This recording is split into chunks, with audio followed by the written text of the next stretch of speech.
been telling you everything I know. And hear the crowd scream, hey, hey, let us go. I wouldn't let you settle down here below.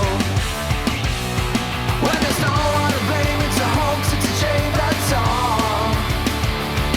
In the city of dreams, that is all you've been waiting for. Do you ever feel that this place is real and fine?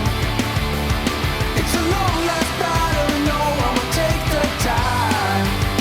And it brings me down. It brings me down.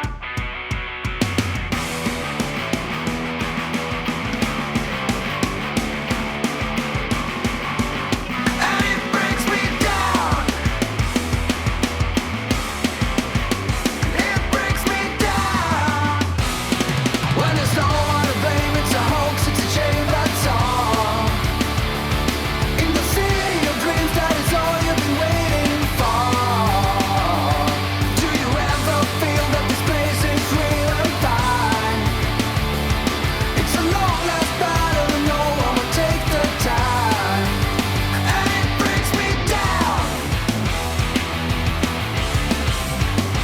It brings me down. It brings me down. It brings me down.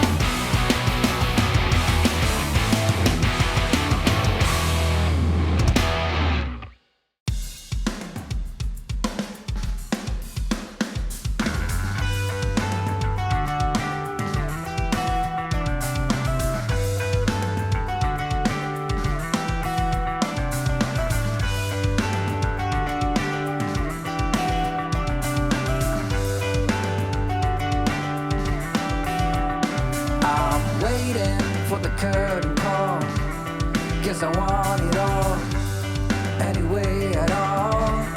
Thought I missed it by waiting for the game respawn, for the lost and found, for the home alone, and for you to come home, you to come home.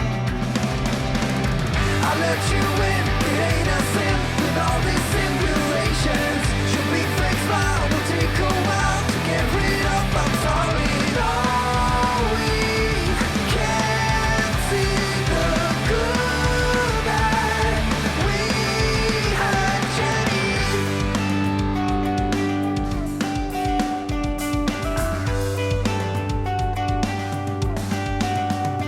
I'm waiting for the curtain call, 'cause I want it all, anyway at all.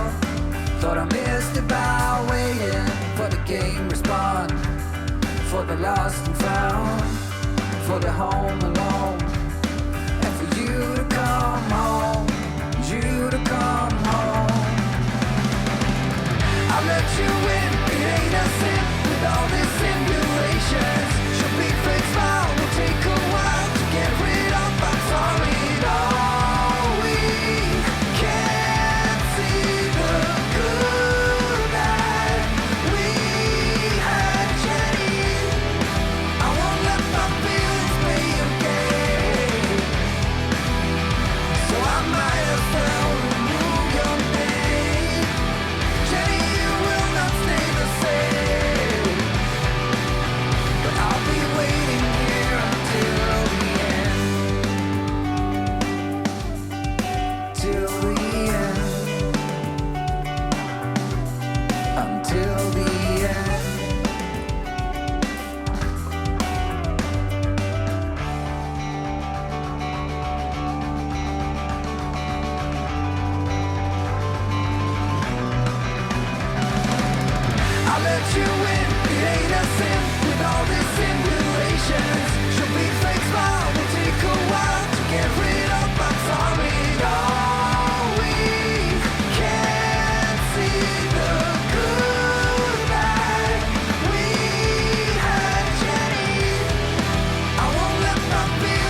very warm welcome into the Nacon studio. I'm Miss Spelltree, joined by two titans of Twitch, here to guide you through the quarterfinals and onwards in Blood Bowl 3's 2024 World Championship. The man to my left, if you've been following this tournament at all, you will already know him. He has cast every turn of all 158 games so far in this tournament. He's a brilliant Blood Bowl player. He's won Blitz Pit, he's won Blood Bowl Super League, he's won 2 Fumble Majors. He's also the only Blood Bowl streamer that I know of who shares his name with a chocolate bar. It's Jimmy Fantastic. Hello, Jim. Hello. And if you've been following Jim's coverage, then for sure you will also know the person next to him. You might also know him otherwise. He is also a brilliant Blood Bowl player. He has won 2 Blood Bowl Super Leagues. He's also won Blitz Pit. He has won the Blood Bowl 2 Chalice competition and more tabletop tournaments than I could even pretend to list off to you right now. He's the only person I've ever met in my entire life, Blood Bowl or not, who butters his toast before putting it into the toaster. It's Andy Davo. Hello, everyone. So we're not going to dwell too long just now on the pre-chat because we have got quite a lot to get through before we get into the main event. We've got a game coming up in just a few minutes between Andrew and Spartacus. So let's get straight into the plan for the weekend, which is quarterfinals today, semi-finals on Saturday, and the final on Sunday. So today, unfortunately, we're not going to have time to bring you every single game, but we're going to give you as much action as we can today, Saturday and Sunday. Every game, including the 3rd and 4th round. So after that, let's talk about the format of these games, because we've been doing this format all through the knockout rounds. Jimmy, it's this really interesting best of 2.5. How would you explain it to people? Yeah, it's fantastic. So rather than a best of 3 where you play 3 decisive games, this format allows you to play just a 16-turn game of Blood Bowl where it could be a draw. So if one person has like won and drawn or won both, they win after 2 games. If both sides have won or both games have been a draw, like happened with Andy and myself, then you play a 3rd game which has overtime enabled, which can go up to 24 turns and will decide by kicks if necessary. This is such a fun format, Andy. Like, I think it really gives people an opportunity to perhaps ride out one rough dice game and show their quality over the course of a series. What have you made of it so far? Yeah, I think it's great. It's changed from the last series where we were just doing straight knockout stuff, and I think we've managed to iterate it, and it's got better. And we're now seeing a slightly wider field as well. We've got different teams in the final. It's great. And it's for quite a lot of money, chat. There's a lot riding on these games. Let's have a look at the prize pool for this tournament. So everyone who's made it through to the last 8, and I might have omitted to mention that there is one member of our panel who is currently in that last 8. Andy, of course, beat Jimmy in the last 16. Sorry to bring that up again, Jim. But that means that Andy is playing for this money. 400 euros is guaranteed to everybody who has already got this far. And then, as you can see, it escalates. 800 euros for 4th place, 1,300 for 3rd place, 1,800 for 2nd place, and the full 2,500 for whoever wins the tournament. So a lot riding on this. We've never had this much prize money for a Blood Bowl tournament before. Very exciting stuff. Let's look at who there is along with Andy in that last 8. Let's have a look at the schedule for today and the remaining rounds. Andy, I think I'm going to throw over to you and leaving yourself out of it for a second. Any surprises here on the list? So it's a surprise in terms of what they're playing rather than who they are. Andre playing Imperial Nobility was probably not one of the teams that Jim and I looked at and suggested they were in the top 6 or 7. So that's a real surprise. But the rest of it, I like the fact that there's a lot of diversity there. We've got Dark Elves, Wood Elves, Lizards, Necro, Orcs. That's a lot. And since you're not in there, Jim, I'm sorry, I'm going to stop saying that. But who are you picking? I can't ask Andy because he might say himself. Who are you picking? First look at that. Who are you picking to go through and win the whole thing? Well, I've got to pick Strider. Because he's in the top half, and I think the bottom half is a little bit more stacked. And I think it's a bit harder to call the bottom. There's going to be crazy matches there for sure. I think these are all such exciting matchups. I have been following along on Jim's stream, and I have been enjoying this so much. I can't wait to just go through all of these.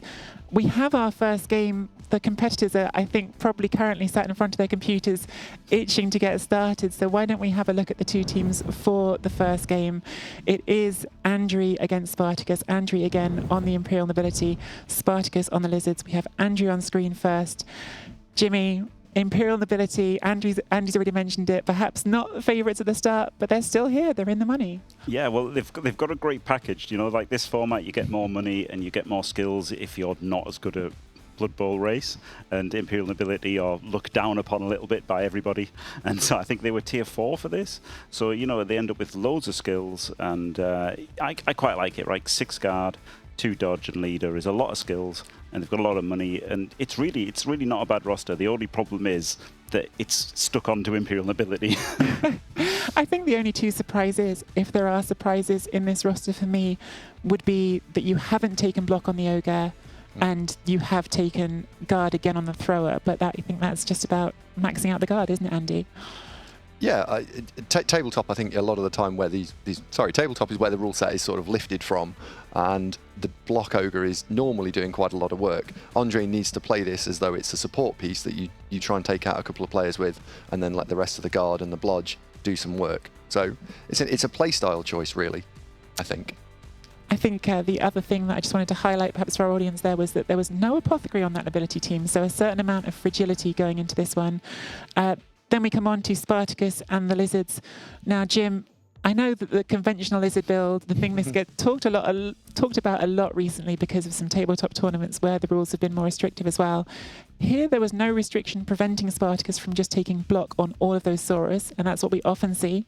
But here he is with a team in the quarterfinals, only 3 block. Yeah, it's unbelievable. It's absolutely, I would never consider building them this way. I think the players are fine, right? The Chameleon Skink and only 2 rerolls. I think that's a trade-off that a lot of people would make. The 12 player, especially with overtime possibly. But yeah, I mean, most people I think would go 6 block. Now, you know, Lizardmen are a great team, and giving up 1 block for a guard I think is you know, acceptable. I wouldn't do it, but I can understand it. 2 is really pushing it, and then to give up the 3rd as well, it's wild. But I mean, Spartacus has played amazingly. He's got them in the right place every game, and they've never looked weak, really. So it'll be interesting if he can keep that up. It's very skill intensive, and it's going to be tough, and dice intensive as well. Andy, one of the things that just jumps out to me with this approach, and to explain this as well, because lots of our audience, different levels of experience with these teams and with Blood Bowl in general. But when I look at that roster, I think about the 3 players that don't have block, the 3 strength 4 players don't have block. Yep. And you've only got 2 rerolls on the roster. How does that affect how you play around it? Because there's that risk, isn't there, of rolling a 1 in 9 both down and forcing yourself into a difficult decision about whether to reroll. Yeah, I think he needs to consider how he's going to play, and ideally what you want to try and do is push 2 of the 3 block pieces in with the rest of the Saurus, and then you're looking to either have a free blitz with the block Saurus, or you're going to try and open your turn with those 3 block players and then try and develop the rest of the turn to the point where if it fails, it's okay to then not have to re-roll it. I've just had the word in my ear that the match is ready. We're going to be jumping into that really, really soon. Jim next to me is going to be on the controls, getting that up for us, but super excited for this one.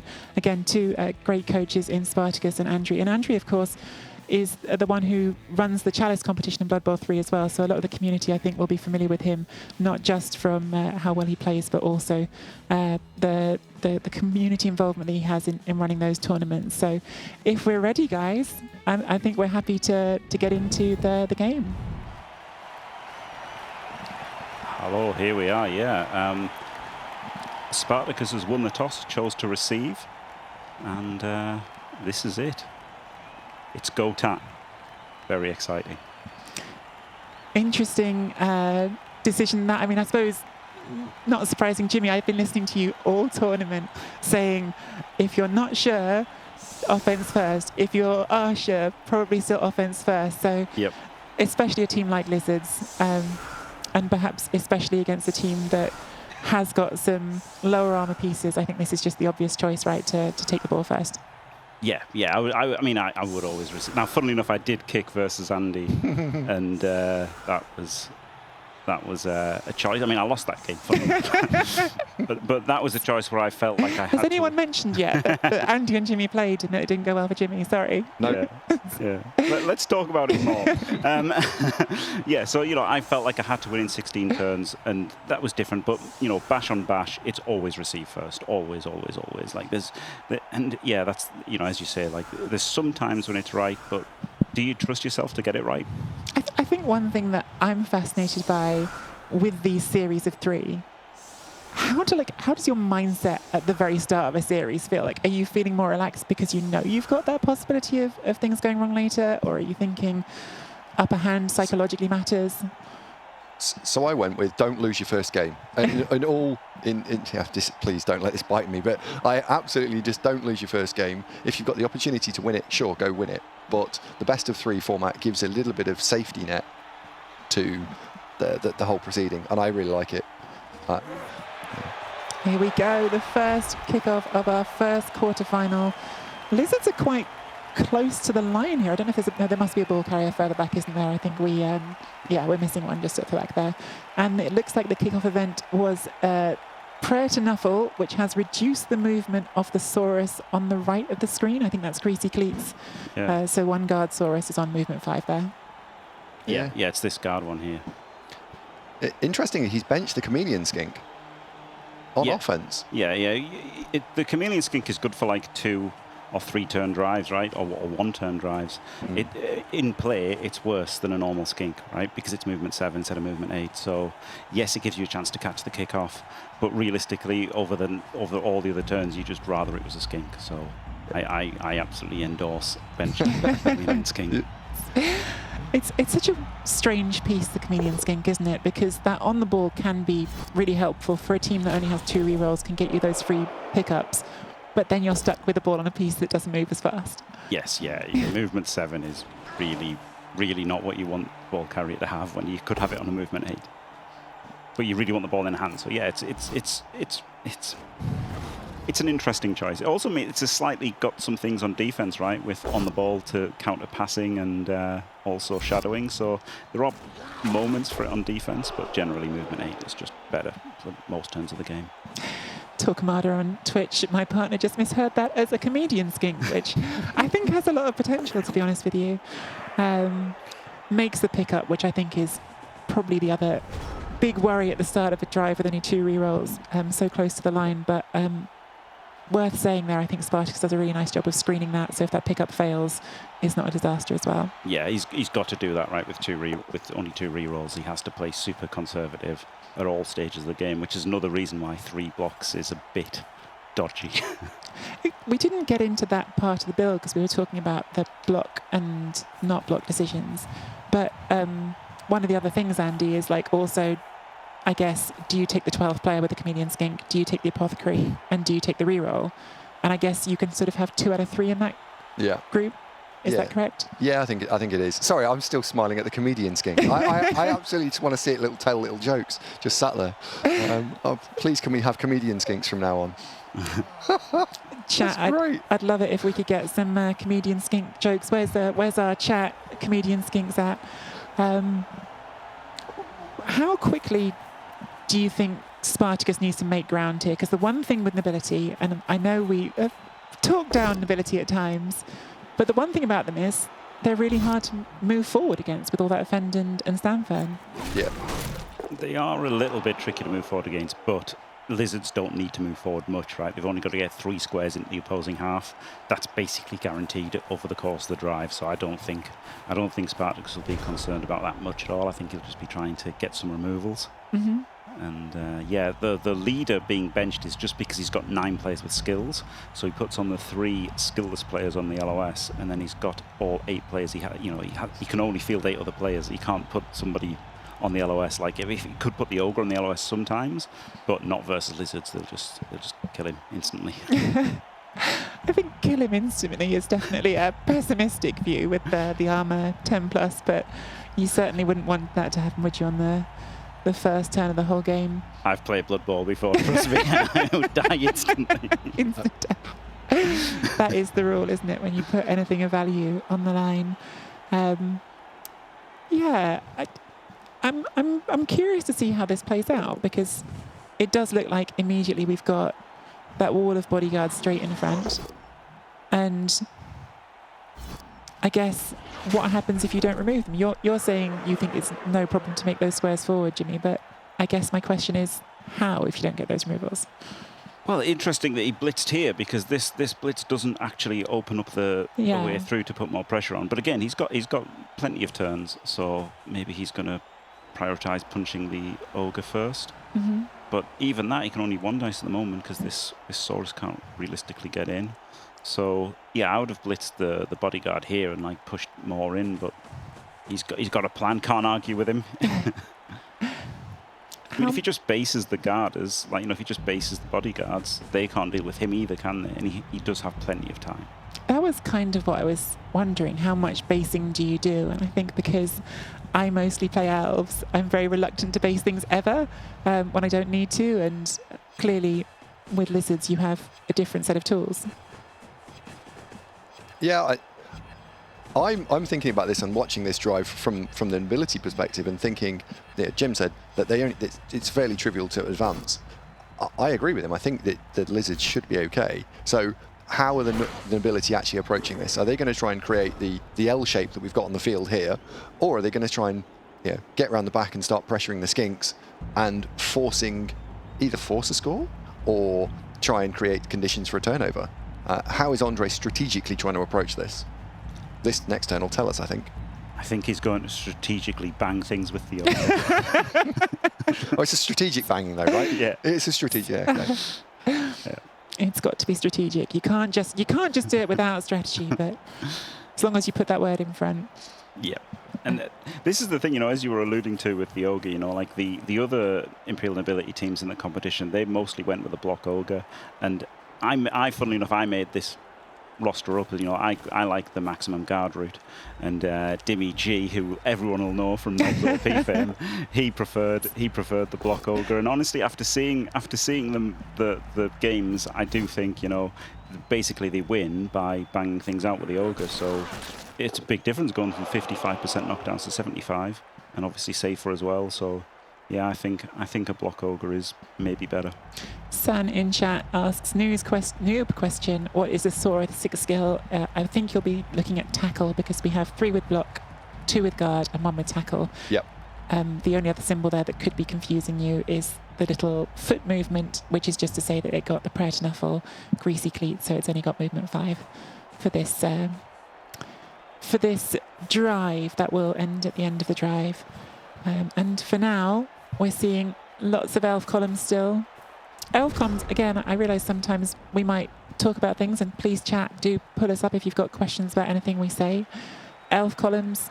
Andy, you're an elf coach. Why don't you explain elf columns to our audience? Whoa. So elf columns are the idea that you double stack to prevent your opponent being able to walk forward. So even if you knock over the first one in the line, so if we look at the top left-hand corner, right-hand corner, even if you knock over that player, you still can't walk down that column. So he's putting them in little lines of 2, and then the tackle zones are creating dodges. So it's very effective. It's a denial of space type attack. And I guess, to speak to Jimmy's point about this, the problem against lizards is your ball carrier, in the end, if it has to, can still just go past anything on a 3+. Yeah, it's ridiculous. They're so fast, and with stunty as well. You really can't screen effectively against them. Whatever you do, they'll have really good odds to score. So this isn't a way to play the whole drive at all. It's just it's I guess just a way to hold them as much as they can while they're trying to get ogre hits in. So your prediction here is at some point in the next few turns, Andrew's going to have to try and put some more pressure on. Oh, he has to. Yeah. Yes, and if he doesn't, it will go horribly wrong. Because if we look at this blitz here, where we've got the blitz, he's pushed the lineman out of the way. At the moment, that skink could then dodge through 3+3+, and it's through. I'm not saying you want to do that, but it's not that hard with dodge and a team reroll. Yeah. And it's inevitable he'll get into range, right?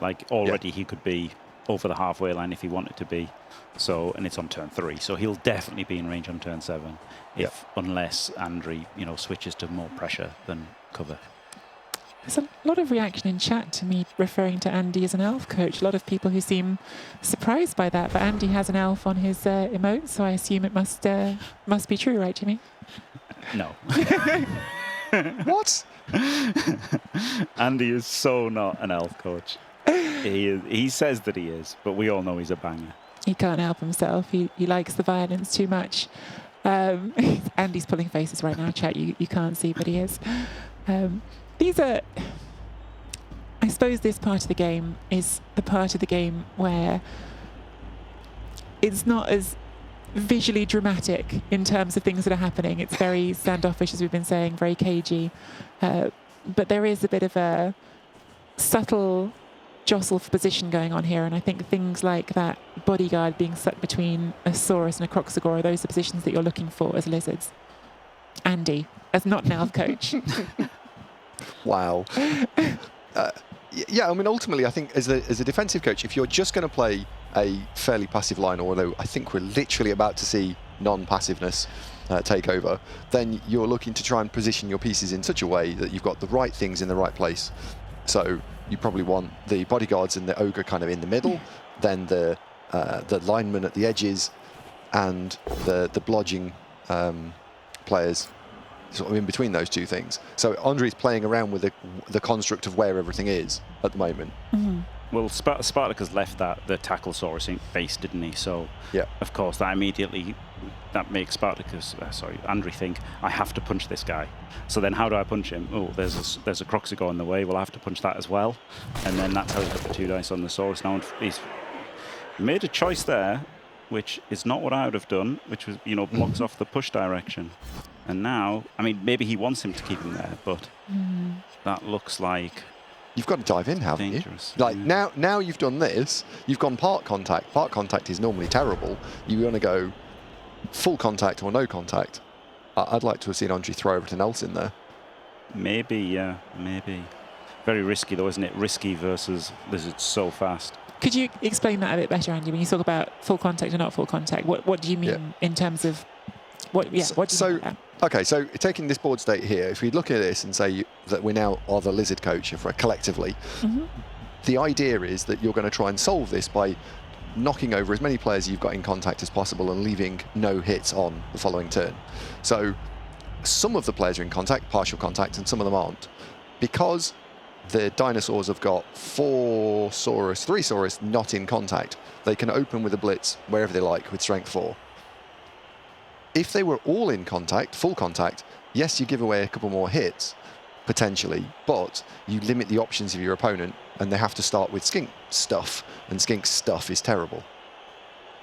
So, full contact. Skink stuff is terrible, chat. It's true though, right, isn't it? I mean, even if it wasn't, yeah, the idea is, if you're setting them half a problem, they can solve half a problem. And if you're setting them a full problem, it's harder, and that's essentially what it is, regardless of teams or anything, right? Basically all in or all out is where you want to be.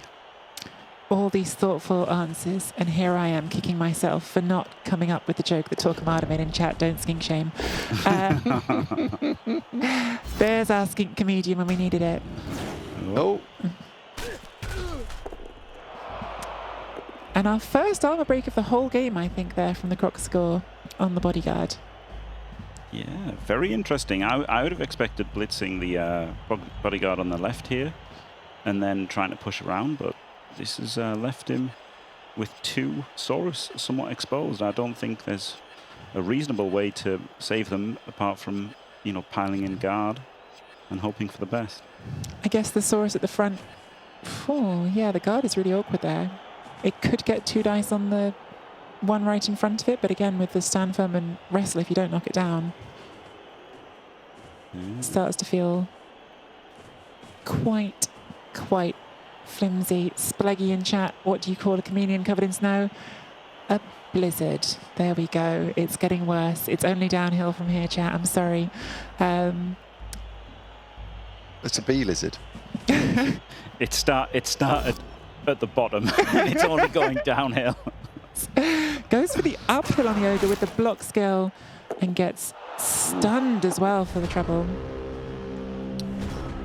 Yeah, so maybe Andre worked out that push was better, because now it's given him a free hit this turn and maybe a chain as well into maybe something more, maybe not. This is a turn where he's having a look, isn't it? It's super interesting. Oh, I thought he was going to open with the bodyguard not the bodyguard, the blitzer, and push it across. But he's gone a different way. He might just be banging with the ogre. Yeah, I think he's gonna. Yeah.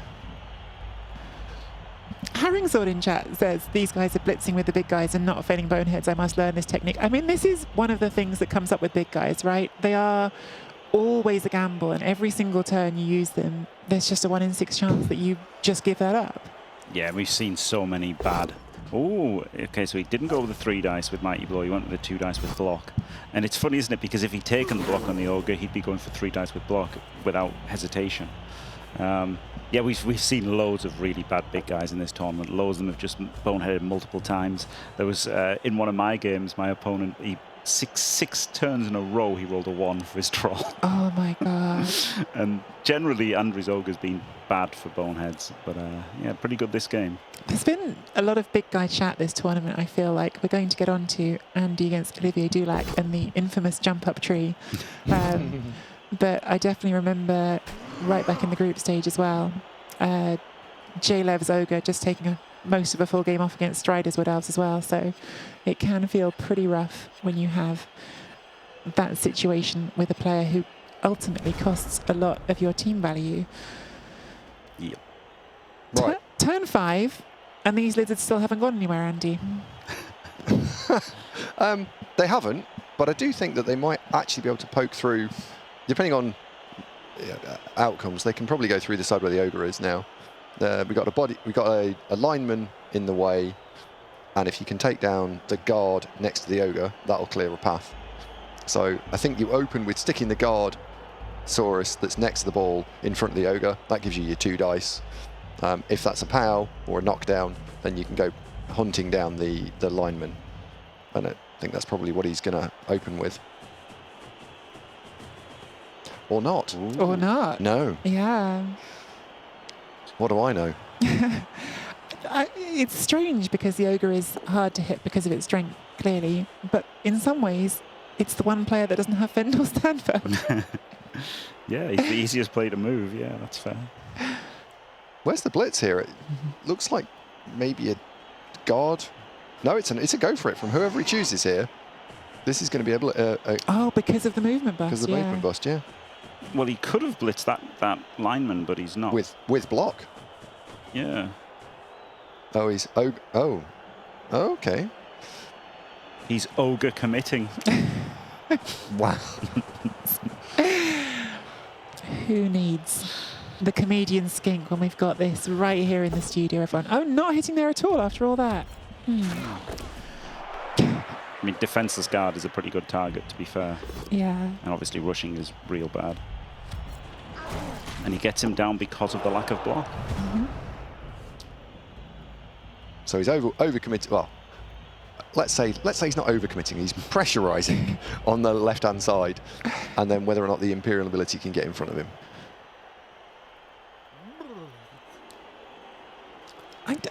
Between the two of them, I feel like you're happier right now if you're Andrew, aren't you? No, because I've got Imperial ability.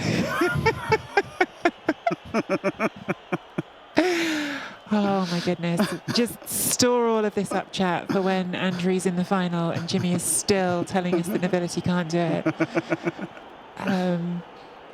So yeah, it hasn't been a great drive for the Lizards. But, you know, anything can change at any moment. They're so fast, they can easily reverse the field here if things happen. I think he might be able to get through. If we look at the 2 dodge pieces, 1, 2, 3. I think he might be able to... Oh, is there a hit on the ball? Yeah, there's 3, 2, 2. There is indeed. Yeah, that's not a screen at the back, is it? No. But how? It's a long way to go, Andy. I think it's not happening now anyway. 1, 2, 3, 4, 5, 6, 7, 8. No, you could get there unless you're double cutting the corner, which you now definitely can't. Yeah, 4-3. You'd have had to 4-3-2. 1, 2, 3, 4, 5, 6, 7. Rush. Oh, okay. You know, 4-3-2-2. I mean, maybe worth it. Question is, will you get better, right? So putting aside our just being mean about nobility for a second, Borbasks asks why take Imperial nobility instead of human. Jimmy, I know you can give me an answer that isn't just being mean about nobility. No, it's because they get more skills, right? Like that's what tempts people. I thought about using All World Alliance for the Season 2 finals. And that was the same kind of principle, right? They get loads of skills, and you look at the package and you think, well, okay, they've got loads of money, they've got loads of skills. Having 6 guard is good. Having 2 blodgers is good. You know, you've got some strength, you've got some wrestle, you've got some stand firm. Like, that's it, right? But I still think humans are a bit better, honestly, because the speed and the block is really good. But yeah, that's what dazzles people is the package. That, you know, they get all these skills and money, and they're excited by it. Oh, one dice skull takes it. Oh, that's going to mean top right. Anyone? Yeah. Anyone for the top right? Yes, this is obviously a huge opportunity here. He could go for it. I mean, he doesn't have to go for this, but I think he probably will. Just very quickly before we move on from that point, because I think, again, with these shows, you don't know, people may have less experience of this sort of format of Blood Bowl. When Jim talks about a package, every team for this tournament, every race in the game was given a tier, and that tier corresponded to a certain amount of cash you had to spend and a certain amount of skills you were allowed to put on the team. So Imperial Nobility, because they are one of the less powerful teams, was in one of the lower tiers and had access to more skills than some other teams did. Oof, huge KO. I might spy a little hole here. Yes.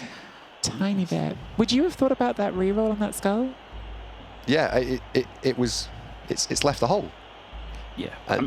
I think the reroll wasn't necessary if he just moved this blitzer to like here or something, right, covering that. I don't think this blitzer's really doing a whole lot back here, right? Like he's not covering, screening anything. So if this blitzer's up here, then yeah, there's other options. So it's like it is tough. Like I can see why he's got it back there in case something. But this guy's covering this side. I don't know. It's tough, isn't it? You know, if he gets the push, he's pretty happy. It's a hard one to use a reroll on, but a hard one to not make as well. It feels like that blitzer is just that instinctive, I don't want the skinks to do what we call a potato play and just run off and be on their own. Yes, yeah, I think. But I mean, he can still do that from back here and still be covering against the skull. I think he just...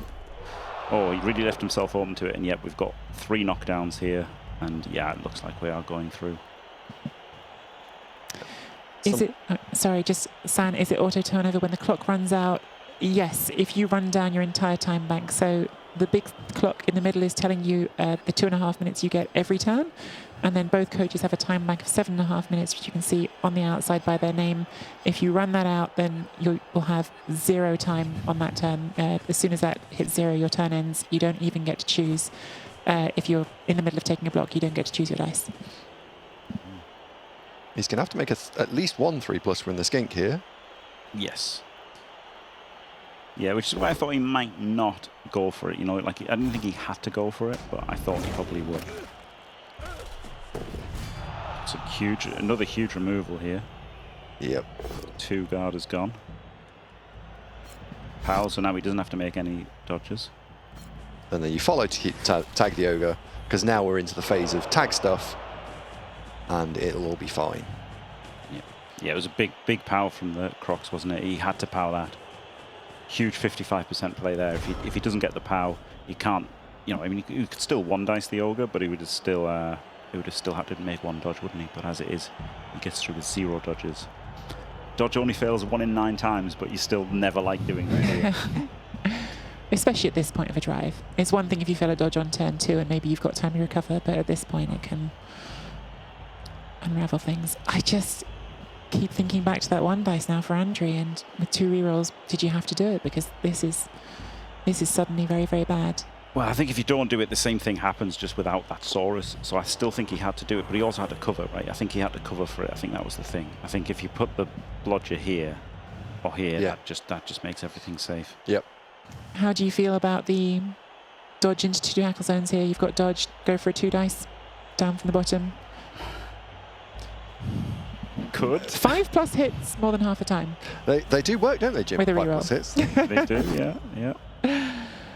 Yep. With a reroll, I should stress, when I say 5+ hits more than half the time, my maths is not that bad. The reroll makes it better than 50-50. Yep, because the question is, are you going to get better than that to stop it, right? A 55% dodge in and then the 2 dice with block on dodge with a reroll you can throw in. That might be the best he's going to get to stop the score. So yeah, maybe he should have done that. I think it is normal to not do that. But yeah, honestly, looking at this, I don't see him getting the job done without a bunch of dice. This is he's recovered it about as well as you probably could have done, being 2 people down. Yep, but he is 2 people down. Spartacus is in range with, already he's in range with only 2 turns left, so this is looking really nice. Jimmy, I think this is going to split opinion a tiny bit, but there are a lot of people in chat asking if we can put the nobility skill rings on. Is that possible just for the nobility? Yeah. Because I think they're a bit harder to tell apart, not so much with the lizards, but I think quite a few people have raised that, so let's give them, just makes it a little bit clearer on some of them. As someone said, if they've got dodge, they're blitzers, and mostly the guard is bodyguards, but there is, of course, the guard thrower in there as well, which makes it a little bit harder to tell. Yep. I think this whole turn is going to depend on what happens with the 2 sets of players. One, he's blitzing here, so that gives him 1 player back. And then the other is the line of 3 Sauruses. Can he free some of them, or will stand firm and pushes be prevalent? Equally, he doesn't really need to go very far, does he? No, this is the thing. He is technically in range right now with 2 rushes, but he should be able to get well in range now. I guess the ball's going to come all the way over here. Yep. Or maybe he's back. I was wondering if it's safer back because the 2 blitzers are actually the ones that are best at getting to you. Yeah, I mean, and they have got the range. He can dodge 1 skink at the end, but he can't rely on that, so he can only rely on this one. That doesn't really tell us anything about where the ball's going, that last skink. I'm quite confused by that skink, to be honest. You would have thought here, wouldn't you, if he was going to put the ball there? Yep. Interesting. Well, he's confused the studio. Because everything else here carries a 1 in 9 risk of failure. Well, or a 1 in 81 because he has the reel for the block. True, yeah. He's going to get another player free, almost certainly, which he does, which is going to go here. So it just really doesn't make a lot of sense, this skink, I guess. I guess because he couldn't get much further, right? He was back here, 1, 2, 3, 4, 5, 6, 7, 8. He could have only been 1 further forward.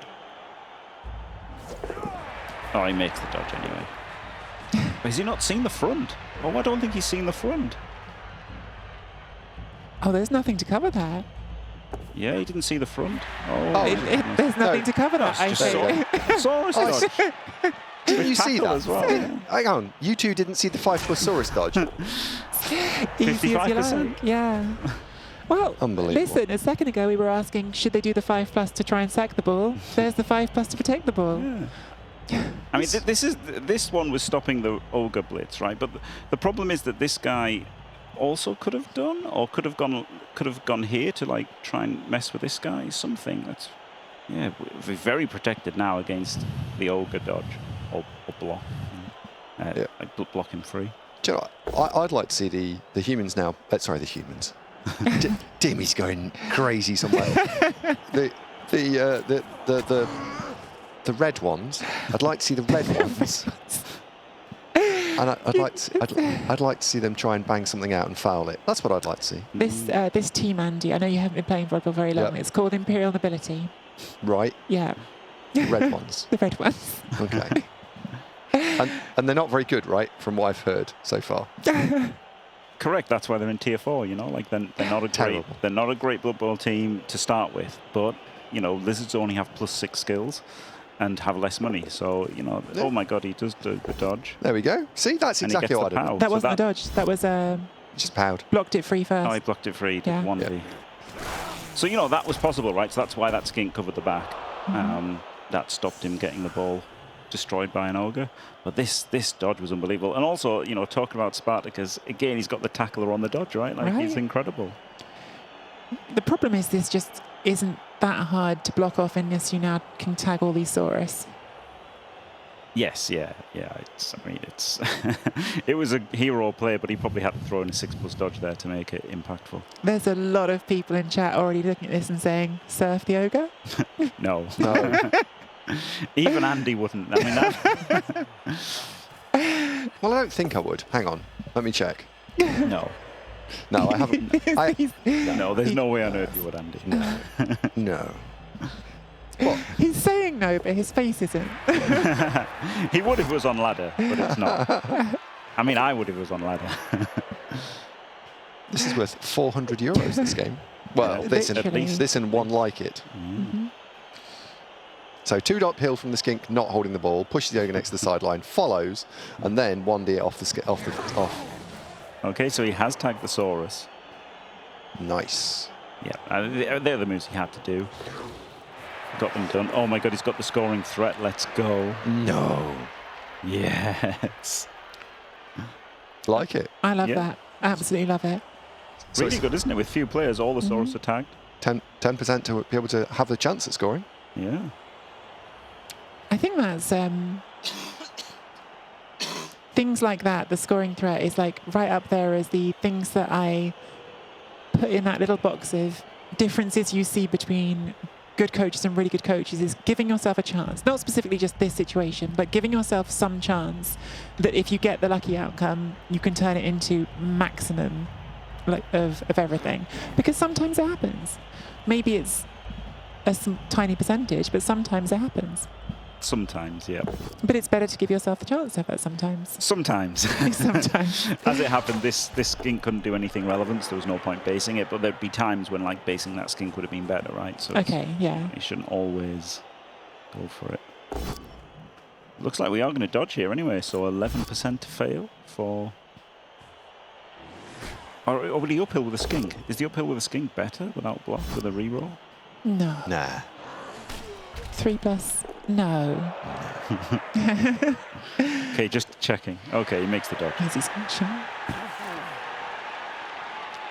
You guys have played in plenty of big games, and you rolled in your Plurtable careers heaps of 3+ dodges.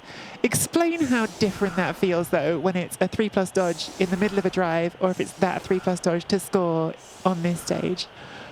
Yeah, it's worse. The amount of stress is unbelievable, you know, like my playoff games versus Andy especially, you know, like it was unbelievable. The amount of pressure and stuff is crazy. And, you know, these guys aren't like pro sportsmen, are they? They're just normal people playing a fun game. And so this will be, I mean, these are the highest stakes games anyone's ever played for, aren't they? Mm. Right now.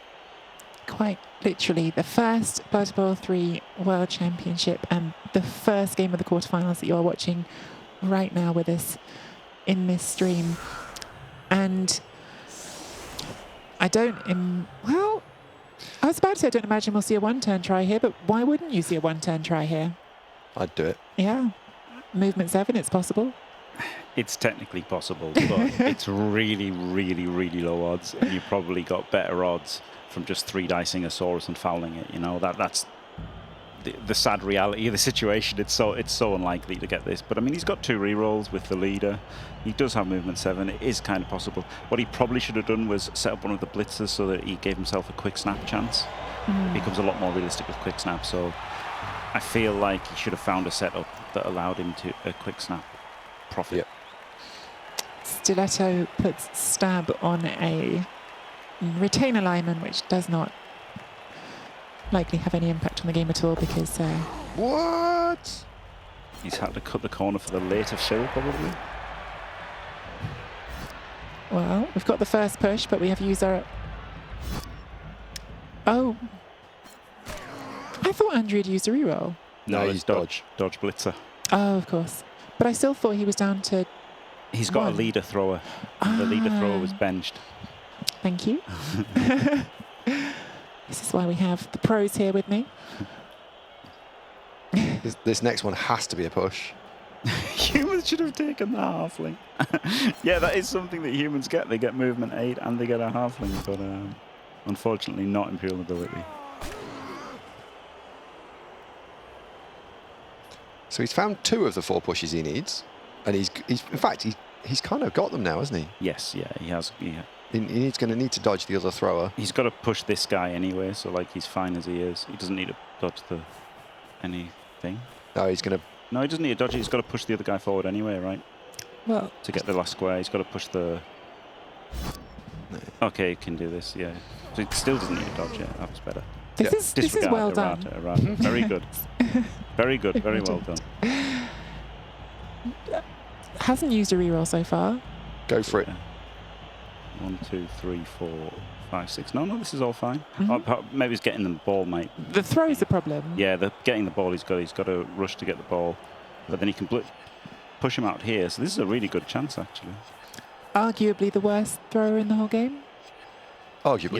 Yes. The Imperial Nobility thrower. I think it's the Chaos Renegades, right? Because he's got animosity as well. Oh God, I forgot Chaos Renegade have animosity on top. Oh. Well, what? Why? I'm so confused about that. Oh, This ensures that he's not got anyone touching him, Okay, yeah, that's true. but it added a dodge. Maybe just didn't see the easy way to do it, because I would have taken the risk. But I mean, this does ensure no dodge. Perfect outcome. You've KO'd a Blockosaurus. Might Apple this. yeah, I think this. you would. Because I'm with you both. there's only going to be one other drive after this, probably. hmm So it's 50-50 to not get that player back. Doesn't Apple it. So I've got a question for you here. If you do the throw from where you are right now, there's an intercept chance in the Saurus. Would you take the block with the Ogre to try to avoid that? Yes, Yeah. Oh. because it's better. Makes it with the loner reroll. And he probably should have started with that. That's an KOs Apo. it. That's got to yeah, be the Apo. yeah, the second one has to, yeah. That is a huge 4+ reroll on the loner there. Incredible play. He should have started with that, right? Because that would have cut off the dodge that he had to do with the blitzer. Yeah. Doesn't make the pickup. No sure hands at Bowser anyway.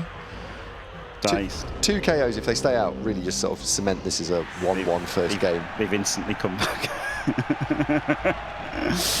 They came back as you were talking, Andy. Well, but it's, yes. it's not quick grind cement, that's the problem. It's that slow stuff. That was a Wow. really surprising decision not to Apo either of those. Yeah, well, he knew they were going to come back. Easier when you know you're going to roll double fives, isn't it? Wow. Great effort by Andri on the one-turn try. I have to say, I did not expect it to get as far as it did. I'm a little bit heartbroken we didn't get to see the bits to try the dodges. The dodges would have been a 5+, 4+, 3+, so pretty hard. But That's the killer, yeah. There's so many rolls you've got to make. That's why it's so hard. Even with agility 2+, there's just so many rolls, so many pushes you've got to roll. And then, obviously getting the ball, getting it to them, and then the dodges on top. It was really, really hard with the Edge 3+. I still maintain it was, probably wasn't worth going for, because you saw what happened when he hit things. When he knocked them over, he made 2 KOs. What if he'd knocked over a third Saurus and cased it, So, but, it was great. It was a great effort and nearly got it. And now, more or less, there's 0 chance you play for anything other than the draw here, right? Yeah. If you're Andri, yeah. Yeah. Oh, yes. You're You're red smart ones. because you're probably playing for the win. If you're the red ones. Yeah. They're also pink, Andy. I don't know what's wrong with you, but they're What? clearly pink. Are they? Yeah. Oh. If you look in the corner there, it's very clearly pink. Oh, yeah. Oh. Let's talk about brilliant coaching instead. Yeah. Oh, Andri. Now he's got 4 4. rerolls. Yeah. Now that he's got the offensive drive, he can field the thrower, bench the lineman, and have all of his rerolls. So yeah, I mean, if he can get this done and make it 1-1, he should be happy. Olivier Dulac in chat. That is Andy's opponent. That will be the next game after this one. We'll see the first game of Andy's series against Olivier Dulac coming up. Hello, Olivier. Hope you're feeling ready for this one. Andy he's got his game face on right now, but he's apparently struggling to tell Nobility team apart. Who Olivier is? Oh, no. Mate, you're not playing a nobility. It's Necro, right? Wolves and whites and stuff. Yeah. The nice thing for the Nobility here is there's basically 0 chance of 1 turn back if they do score on turn 16, right? Yeah. Yes, they are the perfect counter to a team like this. Skaven can still score because Skaven have the Juggernaut, Rat Ogre, generally. But, there's none of those left.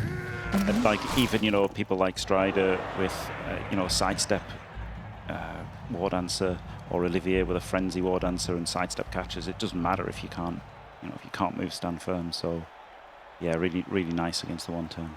You just touched on something there, Jim, which we didn't talk about when we looked at the draw, and maybe we should have done. The race breakdown of, that's a big pickup, of what's left in this tournament. Lizards, I remember you saying at the beginning of the tournament you thought they were very strong. There's at least one Lizard team here. Yep. But as you just said, no Skaven left. Is that one of the surprises for you, no Skaven at this point in the tournament? Yes and no. First of all, I would have expected Olivier to have Skaven, so I was shocked that he didn't.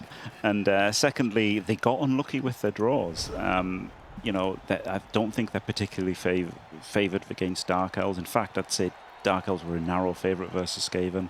And then the other Skaven got Diomed, which is basically a death sentence for them. So, yeah, Diomed with Necro, bad news for Skaven.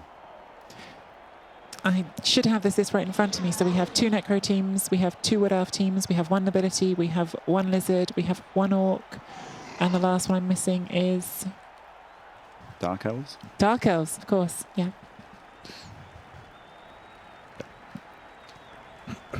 So, if we don't see a large amount of pushing from the pink ones, then we are going to see a 1-1 draw. Or that's what we're going to be playing for. 0-0, 1-0 or 0-0. Well, sorry. A draw or a win? Yeah, thanks, Yeah. John Madden. Hey, look, this is why I came for the insightful commentary. I'm fulfilling my part. But yes, I mean, it's important that Spartacus just needs to stop here, right? He doesn't need a counter score. That doesn't, winning 2-0 makes no difference. There's no touchdown difference or anything. It's purely on the results. Mm-hmm. So he just has to stop. And that does change the thinking, right? Whereas Andrew was going to try to get the counter score if he could on defense. Now, that's not something that Spartacus needs to consider whatsoever. He just has to get the stop by any means necessary. Yeah. Which fits in with your thing in general about better to go offense first, because you then can make that consideration on defense if you've got the score. I don't need to try to counter score, I just need to make a stop. Exactly, yep. In nearly every situation, receiving's better. Yes, there are exceptions, but and ultimately we don't know what they are, right? We just don't know. Mm-hmm. So, it's how much do you trust yourself to make the correct decision, and I think people probably trust themselves more than they should do. First rule of Blood Bowl, don't trust yourself. Certainly don't trust the dice. We've all learned those lessons at some point. Big stun on the Ogre. That's going to slow down the drive for the Nobility, and unlike the Lizards, they perhaps can't afford to camp on their side of the half. No, they need it. They need every square they can get, because while, Nobility are hard to move because they've got wrestle and stand firm and defend, Lizard men are hard to move because they're all strength 4 and strength 5, so it's really hard to get any headway. Now Andrew does have loads of guard, so he can, spam in there loads of guard. He can get the hits in, but he might get hit back as well, and it's going to be real tough. It's going to be a wall. I thought he was going to try and blitz the guard Saurus and then block over the block Saurus and then effectively just have to suck it up about the Crocs, but he's choosing to go after the Crocs here, I think. He might do all 3. It's spicy, but possible. It does leave a hit back, doesn't it? But it is a blockless hit back that he leaves. Here's a question that I feel like one of you will be able to tell me off the top of your head. What is the odds on a knockdown on an AV10 plus player, because that is what the Saurus are, of breaking armor? 1 in 6. There you go. So about 1 in 6 times with every one of these. So I think that's sometimes worth saying, because even though it's not likely, when people think about Saurus and Orcs, sometimes they act as if they should never break armor. But actually, every 6 blocks you take, you're expecting, actually, I'm going to get an armor break, and that makes a big difference. Well, every 6 knockdown. Knockdown, so, sorry, yes. So more like big difference. More like every 12 blocks if they've got block. But of course, these don't, so you can try and target the non-block players for a higher knockdown percentage if you have block people to hit with, which they've only got 2 block players to hit with, and one's got the ball. So it's pretty difficult. And obviously, you've got Mighty Blow, it makes a big difference. I think that's what makes Nobility so frustrating. I I think they personally think they can be a lot of fun to play, but they are frustrating because Oof. huge 1D. pow, yeah. Because that wrestle is great on defense because it means your opponents can't move forward well, but going the other way is a lot harder. Yeah, it's really rough. They really struggle with the knockdowns. Shut up, J5. There's always one. It's always J5. Yeah. Interesting. I mean, good amount of knockdowns, but, you know, he is going to get hit back a little bit here. And yeah, there is the fight over the ogre. I'd like to see an L-shaped defence from the Lizards now, where they come down and try and apply pressure to the furthest left lineman, stick something kind of not quite round the back, but you know, poke it in a little bit and see what you can get done. Yes, Andy. What? Can we? No, the Taurus needs to go around and pressurise. Yeah, It does. pressurise sounds better. Uh-huh. Okay, we'll use pressurise. I just don't know what to say to that. Andy's poke it in strategy. And this is tricky, right? Because now the weakness of his build is showing, right? He's got the guard and the tackle both wanting to block. They're both blockless. It's a nightmare for him. And then he's got the blitz. And, you know, Andy's right. He does want to blitz that lineman. But then if he blitzes the lineman, then he's going to make 2 blockless blocks. He doesn't want to make any blockless blocks. So he would really like to blitz one of those wrestlers with the blocker. But, you know, he just can't. I don't think you can not blitz. I think you have to blitz this guy. And then that means you have to stand these guys up first. Yep. And you have to blitz this guy. And then maybe he's thinking if he's going to eat these 1-in-9s if he rolls them, but he's not. Wow, very interesting. This is if you had 6 block, you make that line of play. Yeah, The different. nice blitzing with the block, right? He feels like he has to blitz with the block. Yeah. So I mean, even though he's dealing with it, it is causing him problems. Though he definitely should have stopped the Croxigot first. Yeah. That was an interesting line of play. Yeah, it's showing the weaknesses of his build without actually, you know, putting them on full display. It's affecting how he plays. He has to play around his build, which he does very well, but he still has to. That's a great question following up on what you've just been saying from Sam. You've just talked about the limitations of the build and where he's playing around it. Has the guard been relevant so far in this game on those Lizards? I don't think so. I don't think the tackle wasn't it? After he made the dodge, he put the tackle on the dodge. The guard, maybe it did help a bit, you know, because there is a lot of guard on the nobility team. Oh my God, huge bonehead there. There's, you know, Andrew does need to progress forward here at some point. Like, he has to get forward. He really wanted that ogre stood up. I guess the guard's a bit more subtle. I guess it's easier to talk about when the block is required than when the guard unlocks something, because you know you would position differently if you didn't have the guard. That's the thing. El Duderino in chat. Hey, El Duderino. Hello, folks. Been listening to you for a bit. You seem to be talking a lot about the game. When do you get on to old TV shows and chocolate bar chat? We've had some chocolate bar chat. Thank you very much, El Duderino. You missed the start.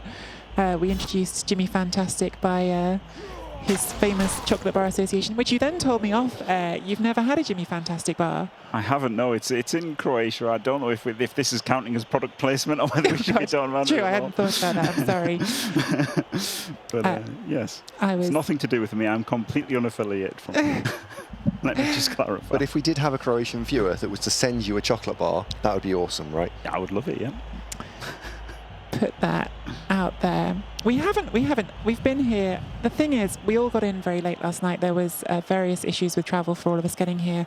So perhaps we just haven't had enough time, but we have been here for half a day now. And actually, Andy Davo hasn't committed a single food crime yet. So we'll keep you posted as the weekend goes on. He did. I left these two alone for a moment in the green room as we were getting ready. I left them alone for a moment and came back.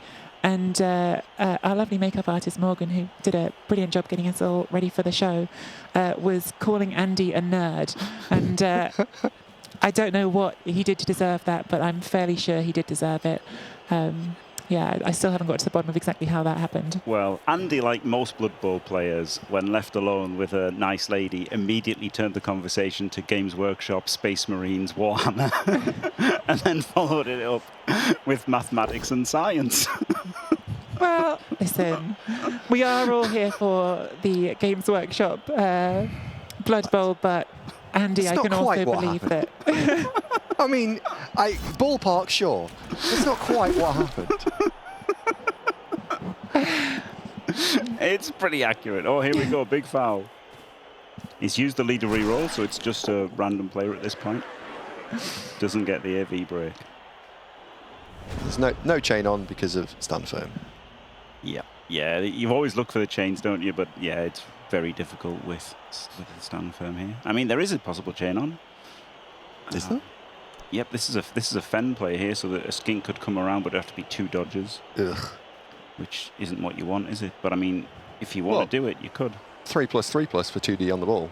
If you think of it that way, Yeah. yeah, 3+. Well, Spartacus says no. Not now. But it was on. Yeah, 3-3 for 2D on the ball. Actually, framed in that manner. Talk that through a bit slower for people who didn't pick it up as quick as you did. Okay, so it's a 3+. But where And is it then it's going, 3 plus. Andy? I know you 1, 2, can't. 3, 4, 5, 6, 7, 8. And because it got stunned here, it doesn't care about all these tackle zones. It would fill this square, and then you would have a little square of 4 players. This block character would punch this one. Now the problem would be this guard, so you'd have to get rid of the guard first. He'd punch him. That would chain push the prone Saurus, as he would be, to here, and then he would stand up and blitz this guy. And you'd power him to here, and then you would take one of the other skinks and maybe even pick it up. So there was a play there. Thank you, Jimmy, for actually taking that question seriously. You're welcome. Unlike that nerd down the end of the line. Shouldn't lean too hard into that. Lots of us in the Blood Bowl community are quite okay with the nerd framing, aren't we? Yes. Yeah. There's a lot of hot chocolate chat going on, which now I'm anxious about product placement because of what Jimmy said, but there's a chat of Dinky Deckers and Charleston shoes and all sorts of good stuff going on down there. Yeah, lovely block blitz there. See, like, this is the thing. He's always mitigating the lack of block as much as possible, which is very nice.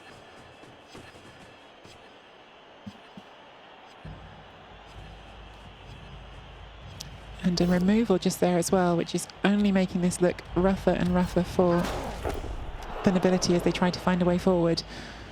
Huge 3D here from the Crocs.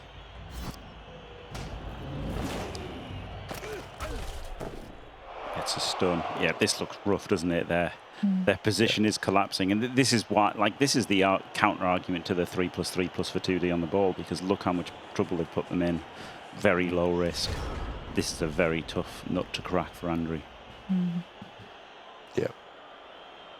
Yeah, because even if you just say you're going to camp in the left corner here, you're just making the problem worse for yourself next turn. This is bad. Yeah.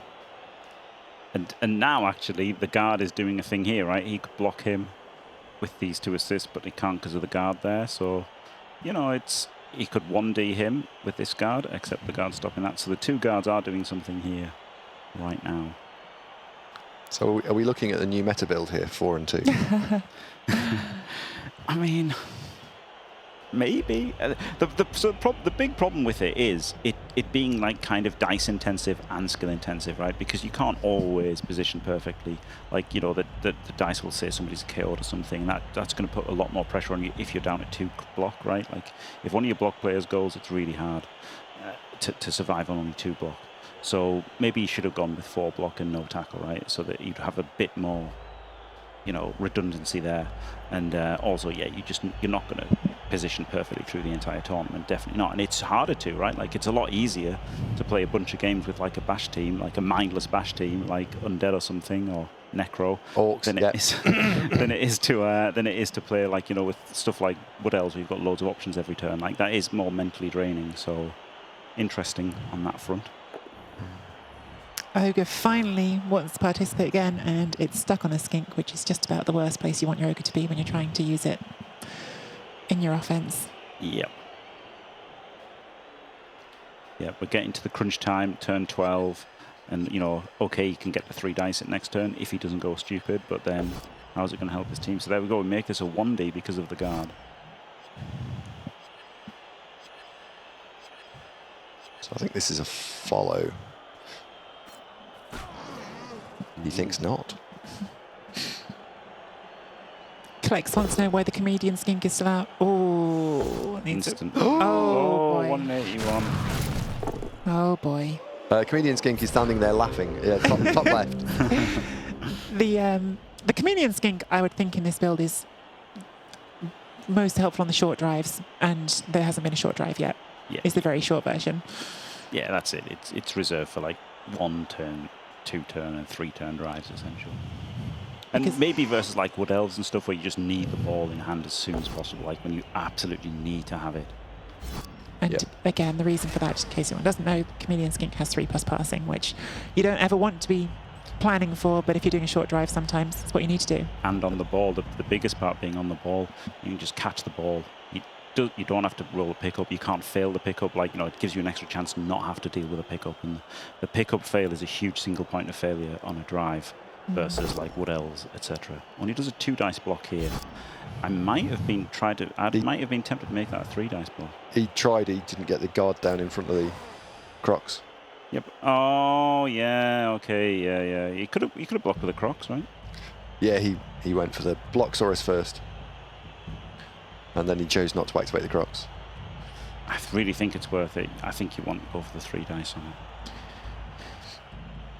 I really do. What do we go for now? Dodge the last skink to get 2 dice that way on? I think he's got a rush, hasn't he? Saurus, yeah. Oh, the Saurus can reach. Oh, you're right. Yeah, then. just double rush. Yeah. Just casually. Yeah, Can we just- make it a 3 dice? No, this is 2. No.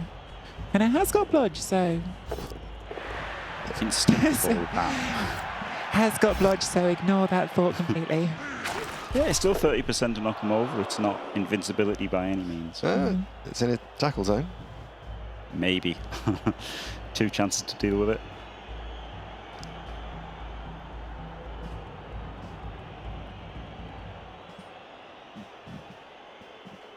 So I think we're going to say goodbye to Andy now. Andy has got to go and prepare himself for his game coming up next against Olivier Dulac. That game will follow shortly after this one. So Andy is slinking out. He's not slinking. He's had full permission. Oh my God! It's a quad spell. It's another one. It's another one in 81. We just had one. We've got another one, and now maybe it's not over. The knobs. Don't worry, guys. We will show you all of Andy's games. All of Andy's games against Olivier are going to be fully streamed. Good luck, Andy. Yep. Good luck, as he walks Andy. off.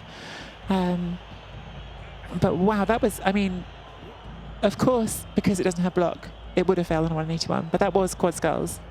Oh, Wasn't it? I thought oh, sorry. one Did I was see it I wrong? thought one was a both down. You might be right. Oh, you are right. Yeah.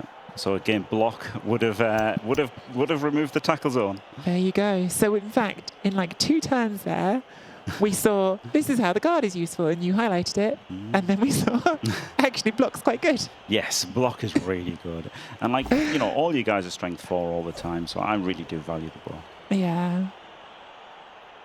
I wonder if like the guard, while it's helpful here because they have got a lot of guard and ability, is that more about the orc matchup maybe than the nobility matchup, or I don't know. You tell me.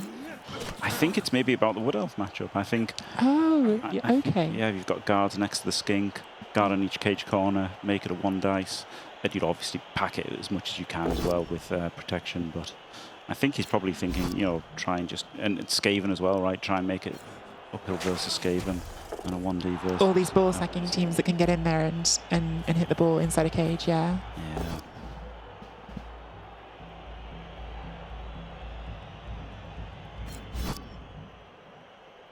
That is really interesting because that is, finally a removal that will stick for the nobility. Yep, but they're still in not just a pickle, but a nightmare. Oh, thanks, Cornite. Always said you were my favourite viewer.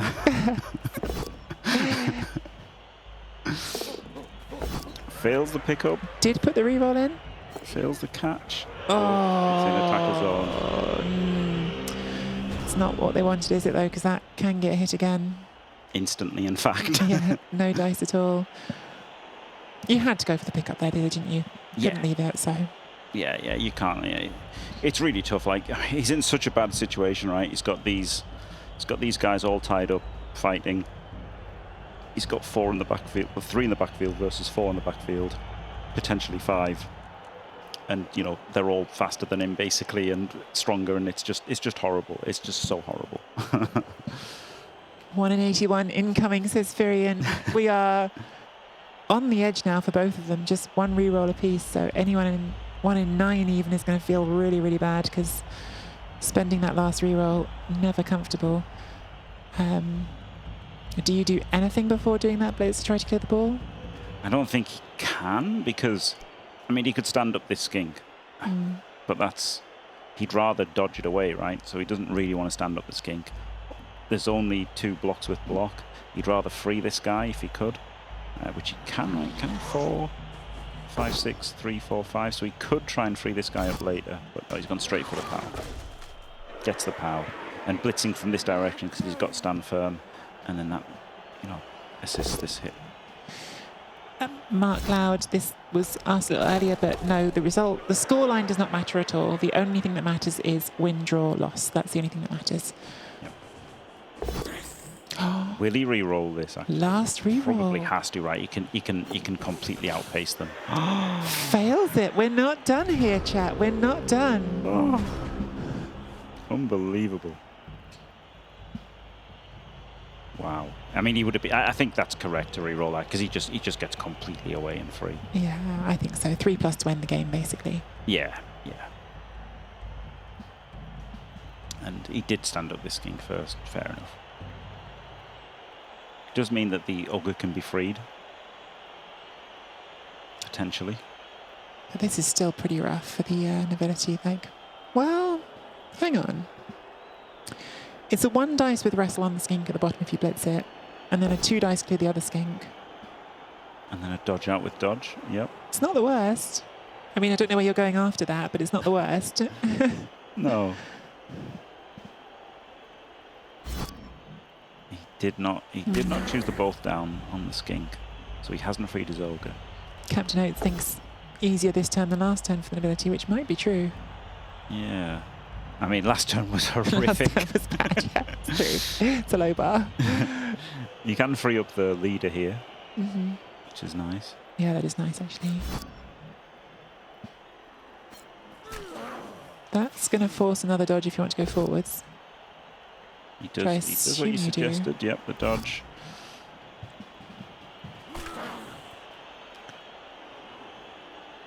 A lot of 3s. We were talking in the first half about stressful 3s, some stressful 3+ here for the nobility.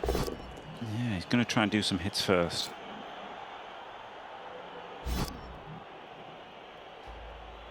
I'm getting the sense from chat that the nobility might be the people's team here. Might be the team that, by virtue of being the less popular team, are the one that people are rooting for.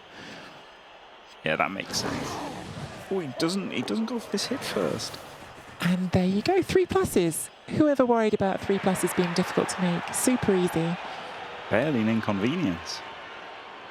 And this suddenly, Blood Bowl is so wacky like this sometimes. From game over, this suddenly looks kind of good.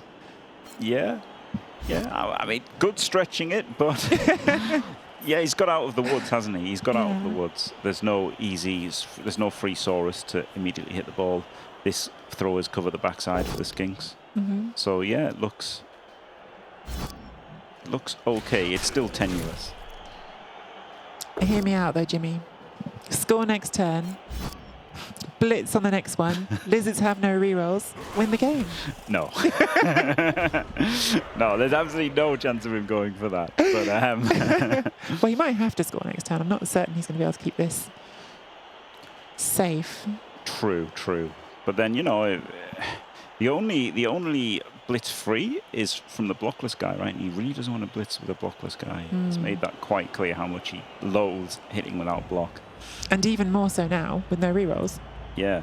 But if he blitzes with a block player, then, you know, it's versus stand firm and it's with wrestle, so that's not great either. So he might have to blitz with this Garda. Shamba likes trying to blitz the Croxigor free on the bottom, and then you can bring that around and put tail on the ball. Maybe you'd also have to knock this guy over to get it round, right? 3, 4, 5, 6, and you still have to rush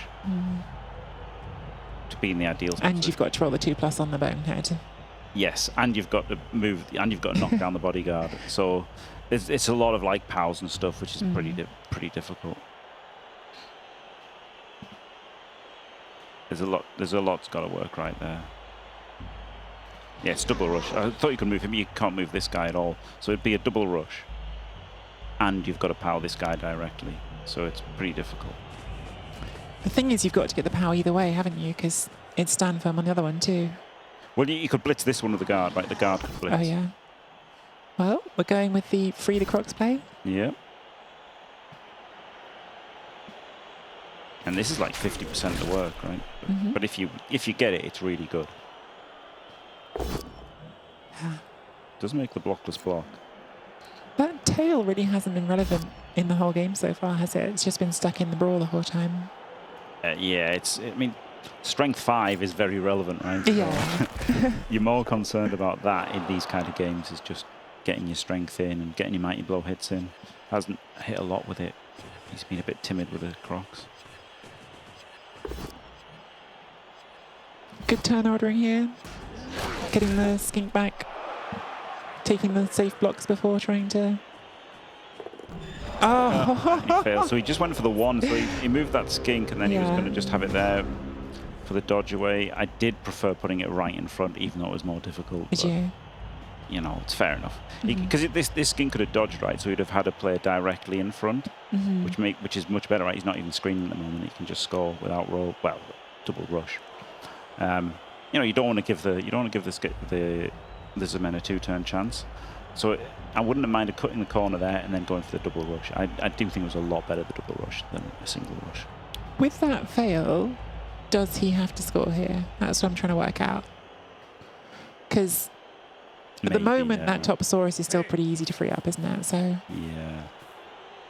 yeah, that is a problem. He might not have to score. He might not have to. You can blitz a skink, right, and move up. He can get this guy through and get the Olga through a little bit, but I think he probably will score.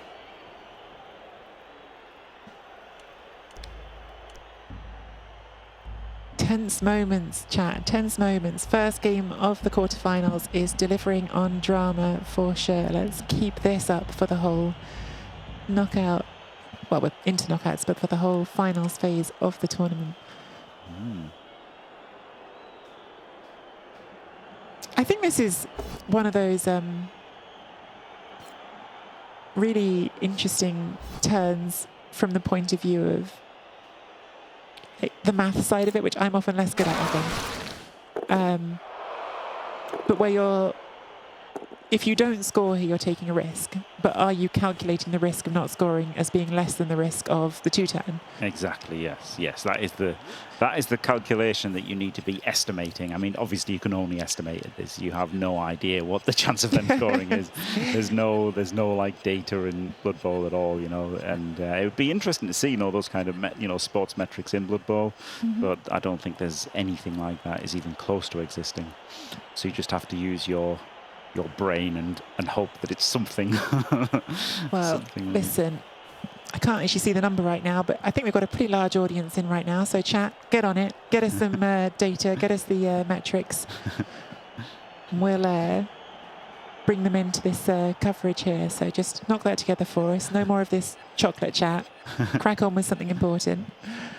Yeah. Okay, so San, I've got to apologise to San. San is like an absolute legend. Football, He right? really An is. absolute legend. And he's tracked loads of NAF stats from tabletop and stuff. Oh, wow. Another card. But still, it's not the same as like the metrics, right? For like knowing the chance of winning if you receive versus not receiving, you know, the chance of 2 turns and all that kind of stuff, you know, like the sports metrics kind of data we don't have. Oh, doesn't base the skink. I think he should have based the skink there. Oh, I strongly think he should have based the skink. Of all the 2-turn attempts by Lizards on Blood Bowl 3, Some of them have been successful. Thank you, Day. Detailed answer for us. I mean, this is such a bad square, right? If he bases the skink, first of all, the skink has to dodge, and like he has to make 2 dodges to go anywhere. But also, it traps the Croxigore, right? At the moment, he can blitz the Croxigore free or just dodge, and the Croxigore can base the ball. But if he based the skink, then he would have dealt with that guy as well. So yeah, I think that is honestly a mistake that he didn't base the skink. Will it make any difference? Probably not. He's done a good job apart from that, right? He's got the ogre up here with that knockdown and stuff. Well, you forget one other key thing, Jimmy, which is that, as we've seen in this game, 5+ dodge is easy. True. Just dodge the Saurus. 5 True, plus yeah. 5+. Yeah, then you could get 2 dice on the ball. It's generally not a bad first action, right? Just double rush. Get this guy, get this guy in for another assist, and then blitz it. Mm-hmm. I mean, that's the only way you're going to stop the score, pretty much. So, like, you've got to think about what's the only thing you can do. Mm-hmm. He is going for the tail on the ball, Mm-hmm. which again, he could have shut this down, essentially. Well, not shut it down, but he would have made it a 5+. Could have added an extra 5+ to this.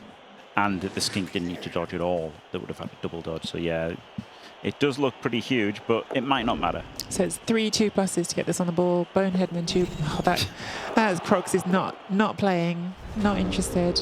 Dear me. Wow. This is now not a hard solve, is it? You can blitz this free without even adding an assist in. Yeah. I think I would have taken a little bit more time to see if there was a way I possibly could have freed somebody up to make it a 3-dice blitz, but it didn't look like it was possible at all. So there we go, 1-1. There is a chance for 1 turn. No, there's not. There would normally would be a great chance. There would normally be a chance for 1 turn, and honestly, Spartacus has been great at making 1 turns in this tournament. That's what I wanted to say. That's what I was setting up. Spartacus's 1 turns have been on point. He's been fantastic at them, but you can't push stand firm without Juggernaut. So. Unless Andri messes up by setting up, something that can be chained into some kind of crazy way, which I don't think it can be, honestly. So yeah, it's a lot of words, chat. A lot of words from Jimmy just to say nobility, overpowered, frankly, overpowered. You could say Nobs OP. You could say that. Not the comedian skink is finally on the pitch, chat. The comedian skink is coming on to deliver their set, finish off the game, and yes, Justicium, Olivier Dulac's game against Andy, game number 1 is right after this one. I say right after. I'm sure we'll have a quick look at their rosters and prep you for it. But that is the next game coming after this one. Yeah, and there is a chance of a timeout. Yeah, so Andri set up against the timeout here as well, right? I'm sure his topical jokes will be on the ball. I see what you did there. I see what you did there, Squiggy McSquig.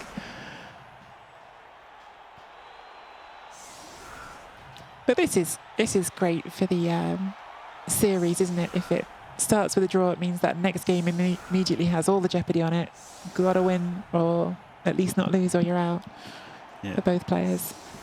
I feel like there's an insane 1-turn chance if you get a quick snap, but you'd have to set up like a lunatic, and it would be a crazy amount of dice with no rerolls. Talk me through it. How are you seeing it?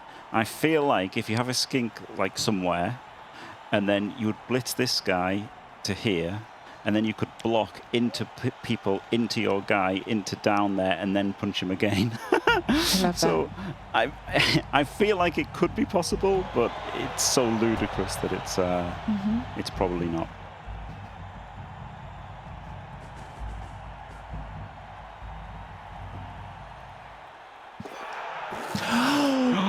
No. Unbelievable. Well, I say no. It's a no for Andri. It's a moment of huge opportunity now for Spartacus. We spoke too soon. We didn't talk about the one thing that could definitely make it possible, which is a timeout, which adds a turn to the game. Yeah, thanks, J-Leave. I was thinking that you would need about 30 players, but it could probably be possible. Gets the knockdown here, so huge. He gets the knockdown on the block and on the blitz. Oh, wow. So I think you get 2 skinks into range, and then you do the handoff, right? Mm-hmm. You can hand off to this one directly. Are we happy with Andrew's setup? I say, are we happy with it? It's not for us to be happy or unhappy with it, but you know what I mean. I think it had to be like this because you have to think, okay, you can't one turn because the 3 stand firm. So then you're playing against a blitz, playing against a timeout. Normally, I'd want aggressive chevrons against a timeout, but if you do that, then you open yourself up to the quick snap. The quick snap one turn. Yeah. So I feel like this was correct. 2 squares back. And it's not Chevrons. It's not a horrible shape against a 2-turn, is it? It's No. you've got much worse shapes you could be in than that. It's about the best you can get, I think, versus a 1 turn is chevrons. He's got Against a 2-turn. Yeah. You said against a 1-turn. Oh, I meant 2 turn. Yeah. It's like, I think it's the best defense there is against a 2-turn. Yeah. I really do. And, I guess you could argue for him having... No, he's got the stronger players on the outside, right? So he's got the guards on the inside and he's got stand firm and strength 5 on the outside. So he's made the outsides as strong as possible, the inside as strong as possible. About as good as he could do.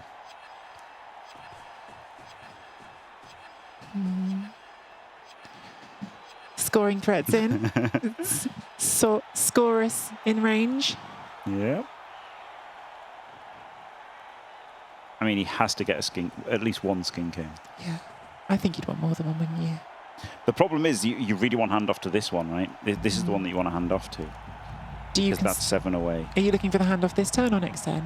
I would want to hand off this turn. But then the problem is that makes this a double dodge from that guy, which you really don't do a double dodge. So maybe you have to block the LOS, but then you don't want to make blockless blocks with only having 1 in range. So what you could do is move this skink into range, make your blockless blocks on the LOS, and then hand off the other one, but then you've got to do a rush.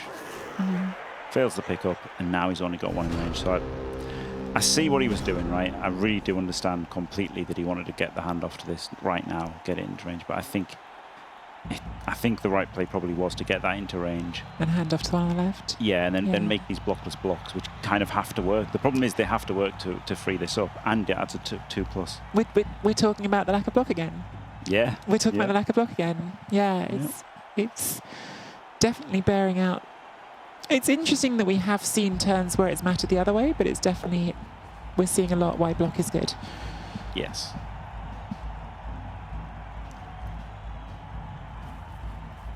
You could take the first one and then the second one, and then you could hit with the third one. So the guard wasn't really helping him on the LOS. Yeah, that was responding, I guess, to Jock in chat saying without guard couldn't take them. Yeah, could have done. But now this is a pretty straightforward decision. You want to 3-dice that skink and yes. hope it falls over. There's technically you can score with a Saurus, right? Both Saurus are technically scoring. What is up with this game? Okay, he's got it. Triple skulls just for the drama. It can make it in the end zone though still. So he's going to block that off completely with this extra play. Or fouling. Maybe both. It's not over. Yeah, he's fouling him. So if he doesn't break and get sent off, this is weaker than just standing there. So maybe he should have just stood there. The problem is if he just stands there, then, you could block this guy and then you would have a way out. So it's going to be possible to score this turn. It's going to be very, very unlikely. Incredibly unlikely, yeah. He's going to have to knock down somebody here, jump over the dead body or dodge through. He's going to have to hand off to a skink and then throw it with 1 skink to the one in the end zone. But it's perfectly possible. Just roll 6s, chat. It's all we need.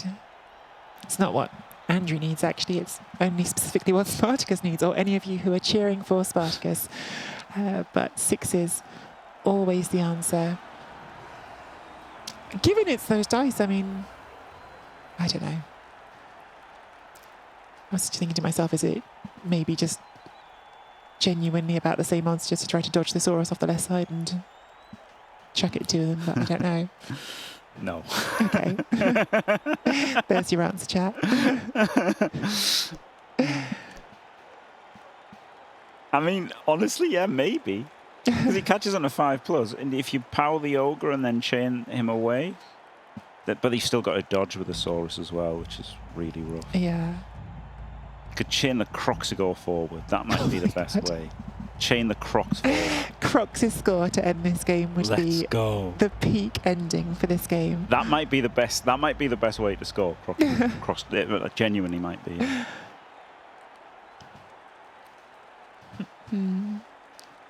Yeah, I think Crocs. Crocs' score, we're on board, chat. Crocs' score is what's happening. Because what would you need to do? You need to free up the Saurus with... Well, we're not doing any of it. Scratch that. You could have put in 2 skinks and then blitzed him with another skink. It was quite reasonable. And one more time, by the way, that was a Saurus that didn't have block, unfortunately, rolling a 1 in 9. So Jim Stradamus over here has been proved right a little bit with the block in this game and what it meant for the Lizards. It's a draw for round 1. I mean, we said at the start of the game, what are they both going to be playing for? And the answer from you and Andy was, you go into that first game with a mindset of, a draw's okay. Yeah, you can't afford to lose the first game. If you lose the first game, it's so much harder than the second game, having to win, the other guy being able to draw. Really brutal. You really need to not lose the first game. They both, objective complete on that front. Yeah. We're going to see in a second, everyone's asking in chat, everyone wants to see Andy and Olivier Dulac. That is the world's #1 tabletop player, Olivier Dulac, in the NAF rankings, and of course Andy Daver, who we've already introduced. We need to keep telling you how good he is. That's coming up right now is the answer. Andy left us a few minutes ago to start getting ready. Olivier is hopefully ready at his screen. So hopefully we can get the visual up on screen in a second here of the 2 teams, and we can start talking about what they both have to put on the table. It's Wood Elves for Olivier Dulac against Andy on Necromantic, who of course you know well, Jim, because we haven't mentioned it yet. You might have played them in the last round. Yeah, I love that you keep bringing it up. Thank you so much. Yeah, it's a tough. I think it's really tough for the Elves. Really tough for the Elves, and especially with Olivier, he's taking the sidestep catchers and the frenzy dancer to help with 1 turns, and Andy's got 2 stand firm, Andy's got 2 sidestep, so it's really tricky to get the 1 turn. And I played him with Elves, and it was tough. It's really tough. Andy's really good. Well, both of them brilliant coaches, but also we've been talking about this matchup. All 3 of us were having this conversation in the green room before we started, and I think both you and I feel that Necromantic are quite a tough ask for Elves because they can use that guard on players who are really hard to hit, the foul appearance on the Wraiths and the Flesh Golems. They can use that guard to lock you out of the ball a bit. But then Olivier, who's playing the Wood Elves, apparently he thinks it's quite a good matchup for the Wood Elves because, of course, you have still got Strip Ball and Ghouls. Well, we'll see on the roster in a second. They don't start with Sure Hands, and Andy doesn't have a Sure Hands Ghoul. Yeah, you can't really afford the Sure Hands, right? You need the block or the wrestle in Diomed's case because he's got 2 Ghouls. I feel like it's tougher for the Wood Elves. I think Olivier might be a little bit biased by being so good with Wood Elves. I think maybe he hasn't made the correct call there, but who knows? Maybe it does favour Wood Elves. And it's interesting as well because you talked about it at the start. Olivier was surprised us by not taking Skaven. Olivier's best team, we think, is Skaven, but he's very good on Wood Elves. Necromantic is 100% Andy's best team. Oh, yeah. And the experience really shows as well with Andy with Necro compared to Andy with something else. Like, it really is next level with him. He puts everything perfectly, nearly every turn. Very few mistakes. Certainly against me, he only really made 1 mistake in 3 games, which is crazy. Like, that's absolutely out of this world for Blood Bowl. So, yeah, I think it's going to be real tough for Olivier. I think that gets the philosophy of the teams as well. I'd love it if we get the teams up on screen now because I'd love to talk through them and what we're looking at. But I think there's teams for whom it's even more important to not make mistakes. I think Necromantic are one of those teams, whereas Elf teams can sometimes be about, you can risk a mistake to be aggressive. Exactly, yeah. Elves can do whatever they want and fix it with 2+, can't they? Sometimes. So this is Andy's Necromantic build. Necromantic are one of those teams, Jimmy, where you have to make a compromise somewhere, and I guess Andy's compromise here is that he's only gone with 1 Ghoul. Yeah, well, honestly, I don't really feel like this is a compromise. I just feel like Andy's team is better than Diomed's team. I'm very surprised that Diomed went with 1 Wolf and 2 Ghouls. In the Euro Bowl 24, you could have 2 Ghouls as well, and that was just obviously better, right? A Ghoul is obviously better than a zombie. Everybody knows that. And I mean, this is incredible, right? The 4 guard's great. The weakness is only having 3 rerolls, and so that, and that's the weakness against Wood Elves, right? You need the ball picked up. But when he played me, funnily enough, in those 3 games where he won, he never failed to pick up, or he just caught the kickoff. And so, you know, if that uses your re-rolls, then you can get into trouble and stuff. And yeah, as you say, strip, he's got no counter to strip ball whatsoever, so he can really come unstuck. And as we were alluding to there, double guard golems, double guard wraiths, block on the walls. It's the classic build, this, I think. It is, yeah. It builds itself. I really, you know, I always end up talking more about Diomed's build when I look at Andy's build, because this just looks perfect. Like, why would you change this? It's beautiful. Yeah, and I guess, again, the only compromise I can see here is that you haven't got the ghoul. You've got 12 players, so you can even lose a zombie. That's not a big drama. You've got 3 rerolls. Everything is pretty locked down. If we take a look at Olivier's Wood Elf build, I think this is a much more controversial build. I've had the chance to chat with Olivier about why he took this build, because he came and did a masterclass after his series with J-Lev, where they both talked through some of the decisions. A jump up tree, which is using a secondary skill, which is a big surprise for the choice. 2 sidestep catches, also a fairly surprising choice. Just the 2 rerolls. That means quite a few unskilled linemen on the team as well. And then a strip ball ward answer and a frenzy ward answer. Jim, we've talked about this a lot, you and I. You like the sidestep catches. You don't like the jump up tree. Yes, yeah, I love the sidestep catches, actually. You know, Olivier plays Skaven, I think, because he values, you know, gutter runners so highly, and the 1 turn is just incredible with them, and so he's really built into the 1 turn. You know, with the tree man, you know, with stand firm, the 2 catches with sidestep, he's got maximum 1 turn protection, and he can do 1 turns well with a frenzy dancer as well. So he's really built into the 1 turn, and I like that. Of course, versus Andy, he's very likely to come unstuck because Andy has 2 sidestep and 2 stand firm. So, you know, a big lot of the build is not working for him, unfortunately. Yeah. But, you know, and the jump up tree, maybe that'll be good. Maybe it'll just get clawed out of existence instantly.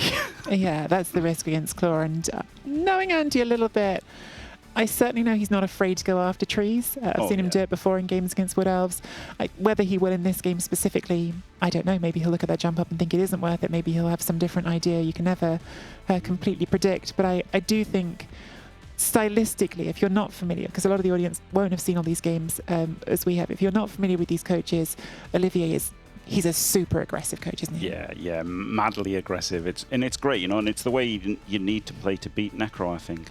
And it's funnily enough, here we go, the game's starting. I kind of built up, I had a plan in my series versus Andy to build up the aggression game by game by game.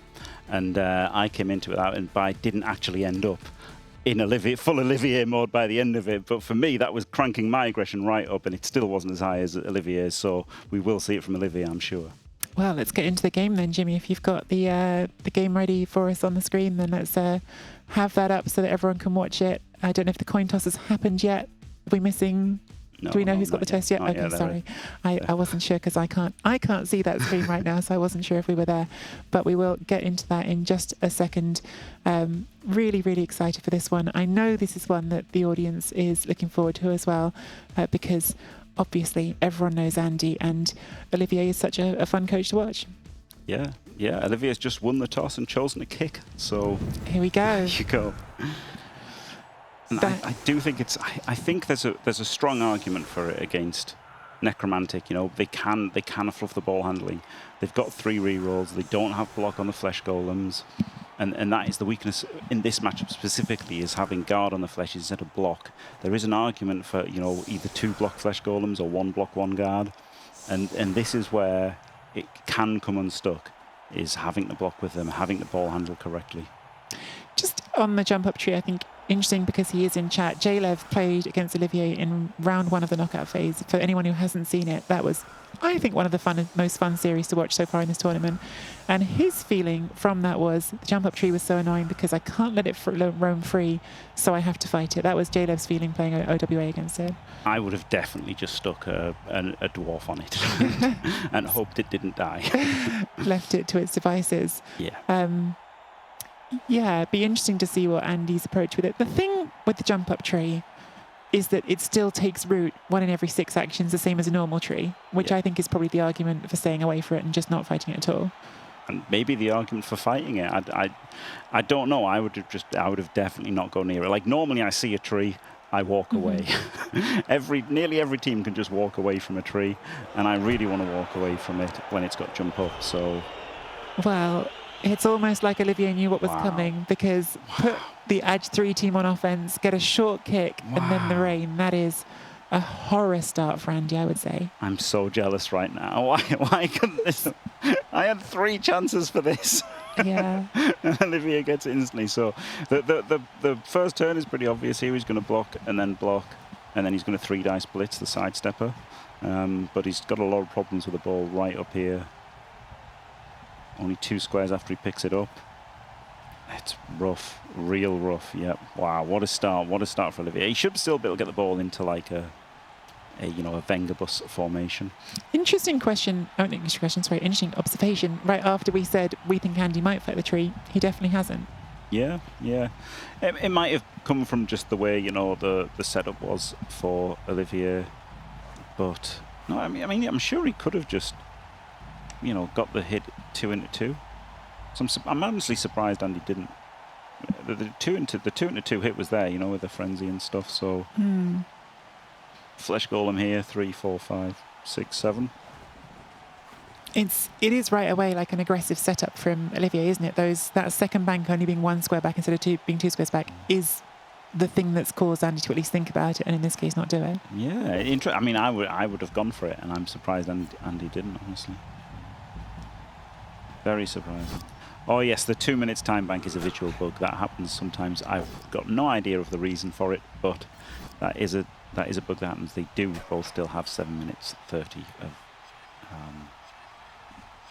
additional time. There's some Kemri chat saying 4+ pickup. For some of us, that's just a normal pickup. Well, true enough. And with a reroll, should succeed 75% of the time. But I certainly would not want to be the one rolling it against Olivier Dulac. And Andy has not made it without the reroll. Prioritised it before the blitz. Very surprising, because the blitz is only a 1 in 27 to fail. So I would have definitely blitzed first. Because, it makes your position stronger, doesn't it? Interesting. I'd go so far as to say that was a mistake after him making none against me. But, I guess it just really wanted you really wanted the reroll to use in the pickup. Andy just knew how often I was going to bring it up, so he made sure he didn't make any. Yeah. I mean, the tree just gets... I don't know. I feel like Olivier's going to blitz the tree straight onto the ball here. I think he might, yeah. Yeah. Maybe this was Andy's play to sucker the tree into a massive claw hit. Yeah, a few people asking, not marking the tree. Could have been pretty tempting to stick a zombie on that, right? The problem is, wherever you mark it, he can follow up right after he hits. And he follows. If you put him on any of these, he follows up in a good square. If you put him here, he can just block him free with somebody else. Put him there, he gets blocked free by this one. So you've only got the first 3 squares, and then he just follows up to a good place. So Olivier does not go for the rowdiest straight in with the tree blitz. Powers a Flesh Golem instead. This is what I think, from my perspective, and it seems like from your perspective as well, Jim, is so difficult playing elves against Necromantic, is a good coach like Andy will not offer you good blitzes, right? So this turn... Generally, okay. There was a guy here he could have blitzed. There was. And I think that might be actually being less brave than Olivier about the situation. It might be what I would have gone for. But the Flesh Golems are horrible to blitz because you've got to put 2 assists onto them as an elf team, and they might not fall over. Yep. And the Wraiths are horrible because you have to put 1 assist onto them, and you might not even get to take the block because you've got 1 in 6 chances to fail the foul appearance. So it feels like a really rotten decision most turns. And this is what we talk about. All in. Instantly. This is what we talk about, chat, when we say Olivier is aggressive. This is not what you would see from every Wood Elf coach to immediately put full base across the whole team. No, and it's like high risk, high reward, isn't it? That's the thing, and you do need the high reward versus Andy. If you just try and get moderate risk, moderate reward, you're probably not going to get the job done. So, wow. Doesn't even hit the Wraith there, scared of a really good sidestep, I guess. And what we talked about in the last game over and over again was the 1 in 9 risks. Is Olivier just trying to bait out a 1 in 9 here with a reroll already gone and then put Andy in that really scary spot of having one reroll for the whole drive? I think so. I mean, this is generally how Olivier plays every game, right? Yes. He faces everything. And now everything's difficult for you all game long. And, you know, if you make a single mistake or if you have some bad dice, you're in a world of hurt. On the other hand, if elves go pop, the world of hurt is flipped over. Yes, I mean, I would like to see that happen more than it does. Personally, because I feel like this kind of play it's just like, it's so frustrating to play against, right? So you think, I should be killing stuff, why am I not killing stuff? And you just usually don't, like, you know, because that's I think people's perception of the odds aren't what they actually are, right? So you expect to hurt a lot more elves than you are actually meant to hurt. And that's the thing, and yeah, this is real tough for Andy, instantly really tough. This was the idea with Olivier, right? With these three concentrated was the weak part, which is what Andy went. Which I didn't like that Andy went for this at all, by the way. But it was obvious what his plan was. But he's disconnected 3 guard players from the rest of his team, so now he's stuck trying to reconnect them now. And this guy's away with a fairies completely, completely out of it. I don't know why this zombie is so far away. Now, my French is not what it should be for filming this here in France, but I think Justicium in chat, if I've understood correctly, is saying this is not at all the plan that he was expecting from Olivier, and possibly they had a practice match, and this is not what he did in the practice match. So perhaps we're going off script here already from Olivier Dulac's perspective. Justicium, if I've... Oh, apparently my French is correct. Good. Okay. So... Andy 1Ds gets skulls, and oh my god, it's just instantly things can happen. Oh boy. Wow. So obviously we have a player on the ball, but you're not taking that hit because right now that's an uphill 3 dice against blodge. Yes, yeah, that would be a terrible hit to take. But, you know, he could surf the wolf. It would be like a 1 dice into a 1 dice if you put in a sidestepper here, which he could probably get. So you could put the sidestepper there and he could make a 1D into a 1D. But then, like, you know, he'd have to jump out or something. So is it that valuable to surf a wolf? Probably not. He'll probably think about it for a few seconds and then not do it. But he's got, you know, he can knock this guy over. You can just make a lot of blocks, get in the way a lot. I mean, you also have a 3+, 3+ for the 1 dice on the ball. Oh, he's taken root. He hasn't got the POW. So now we've got no hit on the ball. Well, you do, because Oh, if you go in the 3+, back 3+, way, yeah, just yeah. go around the side. 3+ leap to the left of the zombie, and then it's a 4+. No, 3, 3, 2. Do you see what I'm looking at?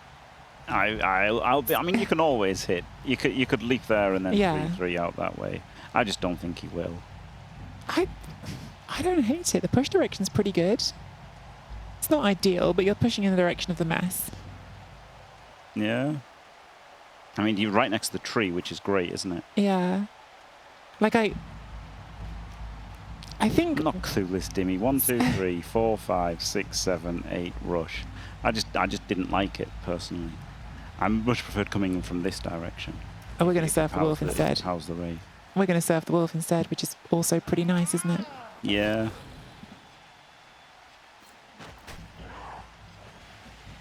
That is... Everyone here who watches Andy Davo knows that Andy is a fan of surfs, but I'm not sure if he's going to be such a fan of that one. Yeah.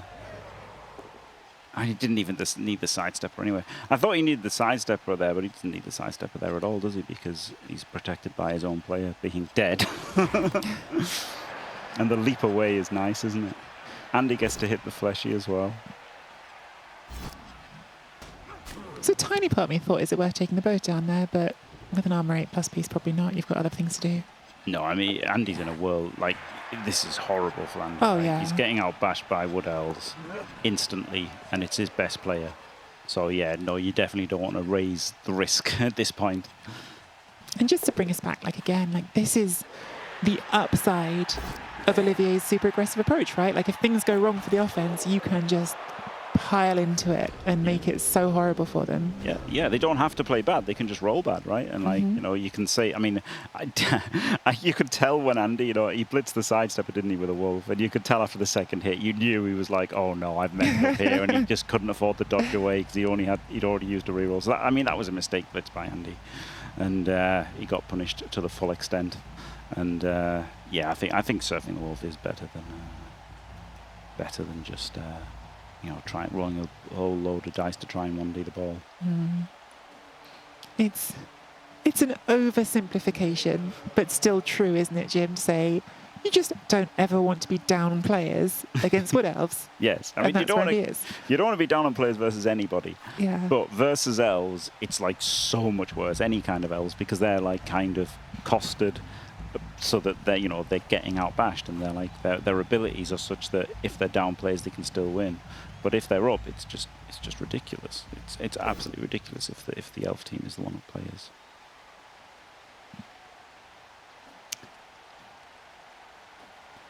The tree does look slightly vulnerable here. Some Cheeky Jimmy's saying in chat. The thing is, I don't know if you want to hit that tree because it's rooted. No. If you unroot it, it's back to being a jump up tree. If you just do your best to ignore the rest of it, you might be able to get away from it. I mean, if Andy was going to hit it, he would have hit it on the LOS, right? Yeah. So there's no way he's going to like take random hits on it now. So does he not use it? The fact that it's taken, he's surely not using dodge, right? I Yeah. love that headbutt animation. Yeah, it's great. So But if Instant Apo on the KO, so the wood elves use their Apo to stay at 11 players there. Yep. If Andy had got the push, he could have surfed this player, but he didn't get the push. He can surf it now. There's nowhere for it to go. Yeah, I was thinking this was the sidestepper. Oh my god, it's got sidestep up there, and he could have still done it anyway. But it's not even a sidestepper. Even with sidestep, where could it go? Yeah, I know. Yeah. I was thinking. Well, normally it's not, but he's powered it right. Yeah. Well. Okay, and a Kaz back after the Apo's gone. Well, this looks bad. This looks real bad. Still for Andy, but maybe that is a lifeline. Removal certainly will be welcome, put it that way. Yep. Apo gone into badly hurt is glorious, isn't it? And another armor break. And a couple more armor breaks as well, which does reduce the ability for Olivier to keep the pressure up. Yep. Although having said that, I feel like there's a Wayne on the ball right now. Yeah. If you knock over that Wraith, front right. Yeah, sorry, he could have served both of them. Yeah, he could have served both of them, yeah. But he Apo'd the KO. Big zombie. Yeah, this is what I was thinking. Just dodge the zombies away now, because if you fail it, fine, they're back next turn. Yep. And that tree's not going anywhere. You could have even thought about rushing the other zombie in and then dodging this, but that's a bit ludicrous, right? So yeah, this was much better from Andy. And he has shored things up here.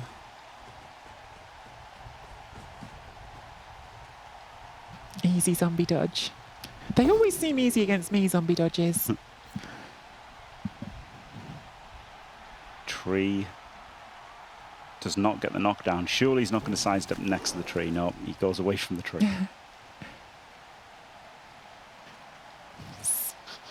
You could come around for the red dice strip ball. 2+ dodge, another 2+ dodge. Maybe a rush, I'm not sure, but it's uphill. I think he's going to wait now till turn 6 or 7, right? I think he's going to cool off the aggression as much as it will pain Olivier. I think he has to quiet down for a few turns now.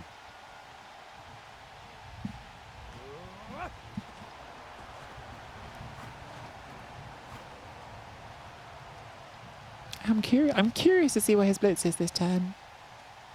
Because if you're not going for the ball, where is it? And this is back to that same conversation as before. Necro just don't give you a lot of nice blitzes. No, they're so annoying. Like, and yeah, you know, it's not everybody, right? There's a noticeable difference when you play somebody who isn't as good as Andy as somebody who is as good as Andy. And I had some practice games, and one was versus Diomed, and that was nothing like the other 2 practice games that I had. So, yeah. Goes with the one dice there and gets the POW. But that is... Oh no, hang on, that's not the strip ball piece. So we are still keeping that strip ball play open. Mm. That was a no block one dice POW, which I'm certain Andy right now is not happy about. No. And it's funny because if he was going to 1D the, you know, like, if you're going to 1D the zombie, I guess, is he going to try and surf the zombie?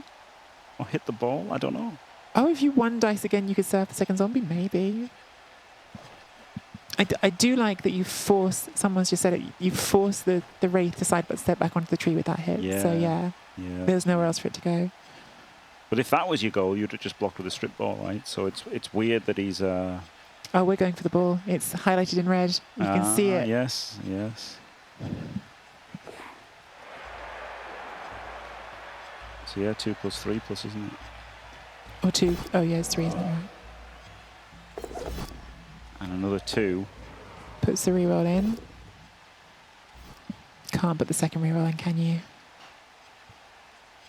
No, it's his last reroll. I don't think so. I wasn't a big fan of the blitz on the ball, I'll be honest. But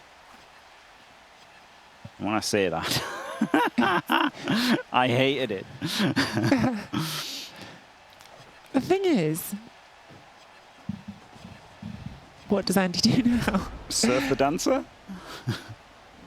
Oh yeah. If I was a betting person, oh yeah. I would go for that as an option.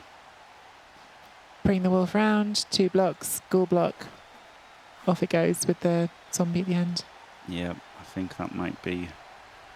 But you know, it might get him into trouble, so he's going to think about it because it might leave him in trouble doing that. Cheeky Jimmy stuck his whole mortgage on the War Dancer surf.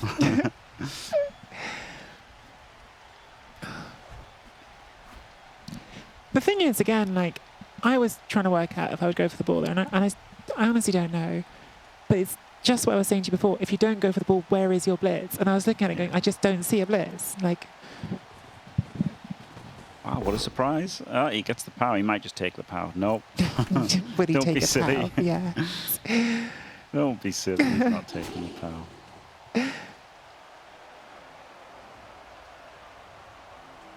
Now he basically has to hit with a ball, right? Yeah. So this is a problem, is how does he get the fill? So he can't hit with the ball, he can't get the fill. He just didn't think this through, did he? 1, 2, 3, 4, 5, 6. Oh god, yeah, you really have to dodge a zombie, don't you? Yeah. No, you can dodge the Wraith. So you use the zombie at the front kicks out the lineman, which frees up 1 Wraith, and then you still need someone else come fill, so you have to dodge the second Wraith off the tree. Yeah, yeah. So yeah, it's definitely... Given you had a POW, it starts to feel a bit... Yes. You have... Yeah. And there's the 1 in 9. Oh, that's with the zombie. Ooh. Now he just takes the Andy, POW. take the POW. Oh, no. Disaster. Not if he removes it. Honestly, I think he should have taken the POW of the wolf. And it's easier to say now, but it was a hard one. He got the surf Perfect anyway. surf, yeah, He got the perfect. surf. Well, not perfect. He cost himself for it. He's down to 1 reroll already on offense. Getting a lot of armor breaks though, wow, last few turns. Yeah. Well, they are AV7, and he's given a lot of hits away, Yeah. as Olivier. Yes. This is, by the way, Andy should have already moved this flesh golem. Right? But that's... He was maybe going to dodge this wraith, so... That's a huge removal, because strip ball off is the Yes. biggest threat to the ball. Yes. 1 reroll is really, really worrying, though. Save for the POW when the removal's going to come, Christopher. It's just exactly how Andy drew it up. Yeah, this is... There's never a dull moment in Olivier's games. True. Yeah,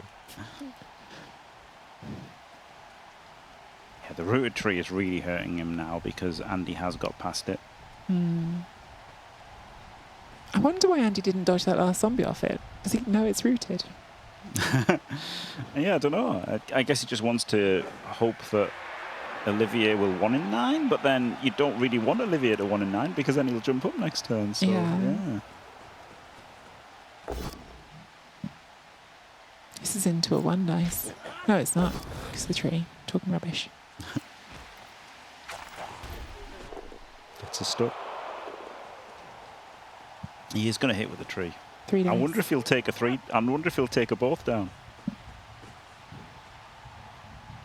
There's an argument for it, isn't there? There is. That's such an interesting thought. Do you want to knock yourself over so you can get back in the play? Without jump up, he wouldn't dream of it, but it does open up a line of play. Oh, he snakes, so I we'll never find know. out. Diced. Us being diced. And Andy is not sitting on the floor at 25. He has his own room with a PC set up.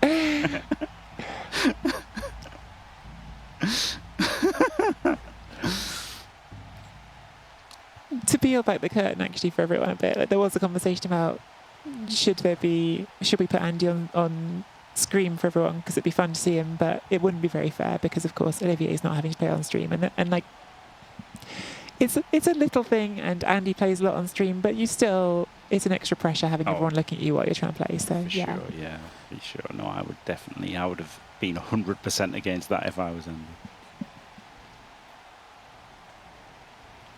Tree being biased for elves at least a little. I can't help it, Rama fan. I am an elf coach. I love the elves, but I also love Andy. So I'm trying not to be too much pro elf, but do like the elves. Do you know what? We could have dressed Andy up as a zombie. That's a great idea. Well, We had an expert. oh my goodness, yeah. So our aforementioned amazing makeup artist Morgan does special effects, so she could even have helped us get Andy in a full zombie outfit. Although, just to bring this up, I wasn't sure when this was going to come up this weekend, Jimmy, but I'm certain that I and several other people watching one of your streams heard you say that you would be up for wearing the halfling chicken cheerleader costume at a certain point. All of us, not just me. I don't know. You might have volunteered for me and Andy. We didn't volunteer, but you definitely volunteered for yourself in the. Oh no! Andy now realises this was a terrible idea to leave the zombie on the tree. No, definitely not just by myself.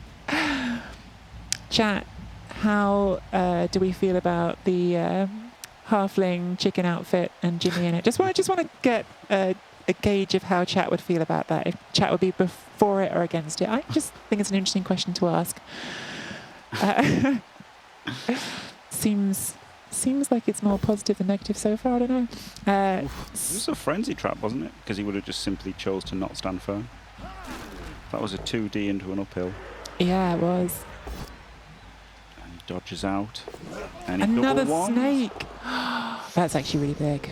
That's left a gap for him to go through. Huge, because now we get to surf this lineman. It's turn 6, so get to push up, get the surf, probably. Yeah, really good. I guess you have to block with a middle wraith, right? Because if you block with this one, he could sidestep to there, so you have to block with a middle wraith. But yeah, he should be able to get a surf here. Yep, so he does block with the correct piece for a removal, which is incredible because now that frees up that square to go in. I don't know. I feel like the armor breaks have been good for the Necro here. Oh, there is a lot of they've basing, but they been definitely good. feel like they've been good. They've definitely been good. Mm-hmm. The problem that Andy has now is obviously he wants to surf, but This is so mean, but it's funny. he's got to protect the ball still. Cobblestorm says the problem with putting a chicken outfit on versus Andy is that he'll try to eat you.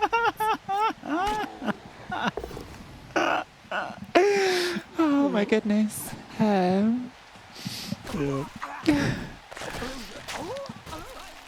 Well, I feel like Andy is just gradually exacting revenge on Olivier, having the audacity to surf him. Yes. It's like, excuse me, I'm the surfer here. My game. Yeah, the problem is now he's got a little bit of problem with protecting the ball, but I still think you have to do it. Yeah, Baron Bucky. Look, 2 snakes already in the game is unfortunate for Olivier. He definitely has not rolled a number of dodges that would make that the likely number of snakes. Yep.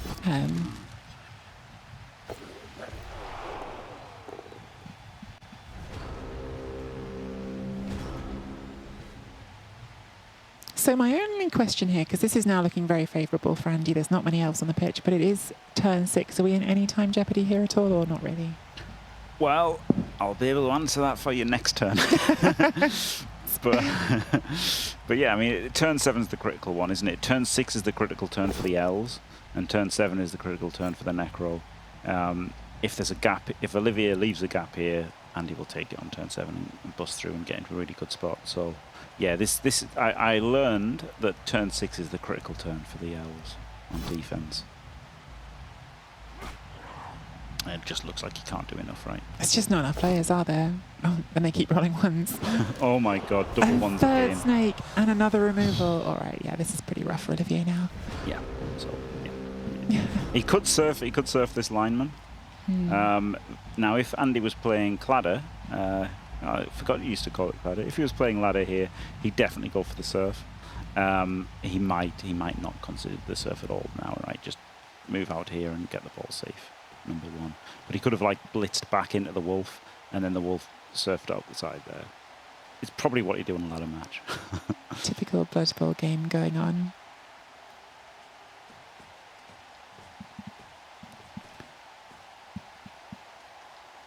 Brilliant play from Andy, letting ODL remove all the yeah, Yes, smart.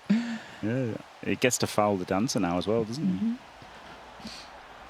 No deaths yet for the Wood Elves, which is very important if Andy gets to go up to 13 players.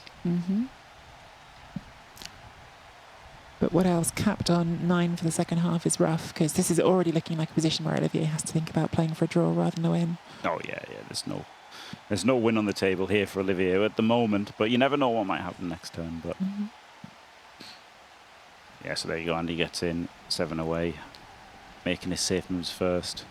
All the safe moves before doing the wolf blitz. So yeah, absolutely not what he'd do normally. He'd 100% go for the serve, I'm sure, if this was a ladder game. But Andy playing properly is a lot different.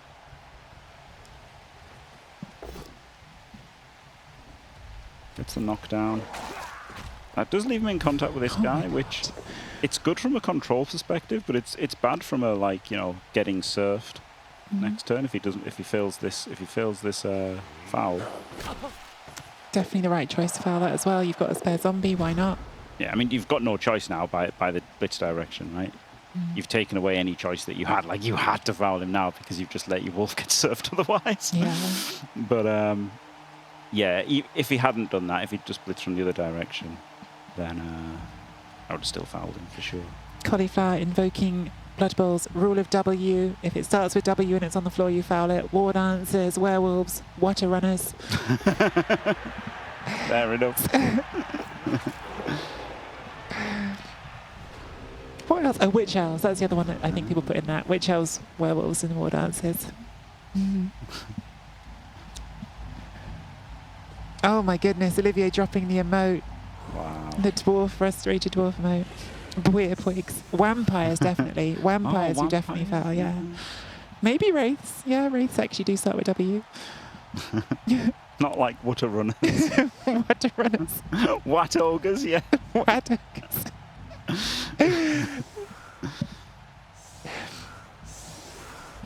Oh my goodness. Well, this is the one turn which there can't happen, but there's at least another set of KO rolls. But yeah, if those all stay out, That's really bad, yeah. Yeah. Andy made his. Of course. And then, oh dear. This is real. I mean, this is no one turn. There's no one turn here. And there could be a timeout. And he could score with a timeout. It's possible. Yeah, definitely. You've got 2 movement 8 players on the pitch with dodge. Wouldn't be easy still, and that says how bad it is for Olivier, because you haven't even really got the right number of players to recover it. And I mean, there is an argument for 3 zombies on the LOS. It's so hard, this.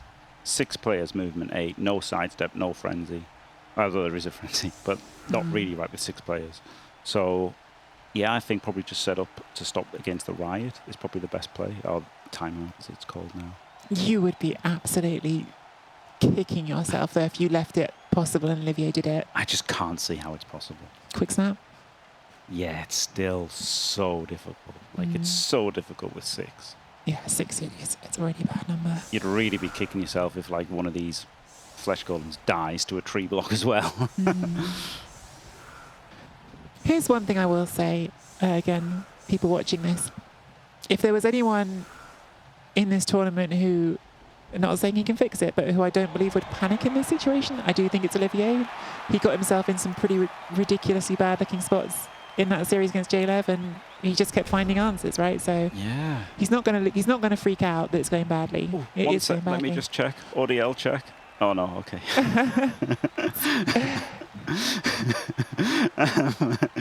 yeah, he's. Oh wow, look at this! Runs around to blitz on the wolf. On the wolf that has a bonus armor up as well. That's just an extra kick in the teeth, isn't it, for that one hit? That's for the whole match as well, isn't it? So this kickoff result that we just had was the cheering fans into Iron Man.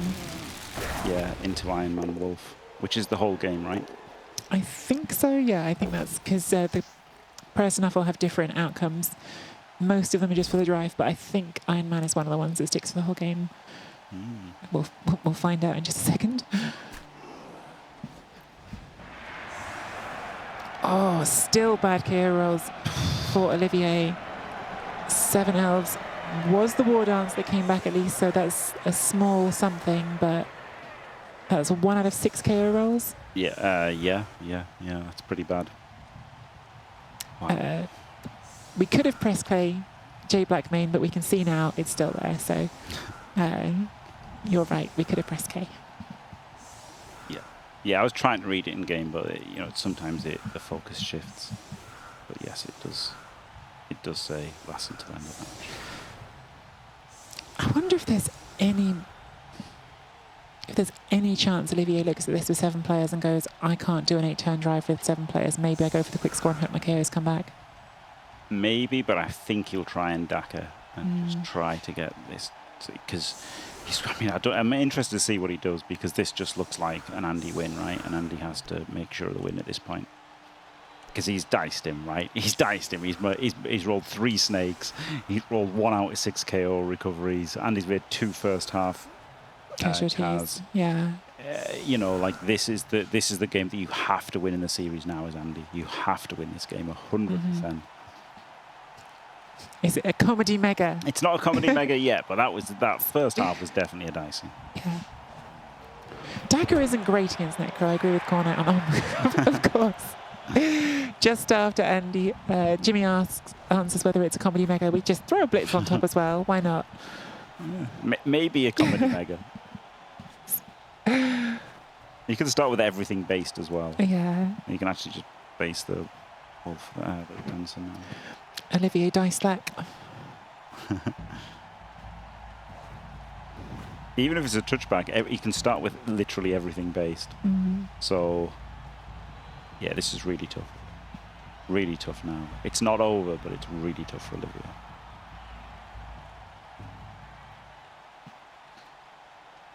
The thing is, if you go for the quick score, I just don't think you win with 9 players. Like, he didn't defend with 11 players. Is he going to defend with 9? He did lose the strip ball quite early in that drive, though. And the other thing that, I'm not saying he definitely should, but I'm just playing devil's advocate here to give you the other side of it, is Andy has to do a 4+ pickup again in the rain.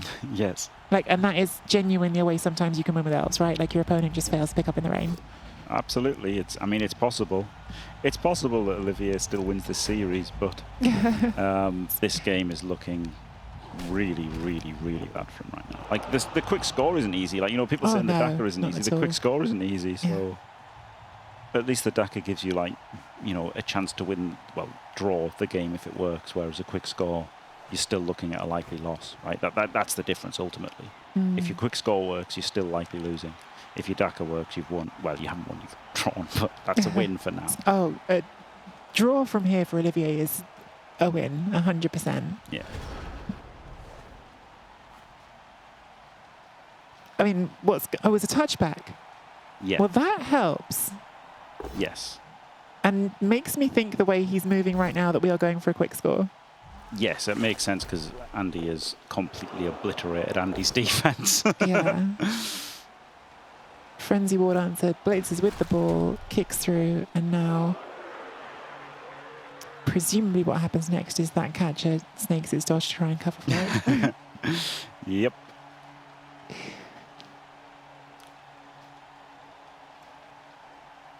This is still quite hard to get safe. Yeah, Andy probably should have moved this wolf central, right? Well, that's the one thing with the new blitz, isn't it? You only get the 4 players. Yeah. I still think you should have moved it. That should have been 1, right? You know, if you're moving 1, then you've got to move the other to cover the space that he's left. Basically. I explained that poorly. Andy got to move 4 players because he rolled a 1. It's technically a D3 plus 3, but there were 4 for Andy, so he didn't get to move all of them. But yes, also Jim's point.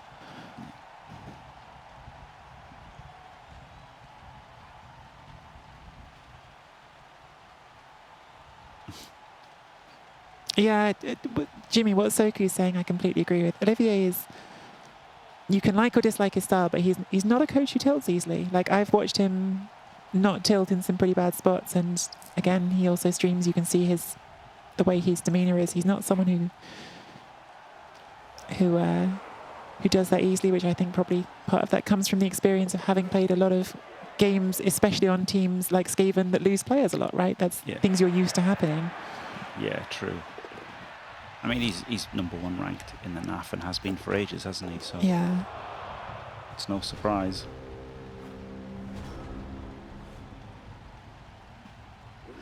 It did win the last Euro Bowl together with the French team. So Andy's got a double rush to hit, which honestly, that's probably better for Olivier, right? That Andy goes for that. Because it sucks out a reroll for the inevitable Andy drive. So I think Andy probably shouldn't go for the hitting the dancer.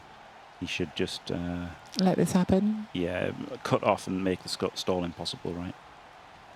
The stall and switch back and all that kind of thing. Just try and control the field as much as possible. There's no stall on. Yeah, because the recovery is so bad, isn't it? So Starfire is saying it's true. Like, the recovery is not here. Non-existent unless you pick up with a wraith. Which isn't the best. You'd have trouble doing that. You'd have trouble picking up with a wraith. Yep. I've noticed that. It's a bit like how I don't know if you play this on Undead and Necro, my ghouls never regen. The wraiths will never pick the ball up for me. It's weird. Never lucky. Never lucky.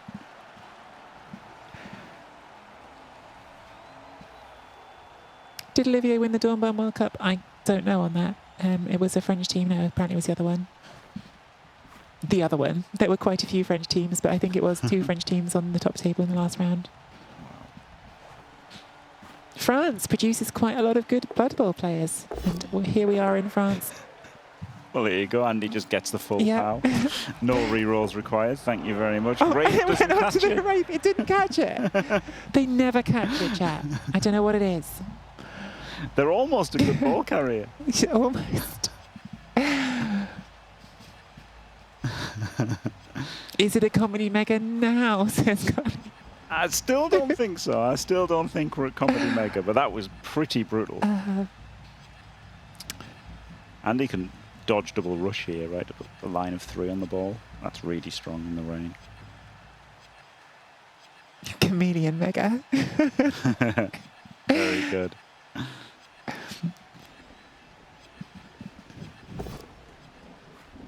Full pow. Full pow, because why not? Armor break, why not? KO, why not? Yeah, we are venturing into Comedy Mega territory, yeah. Yeah. Oh, it's rough as well for Olivier that this is the frenzy one and not the other one next to the ball. So Andy does put in a reroll there. So this is like, although this has gone great for Andy, it is also verging on bad, right? Because he's spent a reroll on this. So like if it ends up not working out, it's worse than if he'd not used a reroll. Wraith again! Oh. And because it's a rain, this is a 5+ pickup if you go for it, Olivier. Yeah. Which I think he will. I think you've almost got to, even though it's unlikely, just still try and score. Yeah, you have to. Because you've got, once again, 4 players on the pitch or something. Yeah, he has to try this.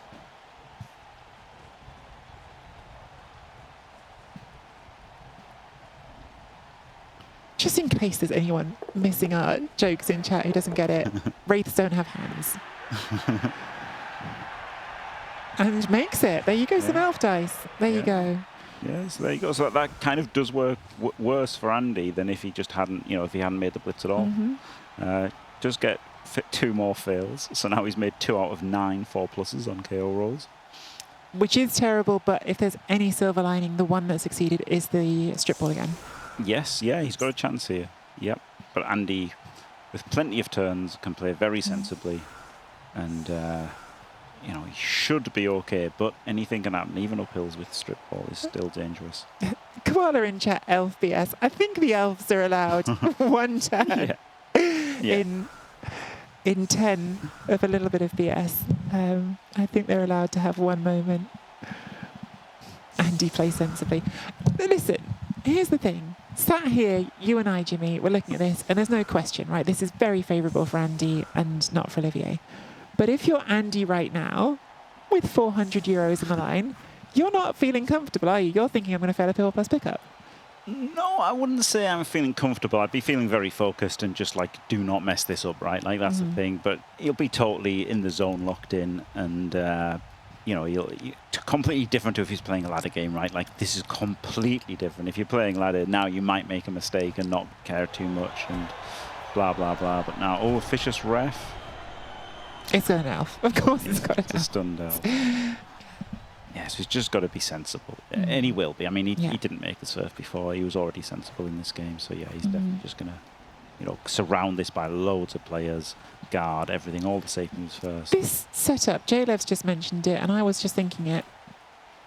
We're talking in the unlikely outcome scenarios, but Andy did leave open if you get a blitz on the right of the pitch there. That's one of the few disaster scenarios that's possible. Yes, yeah, I'm surprised that he did that. I would have probably had this wraith over the other side, holding the flank, and then just blitz and block and not bother about the blitz from somebody else. So I would have personally given that up. I would have had this wraith over there, 1 wraith on either end, and then blitz with a wraith and then block with a flesh golem. I think it's definitely unlikely. All these things we're talking about are unlikely, but the lose scenarios are unlikely, so... Yes, yeah. If there's, normally against Olivier, you can lose other ways than getting blitzed on. But not now, you can't. Now you have to really think about these niche things that give him a chance, because at the moment he's got, slim and none.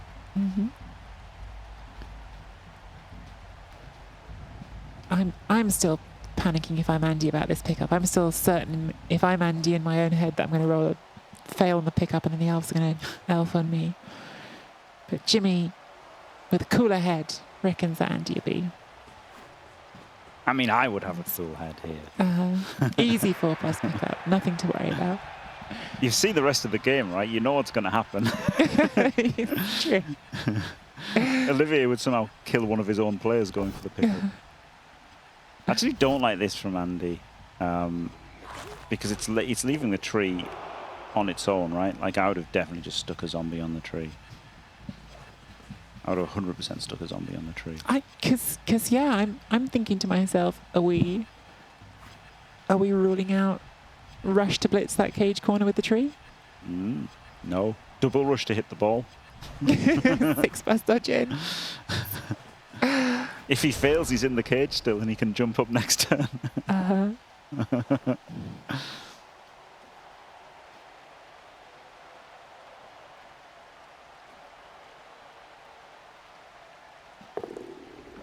That's exactly what he goes for. That hit on the cage corner and gets the power.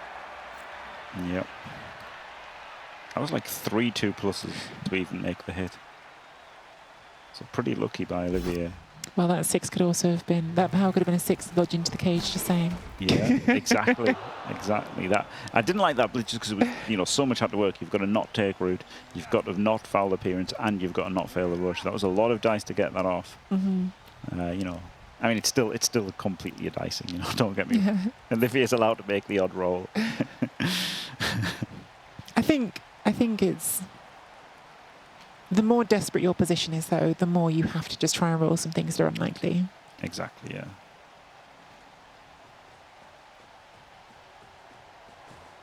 But like this is the Olivier way, right? Like, do you know what I mean? Like, it's not. It was lucky for Andy. It was very lucky. Like it has been a dicing, but this is how Olivier plays, and this is the risk that you run by playing the way Olivier plays. Yes, definitely.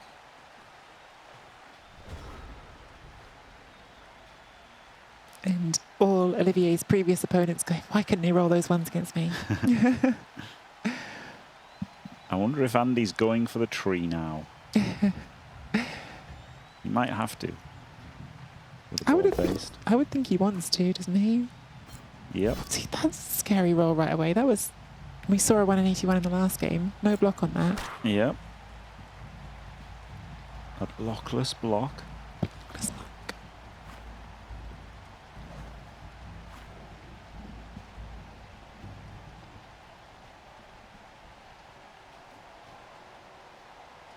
Ideally, he'd clear this dancer, but he just can't. So this dancer's in a super annoying place from Olivier there. Like, this is the thing, you know, like, you can talk about basing things and stuff, but, like, you've got to do it in a good way, right? And that's a really good one, because he'd love to put the fleshy in the back there. And he gets the hit, doesn't break AV. So now you have to move, because it's going to jump up. Yeah. And there's still the strip to think about. And we don't need to keep having a discussion about is it the right thing to have, not the right thing to have, right? But it's still just that is what the jump up skill does for you. Yeah. Like, whether or not you think it's what they should take, it's doing something. I mean, it's a great skill. Like, it's Yeah. a great skill to have on a tree. It's fantastic. The problem is that it's costing you like 2 dodge or a dodge and a wrestle on your linemen. So they're also great things to have. But I mean, there's no doubt that a jump up tree is way, way better than a tree without jump up. Yeah. I think he's thinking about the board now. Such a banger.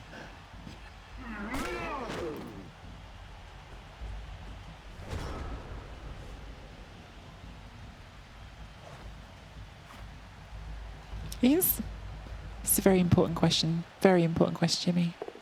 Because I can see Andy is in. Is Olivier on... Oh my goodness. Ooh. Fails the loner, and that really might be GG. It's certainly really good for Andy, isn't it? Now he gets a Yeah. claw blitz and he gets pack cage, H cage. Was that not the blitz? Was that the 4+ jump up hit? Yeah, I think he did the jump up, yeah. Yeah, jump up 4+ or 5+ with. So you rolled a good dice to then roll some bad dice. But that's kind of interesting. So then what was the plan? Was there hit that and then you got to go in with a strip ball? You could have got a 1 dice with strip ball if that pushes. Yeah. Yeah. Or if it powers. If it powers, Yeah. then you've got a 3+ leap in. Yeah. It's worth a go. Yeah. You don't lose anything by trying unless you dub skull. Unless you dumb skull. So what I was going to ask, very important question, Jimmy. Am I right thinking these are the default colours for the Wood Elves? Yes, they are. Yes, unpainted Aw. Wood Elf team. We don't like that in the World Championships. Andy has put the effort into customising his team, putting the colours on. So maybe that's where Olivier's losing just a little bit of the Slippers of equity in the game. Yeah. Same with Andre with his Imperial Nobility. They were unpainted. Very sad to see the unpainted teams, honestly. Lack of effort. This is a little bit dodgy by Andy because he really should have made it so that he could have, you know, just done the blitz last. And he's moving these players first. And okay, he's not even going to blitz with that wolf. He's going to blitz with the other one. So that lets him get everything done first. Oh, okay. This I'm not a fan of. This is greedy banger Andy. Now, so this is the thing, right? It's not bad, right? It's absolutely not bad. But it's greedy to an extent in that he's getting a stronger position out of doing this, right? It's just a little bit less safe. So it's, you know, he probably still should have moved this first and this first anyway. Like, he probably should have just do these safe moves, right? He should have just done those anyway. But it means that now if he makes this block, you know, he's got this extra guard through and that guy was base and stuff. And it is better. And he's even getting an extra hit, and this guy has to go in the cage. Some way. Oh. I mean, every time I say something, I'm like, okay, but it's still pretty safe because of the guard. But I think, again, because the situation's so bad, this might be a try for the ball. Yeah, yeah. it's like this is pretty decent in the front here. Yeah. Andy has given you like an extra step there. You can't jump straight there. Yeah. But if you get it, push directions. Oh, it's still not that great, but it's something. Yeah. Yeah, no, it's not great. Like this Yeah. thing, like it's still really easy for Andy. Just takes the block.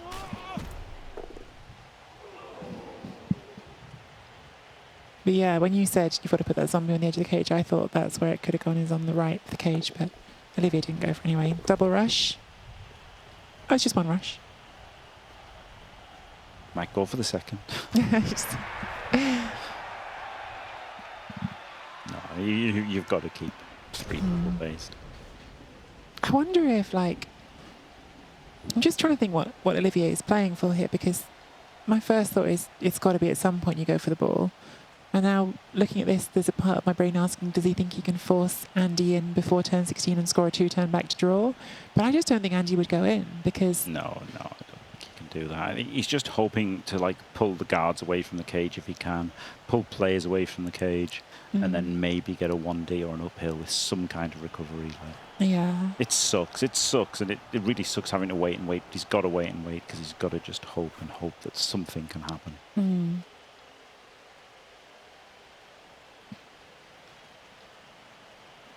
Most agile tree, second most, I guess tree is more agile. I wouldn't count on me, Ramafan. I wouldn't count on me. It depends how you judge it, right? Because for a tree to be able to move even 2 squares is a pretty agile Right? tree. Yeah, super agile. I mean, I can get up most days, so so I don't have to roll a 4+. But I don't know if I jump up necessarily. It's more of a slow, complaining rise after the alarm clock glows. This is really looking like this zombie should have been 1 to the left, shouldn't it? That looks like it would have been the best square now after this tree's come in. Didn't really think about the tree coming back up. Guess Andy didn't by the looks of this. This is enough to say a mistake here from Andy, I think, getting the tree on 3 players. He is going for the Wolf Blitz. Almost guaranteed to knock it down. Yeah, Decent chance of breaking AV as well. that's it. What's really nice with Necro, which I see Andy do all the time with those frenzy hits, is you can use the stand firm of the fresh column to just make sure you're not going to push yourself anywhere you don't want to be. Yeah. Yeah, that is like Necro 101, right? Like that's what's impressive about like Andy and Diomed is just how they use the guards so you can just never hit anything ever. Basically, is that what it feels like? Yeah. You know, you've got the fleshies that you don't want to blitz, you've got the race you don't want to blitz, and they use them to protect the zombies, so you don't want to blitz them either, and you just end up in a nightmare. But this stun is huge now because you can get away next turn. Well, if it wasn't stunned, probably Andy would go somewhere else if it wasn't stunned. But if it wasn't stunned, you could chain push it onto the ball. But Yeah. Yeah, you'd have definitely gone somewhere else. yeah. 1 into 2 here with a guard. Doesn't get a knockdown. This was also a little bit greedy from Andy, right? The double rush instead of the single. But, you know, works, pays off. Again, that's the thing, like those little things incrementally make it easier, don't they? Like, so like they are a little bit greedier, but they get a little bit more payoff. And it's not bad to say something's greedy. I think people misunderstand me sometimes when I say that's greedy. It's just a little bit more risk for a little bit more reward. He's not just adding risk for no reason. I think some of the best players are really greedy sometimes. It's just about knowing when to be greedy. Yeah. I think if you're never greedy, actually, that can be a weakness too, right? Like if you never take those opportunities to give yourself the best outcome. Well, exactly, and that's what I was trying to allude to with my series versus Andy, right? Like I wasn't going as you know, as high intensity as Olivier. Like it was beyond, you know, my usual risk profile, but it wasn't up to Olivier's standard. And maybe if I had, I would have won. But you just never know, do you? Fortune brave is the brave. No risk it, no biscuit. That's what I always say. Chunter's never greedy. Never. Chunter once fireballed his own gutter runner when he was winning 3-0. Like that, I think is crazy. Not just greedy. And did it work? Of course it did. Of course he knocked down everybody else and not his own gutter runner.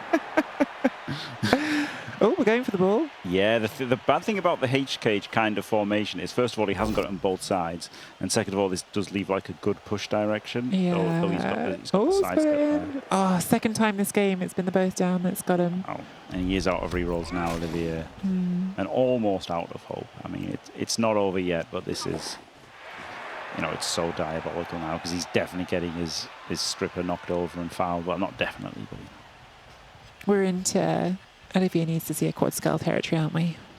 yeah, basically, or a hexaskull actually. Maybe.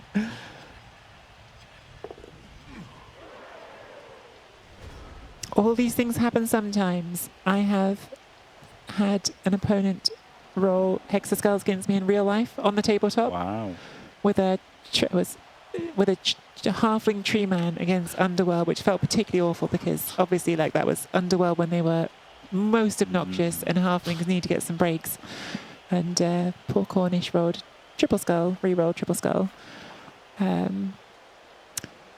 So all these things happen sometimes. Yep.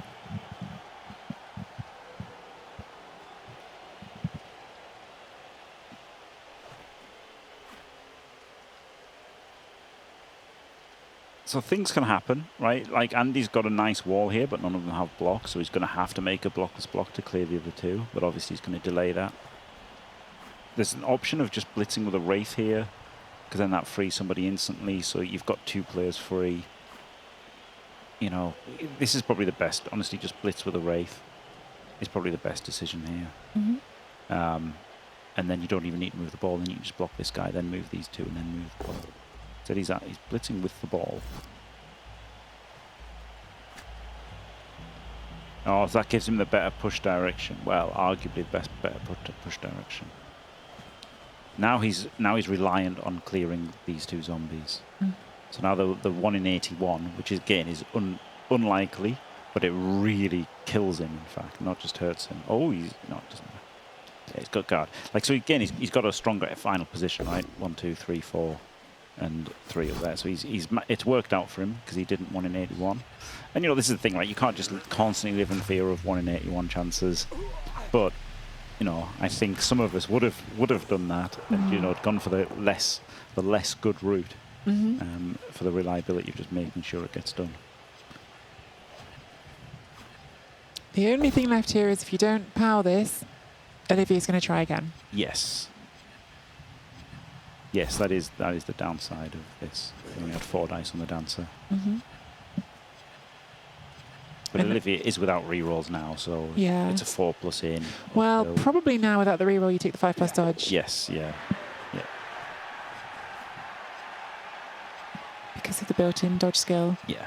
I mean, Normal dancer. it's 55%. So Yeah, it's it's still a small, basically a 4+, Yeah. Depends if you use your dodge and stuff. And you might just go straight for it, right? Because it doesn't have to do the 3%.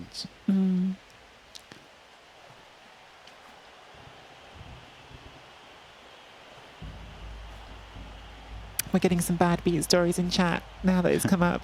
Told this story many times. The Chaos Cup several years ago, my Khemri against Woodies. I had the opening hit of the game on turn 1 with a block tomb guardian. Roll triple skull into triple skull. Then on the first hit of the second half with the exact same tomb guardian. Sounds like that tomb guardian needed firing, Spider. But well done on getting the win despite that. That sounds horrendous. Is Necromantic better than Shambling Undead? We've stripped the ball. He's done it. He's done the 4+ leap. He's done the uphill hit. And now, and this might be a draw or even a win for Olivier. It's possible. It's not likely, but there's a catcher down there if you pick it up and roll a 6 and roll another 6. Yeah, it's not super unlikely at all. It's quite unlikely. It's not that unlikely though, is it? Like without any rerolls, Yeah. sure. The rerolls is the killer here. Yeah, it if is. you had a couple of rerolls, this would be fine. It'd be high percentage chance. Ridiculous. What would you go for here? Because I was thinking first you use that frenzy ball dance to clear, but actually your dream scenario, if you're not throwing right now, is probably to be carrying on the bludge and hoping. Yes, yeah, I think So big up on the bludger, yeah. Get the I would have got the catcher out here as first as a scoring threat. And then or maybe assist the hit on the wolf. the thing is, that's like, yeah, which is better to have that as the extra scoring threat or to take that as a hit. Yes, Antic, best of 3 series. This is game number 1. Oof. Tactical burning of the one on the tree. Love that strategy. Brilliant. So yes, nothing will be decided here. This is game number 1 of a minimum 2, maximum 3 game series. Yes. Best of 2 plus 1. That's a good way of calling it, I think.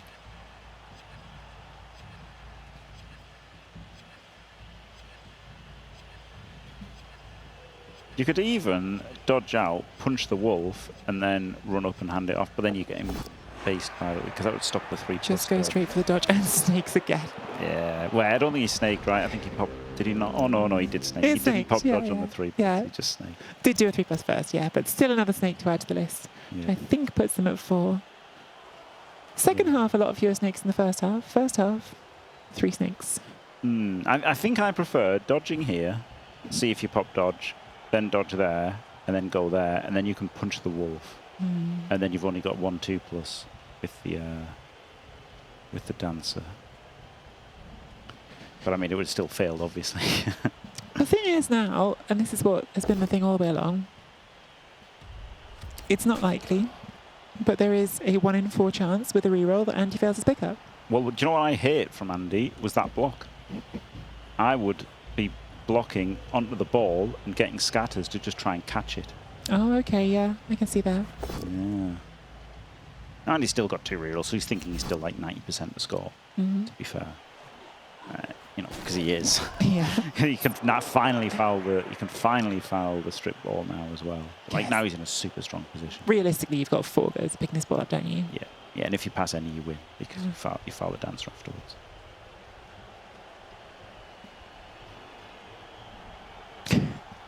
We've got an I wouldn't have done that count in chat, which I've been ignoring, but it's now up to 15. Listen, we're here to commentate. We won't always be right, but we will have to give some opinions, otherwise it'd be very boring, wouldn't it? I'd say, from my point of view, Jim probably has a much higher hit rate of the being right when he says he wouldn't have done that. Don't take my would have done that as better than the players out there playing them, because that's why they're in the last 8, isn't it? And there's more than one way to skin a cat. Yeah. That's the big thing. Just because I wouldn't have done it that way, that doesn't mean it wasn't the right. That wasn't the right way to do it. There's just different things, isn't there? You know, like you can go high risk, high reward, etc., etc. That, I think, finally will lock this down for Andy now. There's literally not a wood elf that can reach that ball. And this one's getting And fouled this anyway. one's getting stamped on. So I don't know if Olivier will even take an action next turn.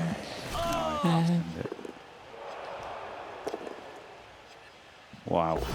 Andy got the great dice, yeah. He did, yeah. Well, that was a dicing. No 2 ways about it. But, you know, he still played well, right? Like, he still played himself out of every situation. It wasn't just the dice, you know. It wasn't just the dice. Like, this is the thing. Some people get offended when you say they got lucky. But, you know, he still has to play well versus Olivier Delac. You could give those dice to somebody else and they lose 2-0 versus Olivier. One dice goes into. Yeah, exactly. And the thing is that after 3 or 4 turns, Andy was in an uncomfortable position, actually. Like, he hadn't Very uncomfortable. started the game with everything going his way.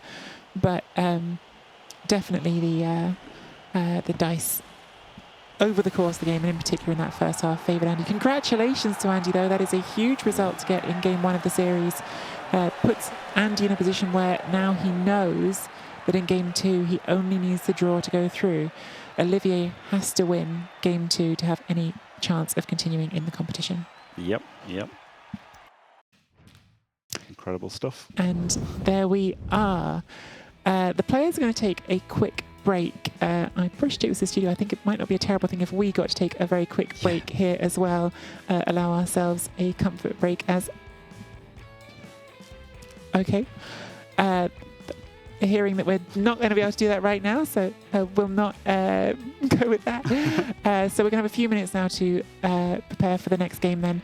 I don't know if in the meantime, Jimmy, because you've got the screen up there, are you able to check for people how the Andri Spartacus game is going? Because some people were asking about how game 2 of that series has gone.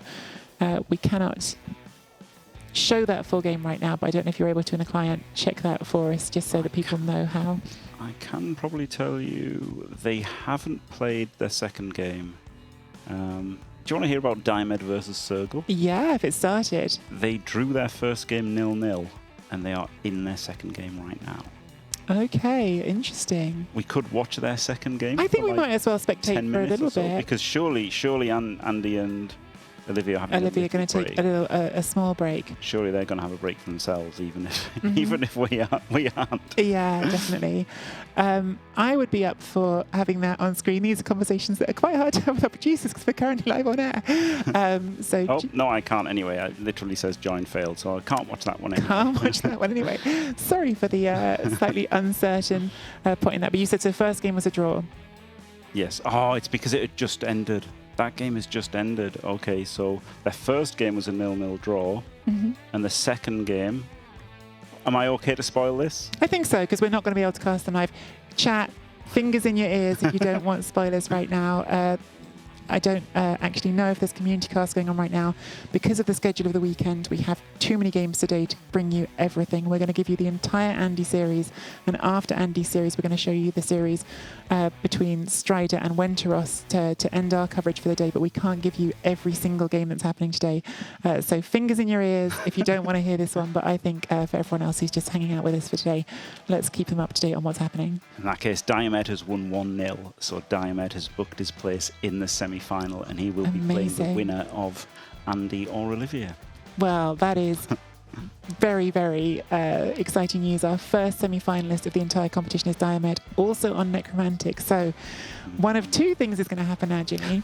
Either we've got a Necromantic mirror, and interestingly, two different rosters as well. Yes, very interestingly, yeah. And I think a solid argument for online Blood Bowl, possibly the two best Necromantic players, I think, in Blood Bowl 3 that I've seen. So a really, really high caliber Necromantic mirror. Absolutely. And then the other possibility is that poor Olivier, if he finds a way back from 1-0 down against Andy, is out of the Necromantic frying pan into the Necromantic fire to do it all over again. Yes, yeah, this bottom half for just on names is crazy, and it was brutal, particularly the bottom quarter that had myself and Andy and Olivier. And then if you get through that gauntlet, then you've got Diomed waiting for you. And yes, Diomed has actually done that. He did come through.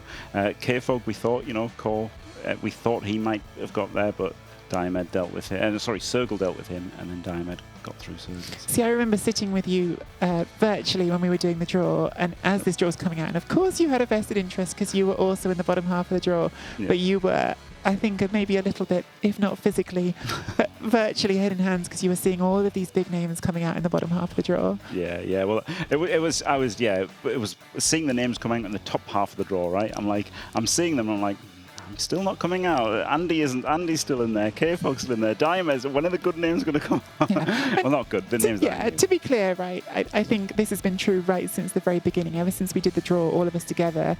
Some of that is probably perception bias on our front, that we recognise certain names. They're players that we've seen more. They're players that, because of the competitions we play in, because of your Super League, for instance, where you get to see them play regularly, we know some coaches better than others. And so we're not always correct that the big names are necessarily the ones that you're most afraid of. But that's still how this works, I guess. There's going to be names that are more recognisable, that have been there and done it before. Of course, in the top half of the draw, Strider's name jumped out because Strider won the season finals that we had at the start of the year. So certain names are always going to have that little bit of extra fear factor about them, I guess is the way to put it. Yeah, and especially with after the draw, there was the runners-up, wasn't there? And it was the fact that, like myself, Diomed and Andy, we were all runners-up, which is kind of crazy, I think. not to sound too big-headed, but they were three probably of the favourites to win the whole thing, all runners-up in their group. So they were absolute linemans for winners to get. Let's have a look at the bracket since we're talking about it. I think that seems like a good moment to check that out. We've got at the top here, and of course, this is all narrowed. We're no longer at the start of the draw, but the top quarter, Wenteros, Strider, Spartacus and Andrew. Again, Wenteros on Dark Elves and Strider on Wood Elves will be our evening series. We're going to get to that as well. And the bottom of the draw, as you've just been naming them there, Jimmy, Diomed, Sergal, Andy Daver and Olivier, and Sergal, of course, there at the expense of K-Foged. Yeah, that was not a huge surprise again, because, like, yes, K-Fog is the big name, the one that we all know, but he's still only going to be like 60-40 or something versus the other players in this competition. Like, it was just, but he is a little bit better, right? Like, I think he's probably the best player in the world. I know Olivier is ranked #1, and I know that, other people can think other things about Blood Bowl 3, for example. Diomed, brilliant. But the thing with K-Fog is he's done it over every single format. He's done it Fumble, he's done it Tabletop, he's done it Blood Bowl 2, he's done it Blood Bowl 3. He's just... K-Fog is majestic. But, Sergal's a really, really good player. And Sergal winning a game, especially with loads of block orcs, it's not unlikely at all, really. Yeah, again, for those of you who can't currently... for those of you who missed it a second ago, and fingers in ears for those of you who don't want to hear it, but one of these results is actually not quite up to speed yet. We have got our first semi-finalist, which is Diomed, who has won that series against Sergal. So we have got our first semi-finalist, Andy Davo and Olivier, currently playing to try to become our second semi-finalist. But to the point that actually you were just making, in some ways, that's kind of why we're here, is because we have all these like competing arenas in Blood Bowl of players who we think of as the best. There's the tabletop scene where Olivier is ranked #1 in the world, and the ranking system for tabletop is a very specific system. It's about how you play on a certain race. It's not like a global ranking for all of your races. It ranks you on how you do on an individual race, and that has its own positives and drawbacks. We might look at Blood Bowl 3 and say, before this first season finals, which Strider won, we might have said, well, who's winning Chalice? Who's winning that ladder playoff competition that we get at the end of it? And similarly, we can look at Fumble as another playing space and say, well, there's the majors. So we have all these different arenas in which Blood Bowl players are proving themselves. And what's exciting here is, because we've got this set up, because we have prize money and reasons for people to come in and do it, and because of the support we've had for this competition, you see the best players who are across all these different arenas wanting to come together and play here. Yeah, speaking of playing, we've got it. We've got the Olivier versus Andy. It's ready for game number 2. Let's get in there.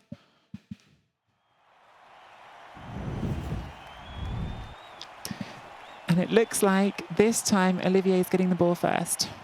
Yes, I was a little bit confused. I thought that's a strange setup from Andy, but no, it's Olivier has the ball. So I wonder who won.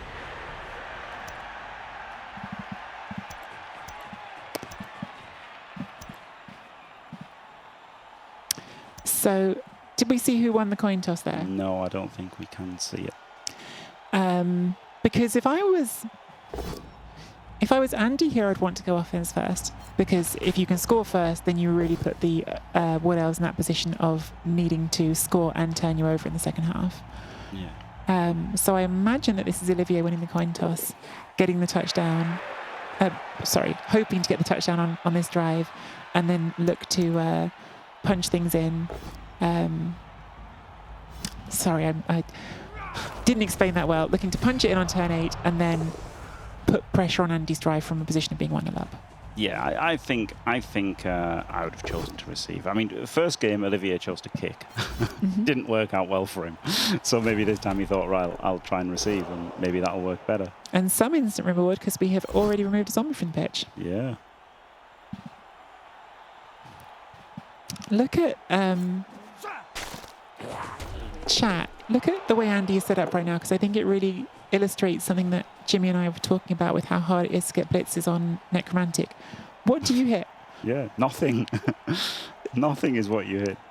You've got one choice for having a 2-dice blitz, which is to bring something through into the middle of the pitch where you don't want to put it, and then risk a 2+ failing anyway to even have the chance to blitz a wraith, after which you risk it not falling over and sidestepping onto your player and hitting you back. Exactly, yeah. Yeah, it's a nightmare. Now, obviously, this is just for one turn, but it keeps up like that, like it just, him and Diomed are really good at, keeping in the right place all the time, making it so hard to get anything.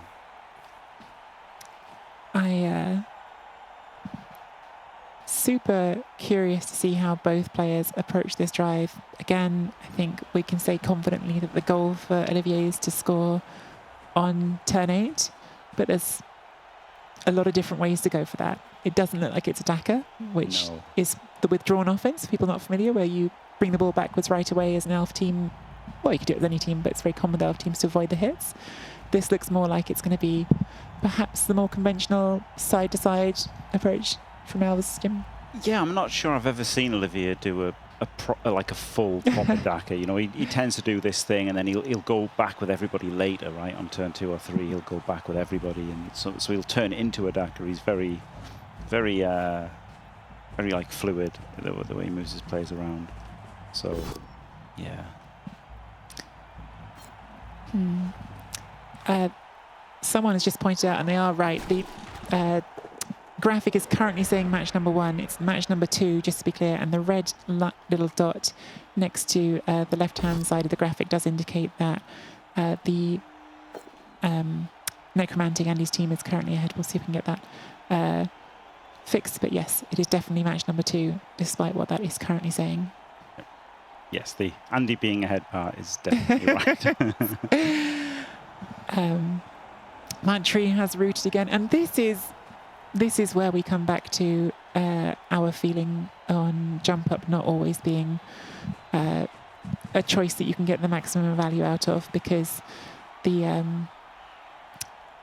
it roots, and then if you're Andy, you just don't make contact with it again after that. Yeah, like it's a great skill, but it's just opportunity cost, isn't it? I just don't think it's worth it at all, ever now, actually, because you know, in progression you could just take plus movement.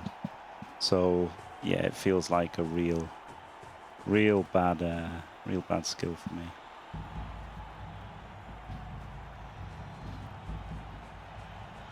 So when I was saying before about moving side to side, I think this is really like classic how to approach an offense with elves, which is you keep switching. Unlike a lot of other races where the priority is to hold the middle of the pitch, with elves you kind of want to see if you can get the defence to follow you to one side, because you tend to have that movement advantage to then go to the other side and swing around them. And that's the thing with the tree, actually, is that often, even when it roots, if you're doing that side to side, you end up getting to use it as a pillar that you can play around, even if it's stuck in one square. Yeah, like it still dominates 9 squares even when it's rooted, doesn't it? You know, like it's not just the player. It's not just the player itself. It's got its tackle zones as well, so you can always like build around it. But hello, Faimir. Yes, Andy is playing, and he doesn't have a camera looking at him. No, we talked about this. No camera on Andy. It wouldn't have been very fair on him being on camera when his opponent isn't. Yep. He's in the broom closet. Yep. They put him in the broom closet. I don't actually know where he is. He's got a secret room. He goes upstairs and goes to his secret room. But the production team know where he is, hopefully. Yep.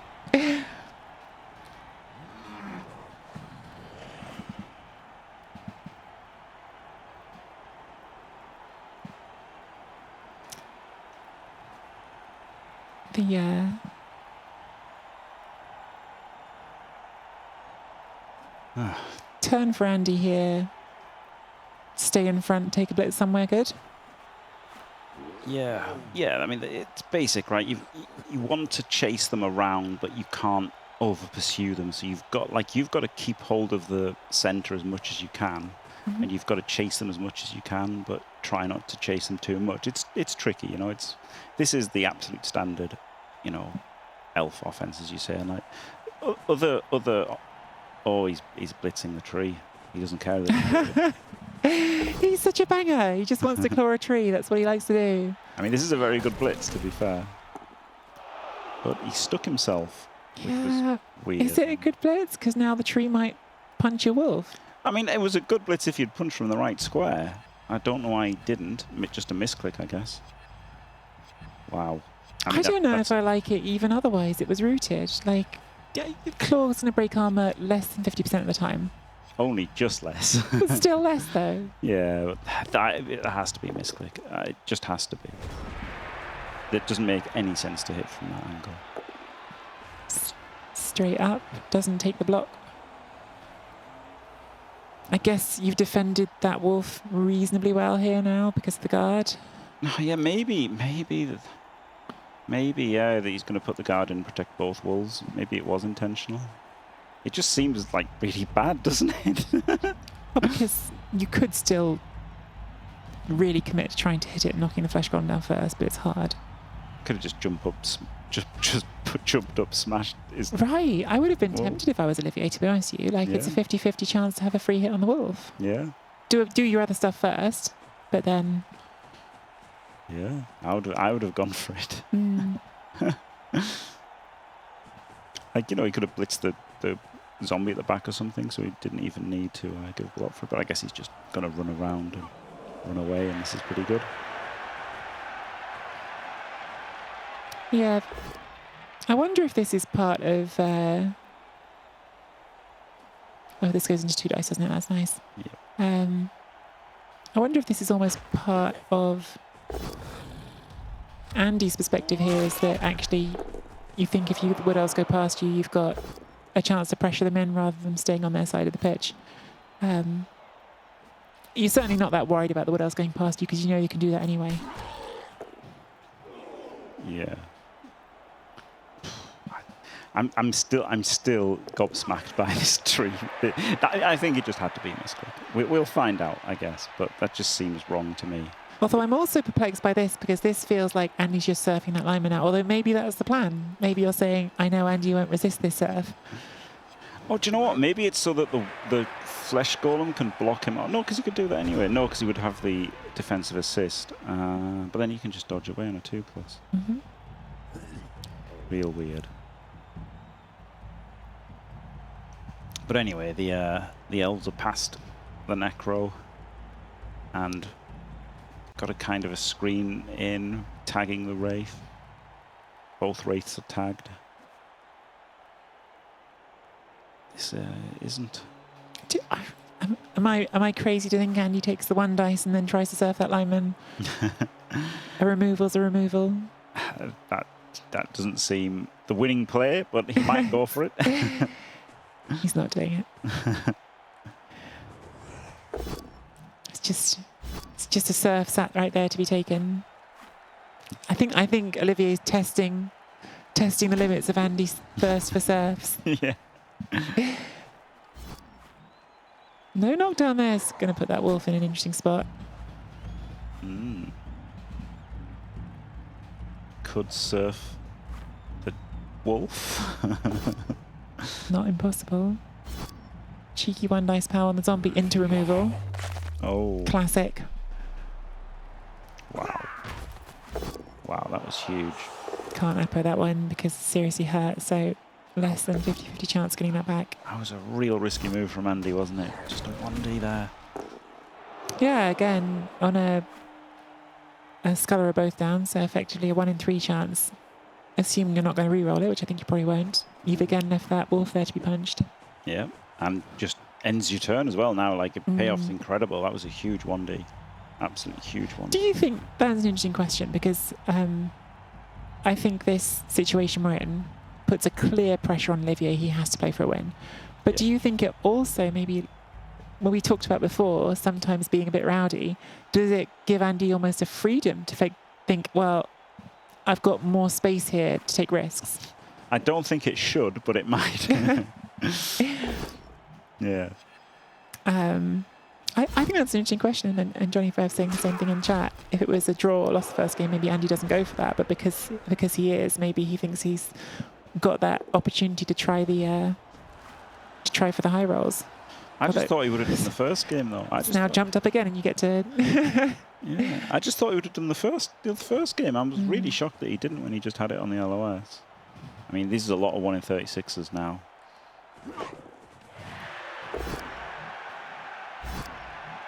And 1 in 9, in fact, isn't it? I guess he doesn't need to do the 1 in 9. Well, he does with the bottom catcher, not with the one on the left. Yeah, this one. He doesn't need. He only needs to do 1 dodge, right? Yeah. You can have 1 there and 1 there. Mm-hmm. So it was only 2 critical 1 in 36s, and if he'd powered, it would have just been 1. Why not go for the jump up hit on the wolf? I think this time, Collier, I'm actually okay with not doing the jump up because now Andy has not got enough players just to hit that tree. So now Andy has to think, am I going to go and help that tree or am I going to do a dodge on it? And so it's making Andy in an uncomfortable spot, that one. The previous time, I think you could have gone for the jump up. This time, I think you've given Andy an awkward enough spot with just standing up. Yeah, you're trading 2 players for 1, Yeah. which is fine. That was a 3+, which we made and saves. Oh, well, you probably wouldn't have surfed that side step anyway. No, probably not. Oh. Well, we'll find out. We'll find out if Andy wants to surf that side step enough. He surely can't. I don't think so. I don't think so. There is a little graphic BB jock. You can see the red thing there on the left. Means that Andy is ahead. Yes. It also says match 2. Mm-hmm. You're welcome. Uh-huh. You might blitz this sidestepper. The problem is if you don't knock it over. I think it's like the best one to blitz. But the danger is if you don't knock it down, right? It keeps the screen. Mm-hmm. But with 4 dice and block, I think that's the blitz to take. He could serve 2 players, yeah. He really could serve 2 players. Killing Andy on the inside, that's going to take like a minute of his turn. It's just... Double serve. I mean, you don't have enough players to double serve and claw the tree on a 2 dice, which I think might have been his dream scenario. That would have been the ultimate Andy Yes. play, yeah. Might have done it on ladder, but...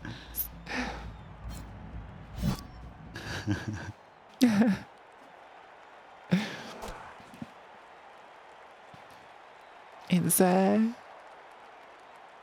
mean, we joke about it, and probably in this situation, I think it's probably overthinking it to consider it as part of the possible things that Olivier's considering. But knowing your opponent, thinking about their tendencies, it's part of Blood Bowl, right? It is, yeah. I think more on Andy's side, right? He knows how Olivier plays. So that's a good thing for Andy to know that about Olivier. Whereas, you know, the surfing meme is just a thing he does for streams and ladder Yeah. at the end of the day. Well, he has gone for this one, which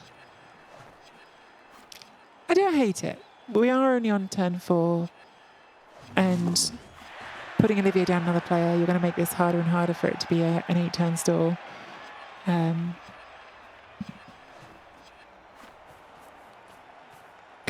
Because what Andy is doing here is saying, okay, Olivier, right now, Andy has said to Olivier, okay, you're playing on 5 players. Well, right now he said, surf my zombie. Which I don't know why he said that, but he must think it's a bad idea for Olivier to do. Yeah. I don't think I would go for it, though, if I was Olivier. So actually, it's not enough value, is it? I don't know, you can assist with a sidestepper. But it's a zombie. Yeah, but it's a player, isn't it? It's a player. Yeah. Well, he's not going for the surf because he would only ever do it with assisting with a sidestepper. Yeah. So for sure, by going for the surf that time, Andy has reduced the amount of time he has to press double skull to pressure the Oh my four goodness. skulls. Into death. Oh, Has to God, apple this. poor Olivier. Oh, it Works. works. Okay, that's a huge appo. Huge appo. Oh, This my is the goodness. reason Andy didn't do a devastating blitz into Oh my God. Absolutely incredible. Well, yeah, we were saying last game that Olivier's a player who doesn't tilt. I certainly would not blame him for feeling a little bit tilted right now. No.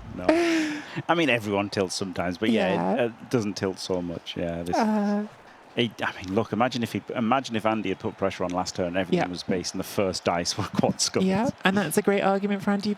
Maybe shouldn't have taken that serve, because if you had that pressure now, that would be potentially game winning. Yeah, I honestly, I hated that serve. Like, I really hated it. I think that was a bit of a meme serve. And Right after you said he wouldn't do a meme serve. Yeah, I just didn't think he would. I really didn't think he would have done that. That was a meme serve for me.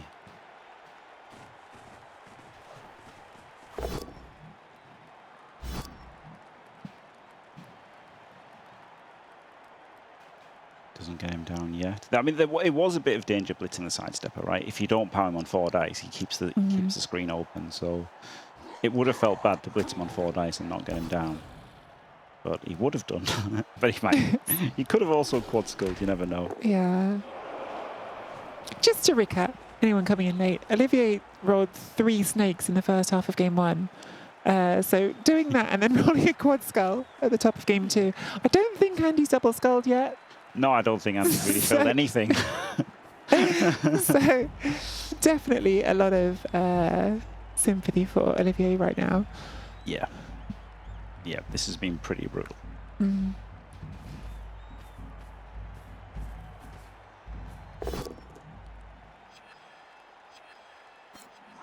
And you got all his skills. To be fair, he did roll some double skulls against Jim.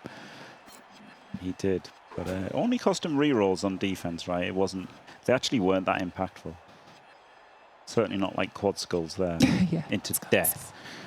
Odds on quad skulls is something like 1 in 1,300. Yeah, 1 in 1296. Yeah, so in case anyone's struggling to put a bit into perspective how unlucky that is. Very unlucky.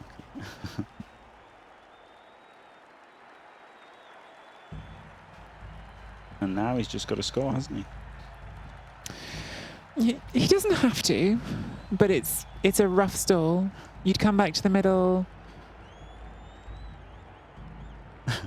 And then I don't know. He could just concede, but yes. I think barring that, he has to score.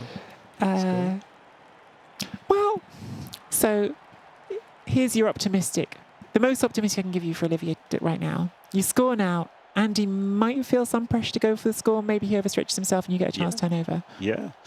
Scoring turn 6 is better than scoring turn 7. Yes, I agree with that. Yeah. So this isn't too bad. He's still got the strip ball alive after the Apo. So, he might just get a turnover and go 2-0 in. Mm-hmm. Fluffy Burrito asks, you ever feel guilty when you're like this, or do you just chalk it up to being part of the game? I think if you play a lot of Blood Bowl, you have to just chalk this up to being part of the game. Like sometimes you get given them, sometimes you get them taken away from you. And it's always easier to accept that when you're the one having it given to you rather than taken away. But it's Blood Bowl. Yeah, nobody's feeling guilty for you when it happens to you. So. Yeah.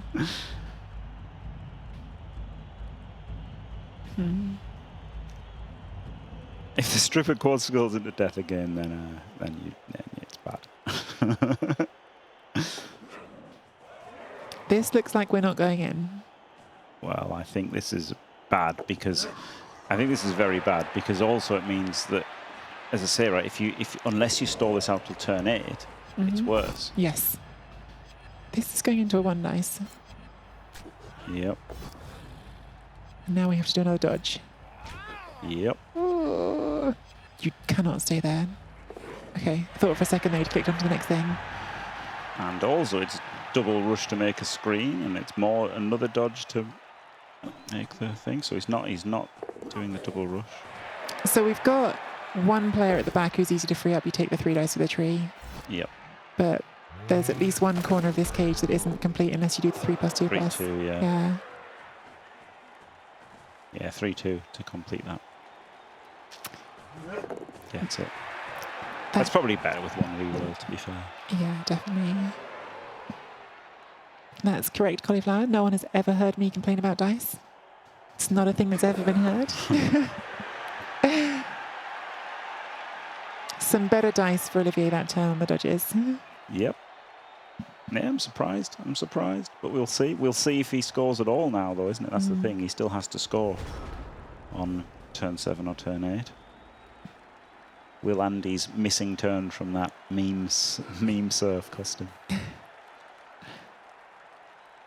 Listen, says Sebster, I wasn't here last year when Adam, who was sat in my seat, discovered for the first time about Andy and T, but the horror you would have seen on me hearing about Andy's crimes against T, that's a whole different matter. T is, I've got a T ally here. because before we were coming in for this, when we were getting ready, there's a coffee machine ready for us in the green room, and I was thinking, oh, I need a tea. There's no kettle, but it turned out that Jim, you're just as committed to a pre-game tea as well. Yeah, I've taken 50 tea bags with me. It was a great moment. Like I pulled out because Sado. I pulled out my little bag. I have a like a sandwich bag with probably about like 15 tea bags in it, which seemed like probably quite a lot for a weekend. And then Jimmy pulled out a full 50 bag tea bag. So yeah, we're well supplied. Yeah. Yes. And Andy is not allowed to touch any of it. There's no freezer in the green room, nor a microwave.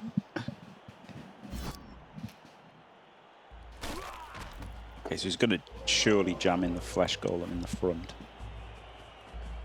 He's got the sidesteppers on the side, so he's got a fleshy in front and back with wraiths on both sides.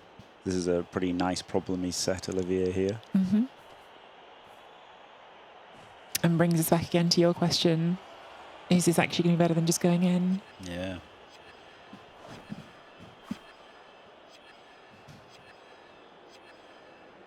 Now, Andy's not really going to get a counter score here. There's the vague chance with a wolf, but not something to concern yourself with. So Bash team. So I would have thought about putting him here. Interesting that Andy puts him there. Super interesting. Why do you think that's? Why would you have done it different? Well, so that the dodges are terrible, right? The dodges are a 4+, 3+, 2+, whereas this way it's a 3-2, so you're giving him a way out. Is putting it next to the guard about denying a block? I don't know, because it's strength 2, so you weren't going to get a block anyway. Yeah. If you're getting 3, you're uphilling on 3 dice anyway. So maybe it's denying a dodge out to hit this wraith somehow. This is really rough. This is it's reminding me a bit of, there was a point in the game against JLF though where Olivier was out of rerolls and just had to do like I think it was like a 4+ handoff, 4+ dodge type thing, and they can work. It's not even that crazy when you look at it with the rerolls built in. No, this might just be a 3+, 4+ handoff and then 3-3-2 away. That's the easy solve, isn't it? Oh well, he's gone with a foul appearance blitz and rolls a 1 on the foul appearance. It's okay though, because you've burned the 1. Yeah. It's gone now. Now he's rolled another foul appearance block. And this is on frenzy. This is going into another 1 dice.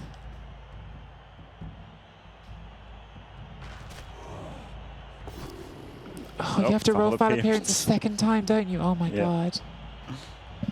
Wow. Foul appearance is horrendous to play against. Yep. So now it's a 5+ handoff best.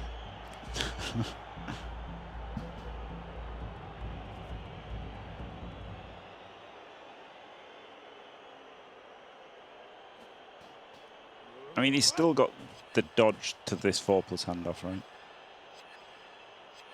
It's a 4+ dodge But it's a there 4+ now. dodge So yeah, now, 4, do the 5. Just No, it just does the 5. just roll the 5. I think that's. Is that better? I don't know. I feel like it's worse, but it depends, what he's going to do with it afterwards. Is he going to try and stall again? See, now I think you have to score, right? Ooh. Oh my goodness. Last reroll getting in. Fails. Oh, snakes at the end. Oh boy. Oh boy. Wow. On the one hand, that is another snake for Olivier. On the other hand, that was a lot of dice. A hell of a lot of dice. Yeah. That was the problem with his stall, right? Like, Yeah. okay, he was able to stall, but like, look what a horrendous situation he was put in by Andy. Yeah.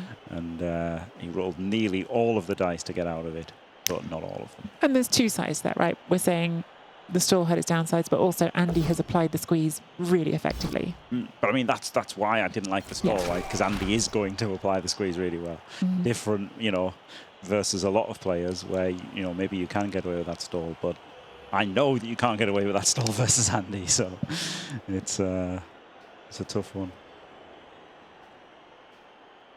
Wolf can score, yeah. This is potentially series ending if Andy flips this into 1-0. It can. I don't think he'll be bothered by it. He might try the 3D first. And then try to, he wants to deal with this sidestepper first. And then he might go for this guy because 1, 2, 3, 4, 5, 6, 7, 8 rush handoff is really good. It is really, really good. You did miss a trip by Crossmeagle if you didn't see it, because there was one. Yep.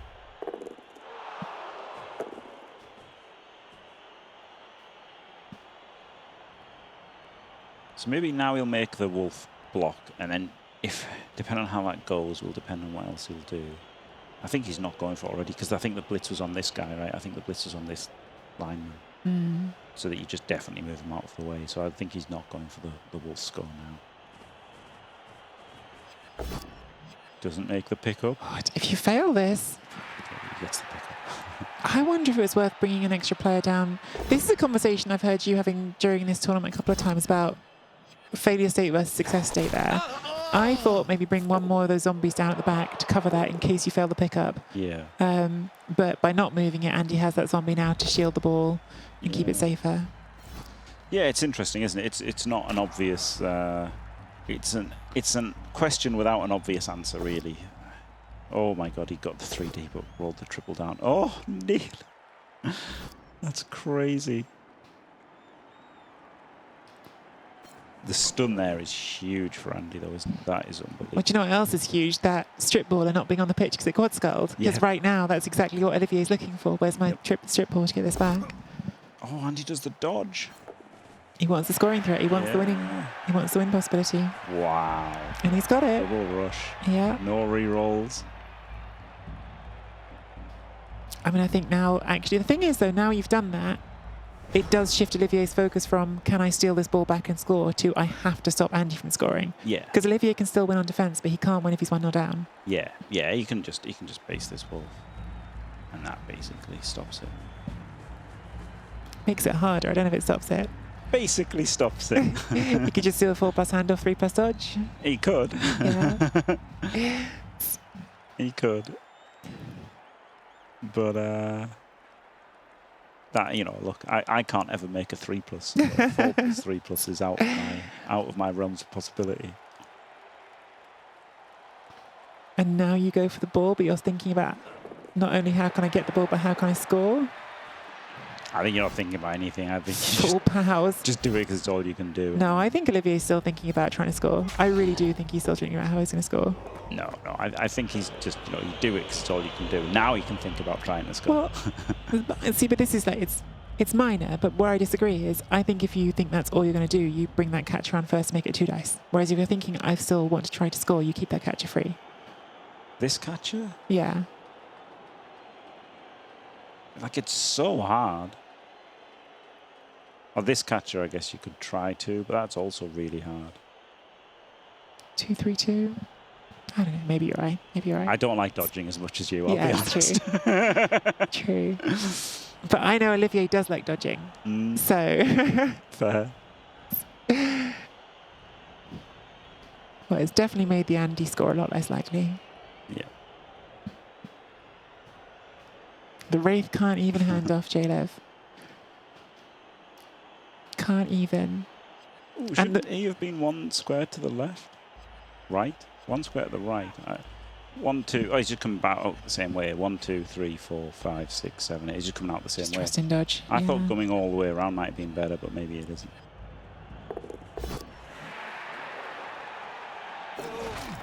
Not only can Wraiths not pick the ball up, Flesh Golems can't pass. Yes, I found that out. One time. It was versus Goblins, I think, who threw a bomb at me, and that's when I discovered that Flesh Golems couldn't pass. That is like peak Goblin strats. Throw the ball to a player who hasn't got a passing stat. Absolutely. Throw the bomb to them and be like, have fun. Surf the down dancer, says Giraffe. That's not impossible at all. No, that's maybe one of the even best players. Yeah. I think that's a very high value play if you can see a way to do it.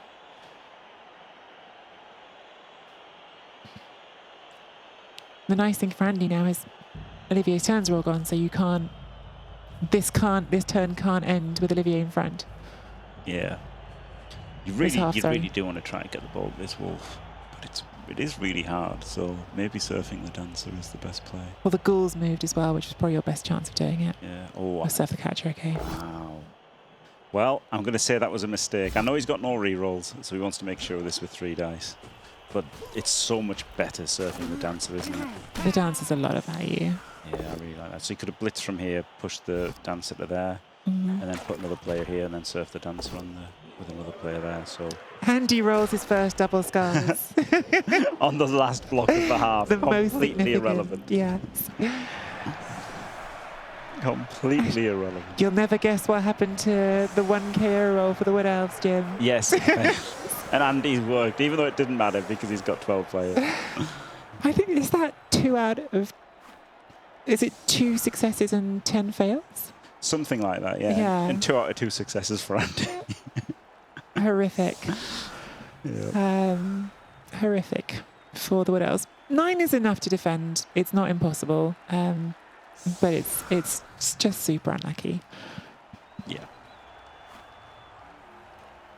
Yep, this is definitely strong favourite now, Andy. I mean, I thought he was a strong favourite before the series started, honestly. But, you know, he disagreed. He thought the Wood Elf matchup wasn't so good for Necro, but I don't know. I really fancied him in this one. Yes, Cosmigal, for Olivier, defending and just for draw is not enough. Needs to win. The thing with Wood Elves is a successful defence can often mean scoring. So unlike another team where turning over doesn't necessarily lead to scoring, Wood Elves, well, it doesn't necessarily, but it's got a much better chance to. Yes, I mean, that's what they're trying to do, aren't they? Yeah. Most people are like trying to stop the score, you know, and then maybe get a score. Whereas if Wood Elves stop the score, they're really, really looking to score themselves. Far higher. Like, the Necro there, stopping the score was a win for them. But like, and it is a win for Wood Elves as well, but it also feels like, well, I wish I'd scored as well, doesn't it?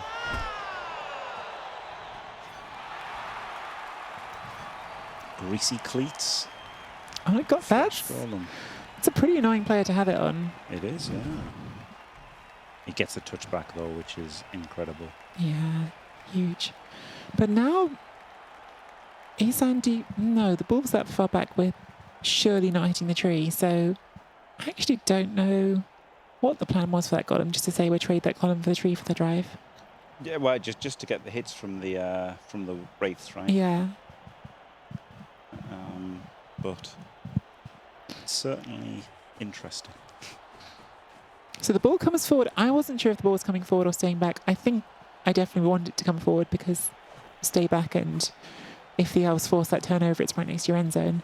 Yeah, well, what's interesting is he's put the flesh golem on this side and the zombie on this side, right? So he's asymmetrical to this side, which is the side with the stripper on. So surely you would have set up, you know, the other way, and then you could have brought the ball over the other side, the stronger side, away from strip ball. I don't want to make my cage on the strip ball side, because the strip ball dancer is far more dangerous than the frenzy dancer. Yeah.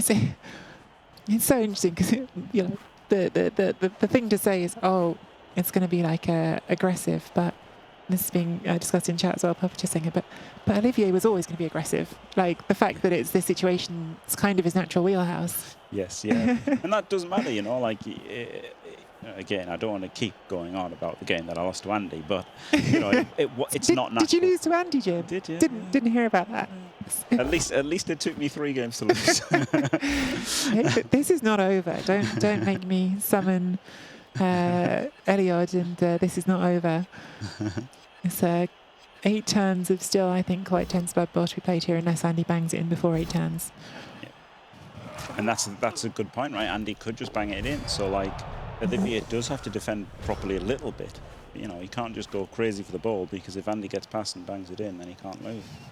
Yeah, Famer, Jimmy did play Andy. It's really weird how it slipped under all of our radars. Something that we didn't notice. Yeah, and that, I was out of my comfort zone. You know, I had made the conscious decision to get riskier and riskier as it went on. But even at my riskiest, I still wasn't as risky as Olivier's normal. Yeah. So he's definitely got that going for him for sure. KO there for Andy is definitely meaningful. Every removal is going to count right now, so down to 8 is significant. JD Whitey, I think if you're saying when you last saw Olivier was in a good position, then what happened was War Dancer quad skull and removed itself.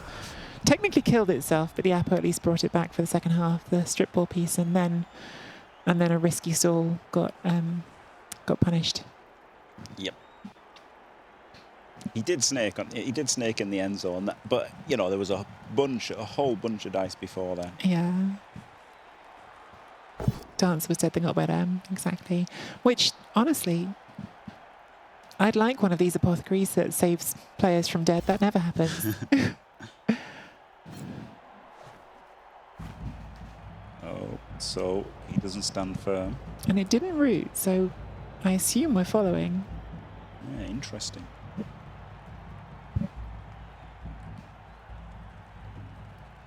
Could just be a misclick. Could be. GLF would have preferred to stay and punch the door War Dancer. I thought that would be the play as well.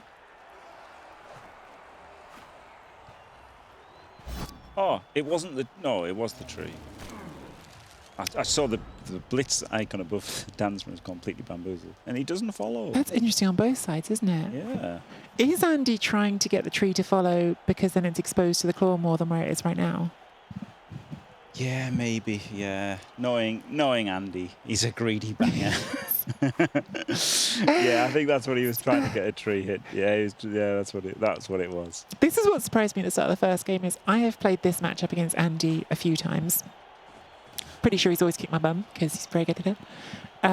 But I think every single time he's been going after the tree aggressively with the claws, like every single time. So when he didn't do it at the start of the first one here, I was like, oh, what's this?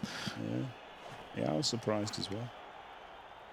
So Andy's going to keep Vengabussing here until Olivier makes him do something else, which is fair. How long does Olivier wait to go in for this? Honestly, I think he should wait as long as he can because it's just going to end badly for him, right? Fighting, getting stuck in, like just wait and wait and wait and then go in as late as possible so that Andy has at least little time as possible to...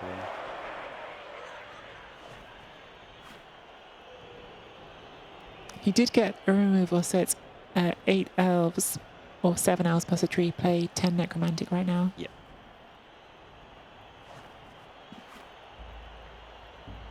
Olivier could do the tree blitz on the ghoul. And if it fails, if the dodge fails, so what? You're still in the middle of the cage, right? It's a pretty cool feature of the jump up.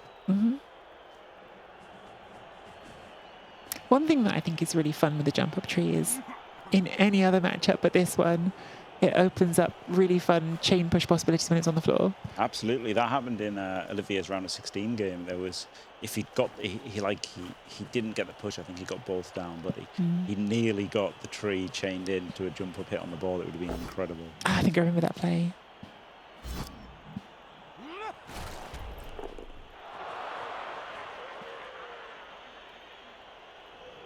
Be fun to hear what your favourite plays of the whole tournament have been, but I guess there's been so many that you've covered 158 games before today, and we're now 2 games into, so congratulations on crossing the 160, Jim. Probably quite a lot to even remember things. True, yeah, they've all blurred together a little bit now. Yeah. Oh, Andrew did a really good one where he wasn't in range of scoring, and he put in most of his team to chain his blitzers forward 2 squares. And then obviously failed to pick up with the handoff or whatever. But that was a really cool move by Andrew. Yeah. Well, I wish I could remember them better.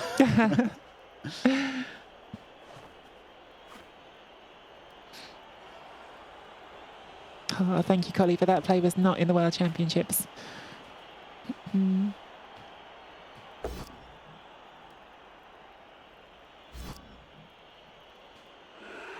Yeah, Andy surfing the Crocs and Saurus. I mean, it was... Another removal.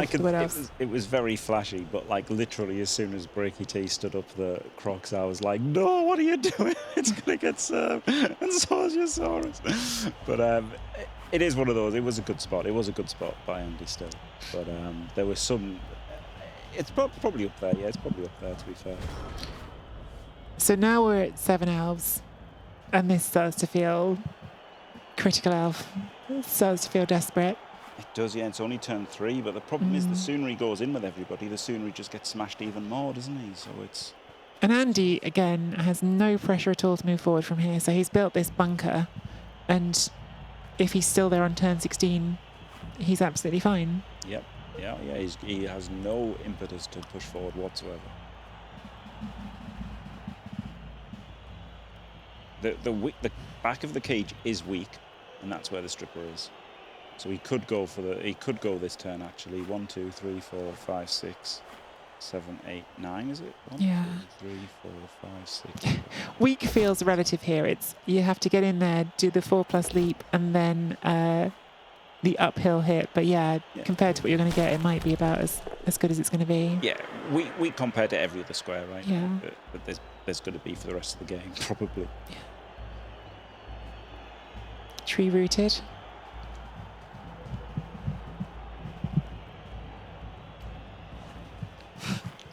The halfling throw onto Jimmy's ball carrier. Too soon.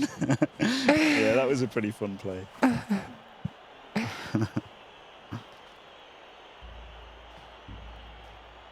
All we need, Jim, is once we're done, you go through all 158 casts and cut us together like a highlight super reel. Yeah, I wish I thought of that before.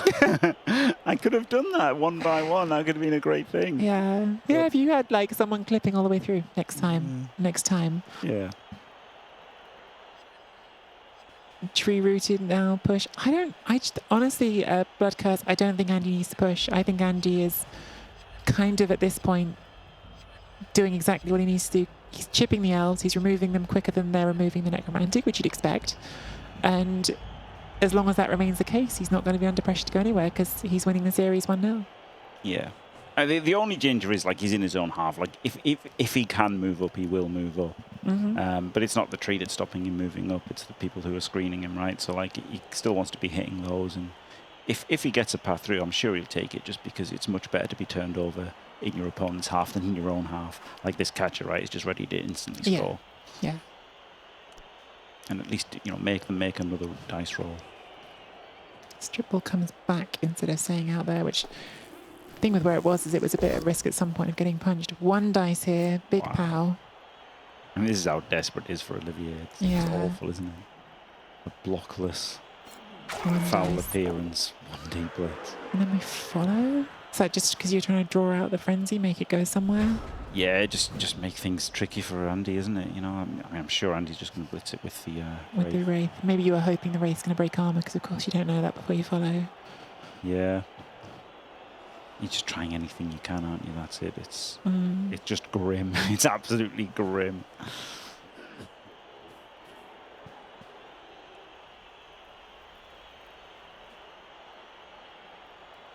Wow.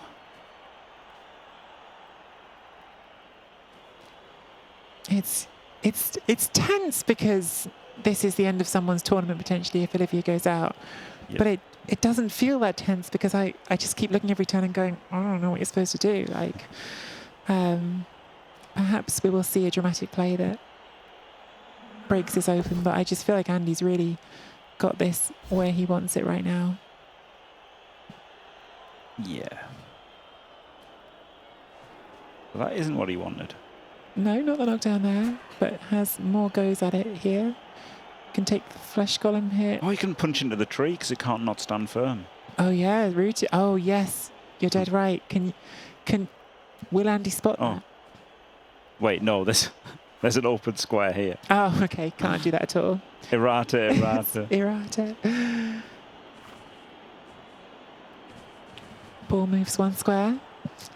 High octane blood bowl here. Yeah, hit with flesh golem instead. And you can push the guard back in front if you want. Yes. Yeah, it's a lovely fleshy hit. Just, blockless was the only bad thing.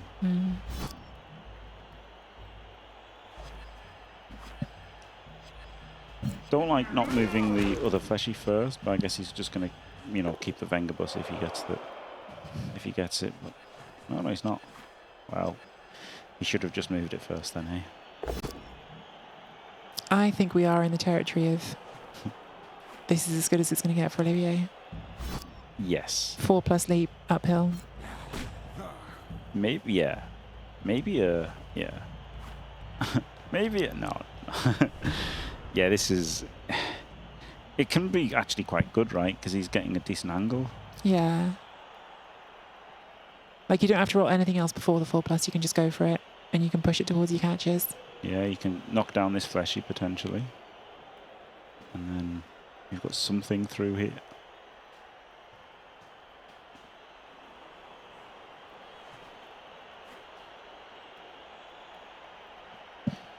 He's having a think. He's having a think, Olivier. It's still a little bit early, but yeah, it's almost like he has to go for it now with 3 KOs. Plus that Kaz.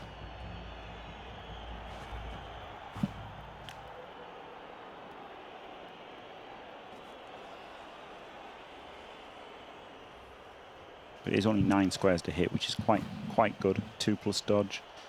4. There's no 4 dodge on the plus front, is there? Oh, okay, you're going to dodge the corner. Yeah, okay, I see, 1, yeah. 2, 3, 4, 5, 6, 7, 8. Yeah, okay.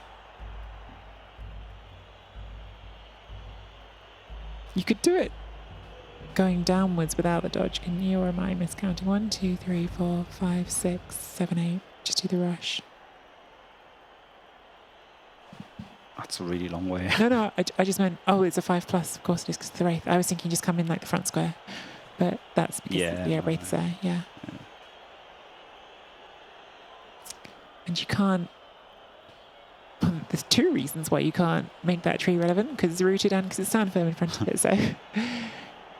Tree's kind of doing as much as it can do just by being on the golem. Yeah.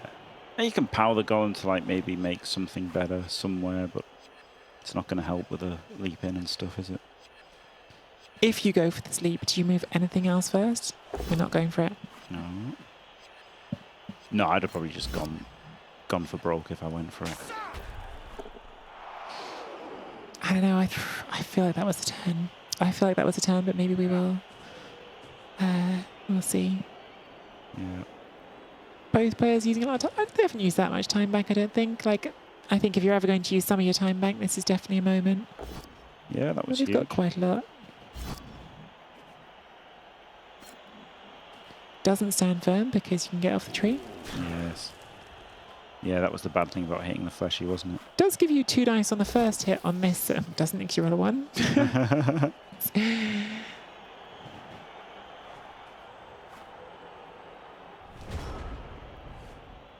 I wonder if Andy will go for the... Try to sidestep. move. Try to go Yeah, through. to move. Probably not. It's probably just a little too far. Maybe just get a little bit away from the tree. Maybe not.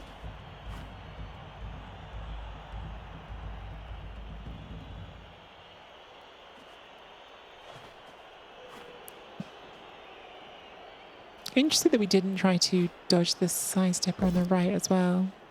Oh, do you know what? He could just put in the fleshy here, back to where he was, and then punch him, push him out to there, Yeah. right? And then blitz the stripper with a wolf. That's got to be Okay, tempting, yeah. hasn't it? We've got 5 elves and a rooted tree on the pitch now. The odds only getting bleaker here. For why is that 1 dice? I like your idea there, Jimmy, of bringing the guard in, but it takes the 1 dice, rolls a pal. I guess it's just a shot to nothing this way, isn't it? Yeah, the ball's safe. Again, you're 0-0. You don't need to be 1-0. So Yeah, yeah. Don't weaken your cage, because just if it skulls, it skulls. yeah, But this is a 2 into a 1. yeah. This is a bit more spicy. But again, It's he's a just spell. thinking he's got a safe cage, I guess. It's not a pow because the dodge. Yeah, and I feel like I'm being very repetitive, but Olivia can go for this again, but it's worse than last turn. Yeah. Oh, is it? I guess. Yeah, no, it is. It's worse than last turn. Because you can get a 4+ in, but it's from the side that will push to the sideline, which doesn't do anything for you. Yeah. Otherwise, you've got to do a dodge first and then the 4+. Yeah, he probably got a 3 to it. Yeah. Oh, he I is say moving that, up, unless right. Andy moves, and then we get a more interesting board state anyway, whether it'll be better or worse. Let's find out. I guess he was always going to once he, like, 'cause otherwise you'd have pushed it the way I said, right? You'd have pushed it the way I said and got 2 into 2 with the wolf. So once he pushed out that way, I guess that it did indicate that he wanted to push forward.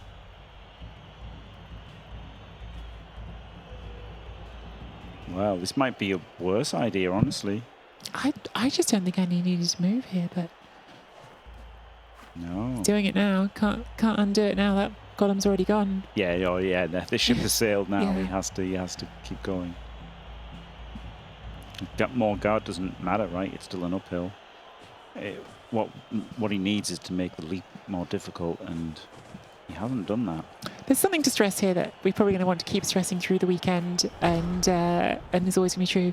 We're sat here without the pressure in the studio, like the amount of mental tension, like for Andy right now, knowing he's in a good spot, knowing this is his chance to be in the semi-finals. We talk about the cash prize, which is amazing, and it's certainly part of it, but no question in my mind that Andy right now is much more focused on just that I like winning than he is on that cash prize. The cash prize comes afterwards. He just likes winning. And I think the that side of things, playing with your mind and making you question decisions, is definitely real. But now we come in from the left, right, and Or the front. or the front. Okay, Yeah, I prefer coming in for the left. Yeah. makes leap, and we have the strip ball. So here it is. I guess he doesn't want to get surfed afterwards. But, Oh yeah, fair. oh, well, he's following anyway. Scatter goes everywhere. And it's like he hit from the left anyway. Oh my goodness, 'Cause this that's is where now it comes very from. on. This is now very, very on for the Wood Elves. 3+, 3+, and then you can finish the dodging, hand off to the catcher. Yep. Holy cow, what a scatter. Unbelievable. Unbelievable. You wish that tree wasn't rooted, but Yes.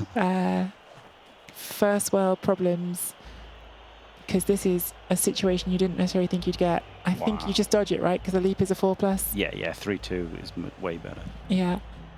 And you've got like another dodge. Actually, no, maybe you do leap.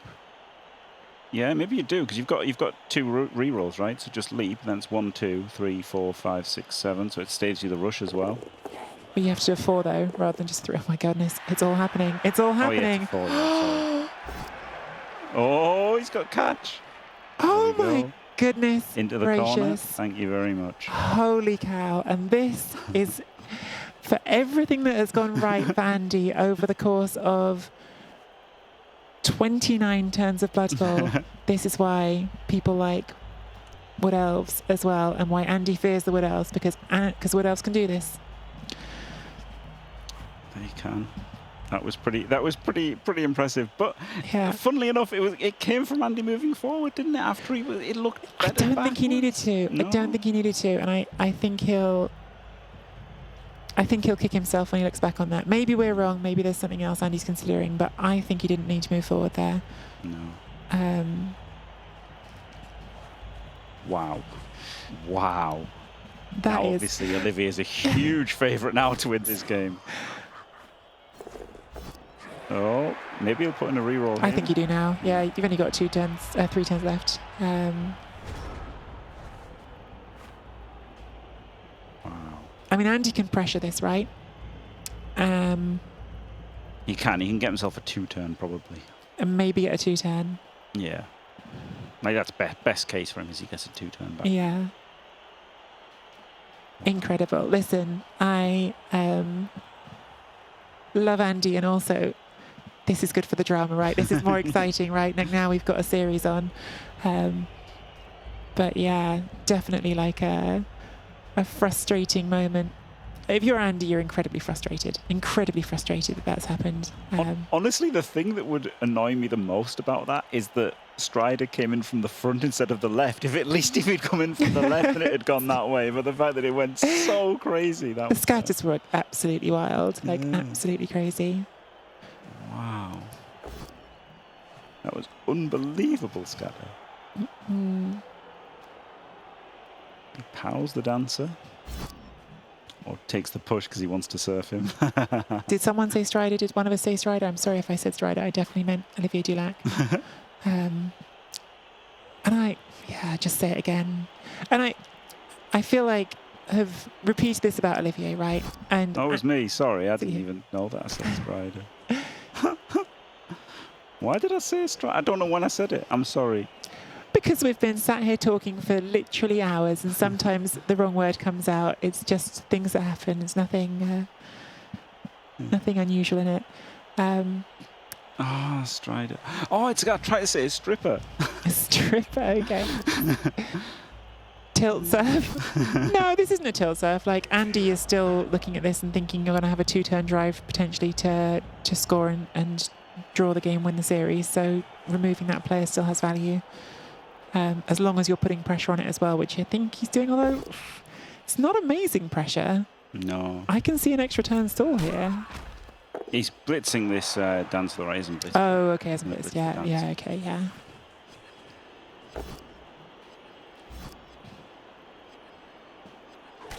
Fantastic. Fantastic Mef's ball. Gone to the shops and listening to you like a dad listening to the footy. Love to hear it. Love to hear it, man. Does get the push.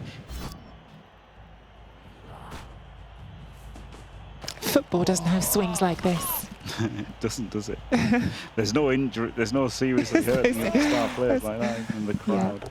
Yeah. Crowd. Well, if the crowd get involved in football, then it's bigger problems at play. Goes for the foul as well.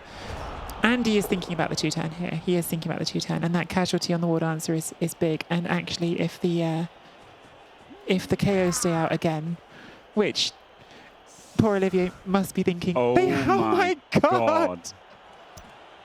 4 out of 4. It's just the worst KO rolls I've ever seen. Yes, I think that's fair to say over 2 games. This is the worst I've ever seen as well. That is ridiculous. Ridiculous. Look, Olivier's just had some luck. We're not going to sit here and say he hasn't had some luck just now either, but J-Lev's keeping track for us. So War Dancers have actually made both of their KO rolls, but every other elf is not out of 12. Incredible. Absolutely incredible. So very real chance now that Andy wins anyway, even after that turnover. Yeah, the 2-turn is a little bit harsh, right? With, you know, They're not the easiest turns to deal with. no, they've got 3 players that can handle the ball, so. But they are playing against a team of 5. Yeah. But like just literally having a 3+ and 3+ again is already hard, right? With even with 2 rerolls, he's definitely gonna have to 3-3 at least. Kick could be massive here, 100%. Yeah. Shallow kick makes this a lot easier. A deep kick means you might have to throw a pass. Yeah. Yeah. A deep kick is horrific. Just purely like, you know, it's going to make it like a 3-4-3 or whatever, which is. Timeout incoming. Well, timeout can only lengthen the game in these rules. So I think the old Riot could have shortened the game from here. I can't remember the old Riot anymore, the old rule set. Yeah, it could. It definitely robbed you of 2-turn chances before. Yeah. Which was terrible. So yeah, Riot here is great for Andy, actually. Well, not Riot. Timeout in new money. Pitch invasion, Wolves in the goal stand. You could have the other one, the officious ref, punches the goal. So there's a lot of things that can happen. Maybe that's why Andy's just moving that werewolf back to have the extra. Yeah. Only one can score. But you kind of want 2 scoring threats. It's a short kick. That's great for Andy. Yeah. And a And a timeout. Wow. We called it, I guess. We called it. So now it's very hard to see Andy not winning from here. I feel like we've gone back and forth on that, but I mean, this is now. You'd need to 1 in 9 more than once. I tell you what, that's what I don't like that Andy's done, though. He's just got this Wraith on the LOS blocking, right? You want that out in front. You know, if you're 5 squares in, you're 8 squares away, so you want Wraiths out in front. And he's just got at least one of them blocking on the LOS. don't like his Wraith placement at all. There's no need to worry about the LOS here at all. Really weird that he's done that.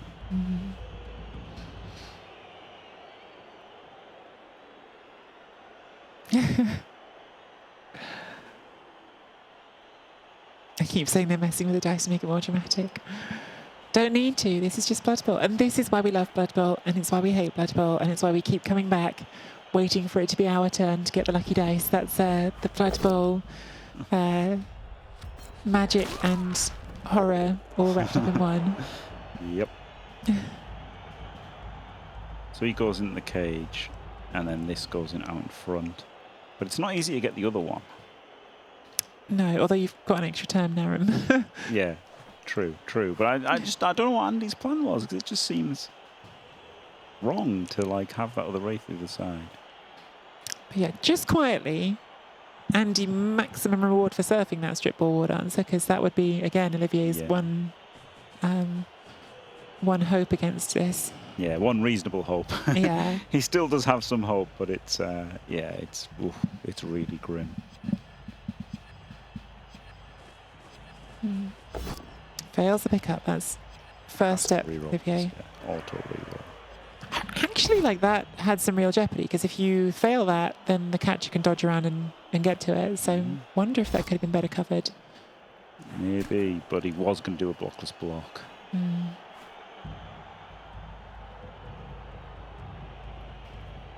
I mean, now it looks great that he's got the timeout. Yeah, the timeout's amazing, isn't it? It's just so different. Yeah, it's unbelievable. Already by now you would have had to roll more dice, because right now nothing's in range.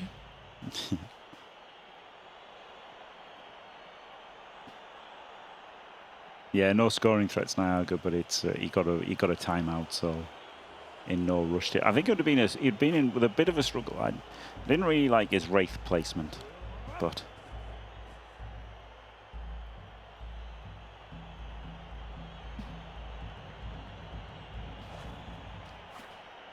What do you do here? What do you do? I mean, I move the wolf next turn and accept my inevitable victory. Oh, no, I mean if you're Olivier. I mean, Olivier, what do you do? Oh. Are we we're chain pushing the tree. We're chain pushing the tree. We're chain pushing the tree, and with one more push, we can have a tree on the ball. Oh my goodness. Oh my goodness. Incredible. I'm literally clapping right now. Holy cow. I'm chain pushing the tree onto the ball. That's what I'm doing. Oh, Dice.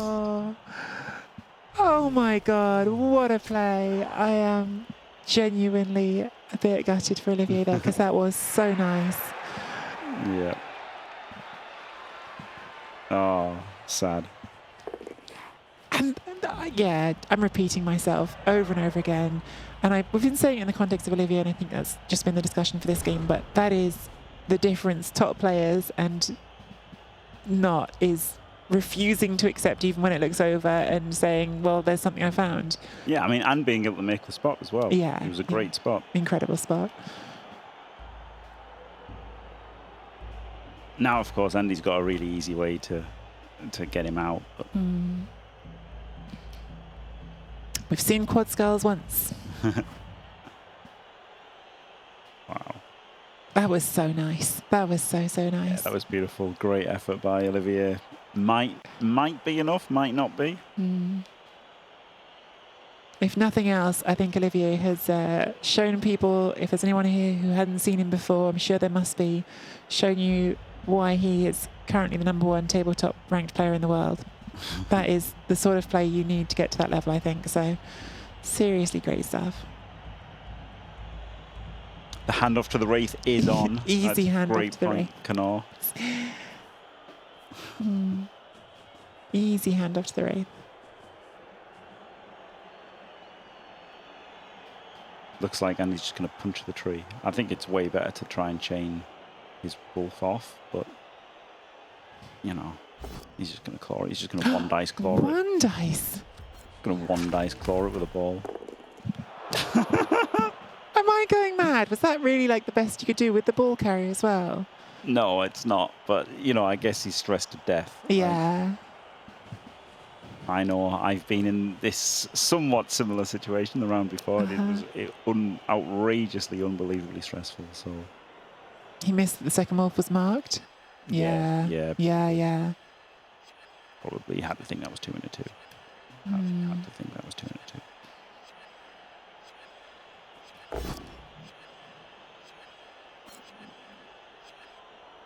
He's freed the wolf and the wraith here.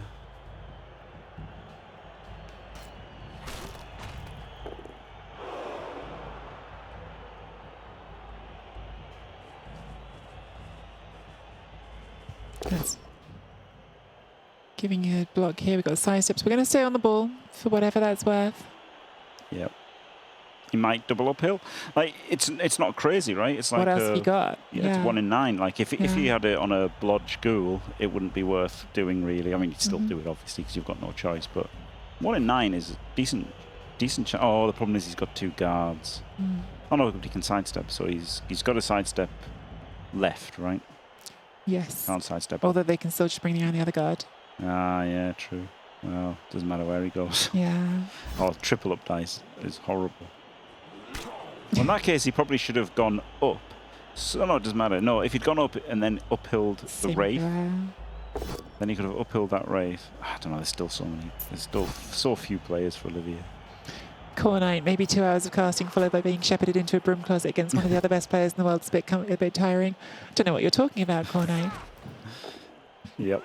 Next thing you know, Core Knight will be saying it's our company. Yeah, I think you have to go for the dance leap now that it hasn't gone over. 3 dice uphill. It's asking a lot. Yeah. I mean, everything's asking a lot, but... Yeah, the 3 uphill is too much. It's got to be better to frenzy.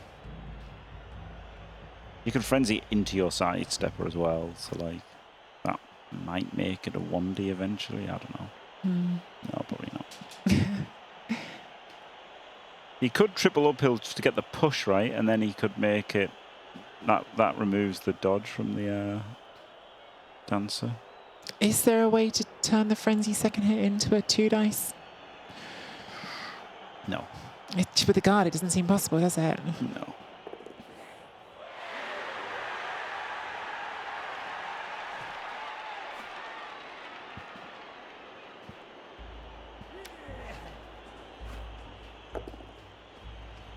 Tree gets up. Oh, meant to burn the 1, but he burned the 5 by mistake.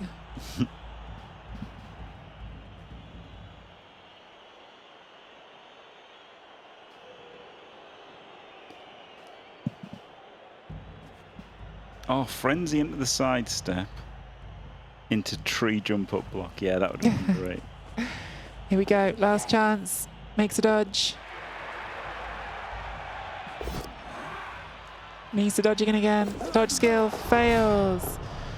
And that will be... It's not over. Oh, it's not. I forget there's still a catch there. Sorry, I spoke too soon. I thought it was a walk-in. It's not a walk-in. No, but it's as close to, but yeah. 2D and a 2D and then a 3D. Do you even need to do the 2D? Yeah, otherwise you can't hit it.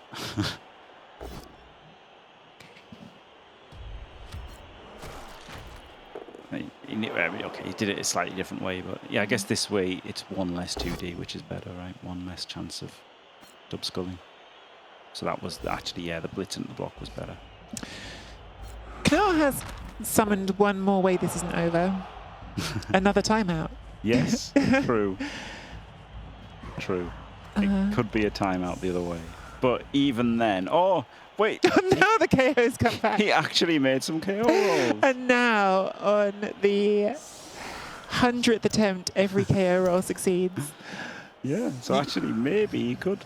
Dembeek and Nat, there's no 1 turn because Necromantic can use sidestep and stand firm on the line, so the 1 turn is not possible.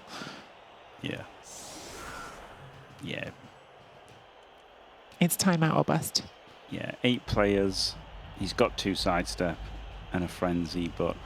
Even that's flipping hard. Even a 2 turn isn't easy now with no rerolls, but yeah.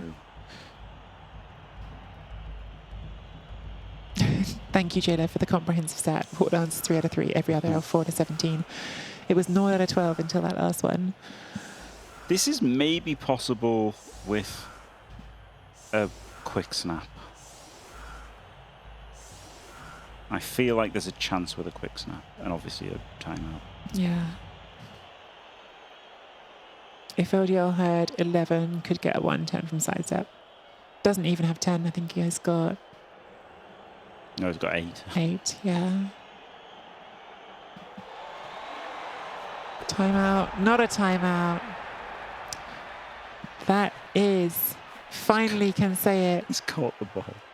GG. Wow. Congratulations to Andy, who is through to the semi-finals of the World Championship, and for the record has played really, really well all through this tournament and in this game. But I do want to give a shout out, commiserations to Olivier for playing right to the end of that game and finding answers again and again that gave him a chance. I thought that was a real, impressive show of mental resilience to keep looking for those answers and finding them, as well as the smartness to see that chain push with the tree and things like that. So a great game of Blood Bowl. I think that is the perfect advert for the level we're talking about in this series and the quality we're talking about, Jim. Absolutely, yeah, incredible. Obviously, Olivier was on the ropes through most of the match, but he kept digging things out. It was through most of the series, through 2 long games, was on the ropes for almost all of them.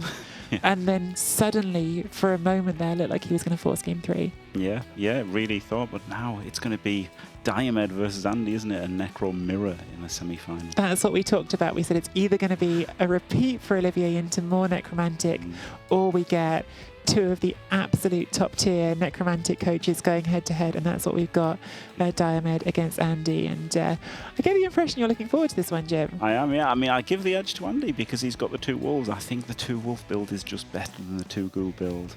And it's funny that, it comes to this after seeing it through the whole tournament, talking about the builds, and now they are going to face each other. Have you seen this matchup in Super League before? They obviously both play in Super League. They both play Necromantic in Super League. I don't know if that's something that we've seen in Super League. I can't summon it, but maybe you can. I'm pretty sure they didn't play each other, but in the playoffs they both lost to Seabros with Dark Elves, funnily enough. But Diomed did go with this kind of build in Super League to practice for the World Cup, whereas Andy went with the normal 2 wolf build. What's the keys to that mirror going to be? What are the things that you're looking for in that mirror match? I wish I knew. I mean, I get. Well, actually, I did play Andy in some tournament, probably the Super League, a Necromantic mirror, and basically I got the shot at the ball and I got the ball off Andy. But when I did so, I had 7 players and he had 11. So I do feel like winning the fight is going to be the most important thing there. At the end of the day, yeah, you can mess around with the ball and stuff, and you know what I mean. You might get something done, but at the end of the day, if you've got 7 players, you're not going to win, are you? So I think it is actually going to be a lot of banging. Yeah, and that makes it sound like it's just about who can roll some big numbers and send players off the pitch. It's not really that at all, is it, Jim? It's about the positioning. It's about maximising your blocks, using your guard more effectively, and finding those opportunities to get the good hits. Absolutely, yeah. Limiting your opponent's hits, all that kind of stuff. There's loads to it. Protecting the ball, protecting your best players. There's a lot into it, but it might not be as flashy as rolling some dice to hit the ball. Yeah, it's going to be a very different experience to watching Olivier Dulac on Wood Elves. I think for those of you who like that fast-paced style, perhaps it's a little bit of a loss now that we don't have that in the tournament, but we've still got Strider on Wood Elves.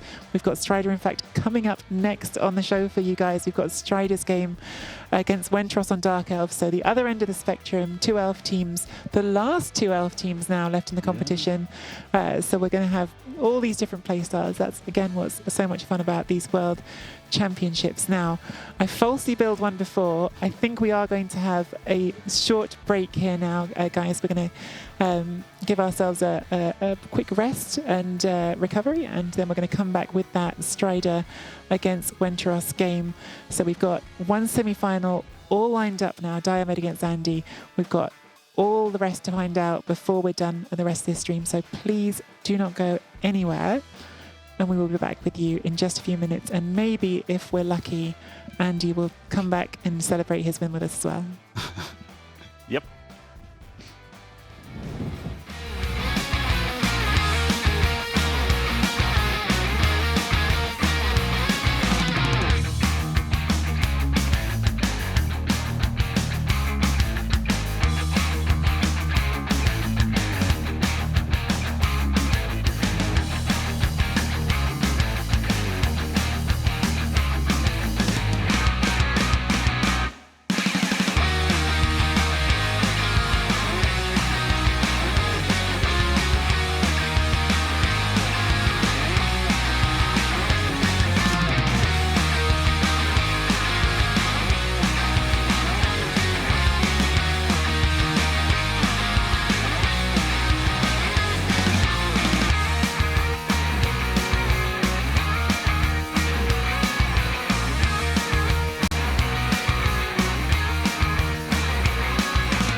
for the curtain call. Guess I want it all, anyway at all. Thought I missed it by waiting for the game respond, for the lost and found, for the home alone, and for you to come home, you to come home. I let you in, it ain't a sin, with all these simulations. Should be fixed now, will take a while to get rid of. I'm sorry, no, we can't see the good that we had, Jenny.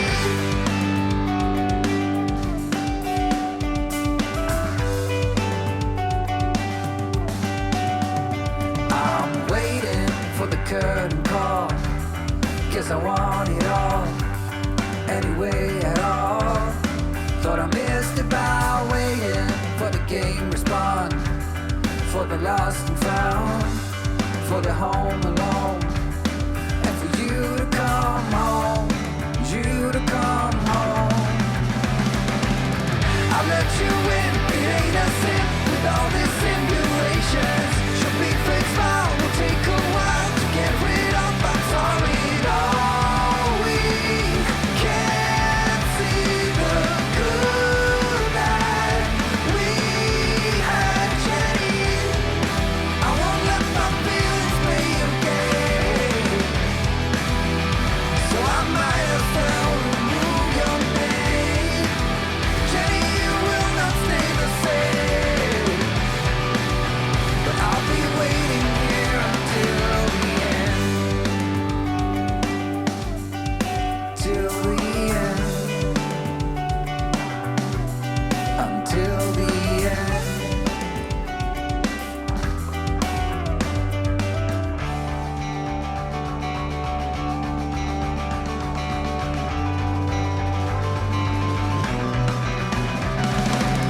I let you in, it ain't a sin, with all these simulations. Should be fixed now, will take a while to get rid of. I'm sorry, no, we can't see the good that we had, Jenny.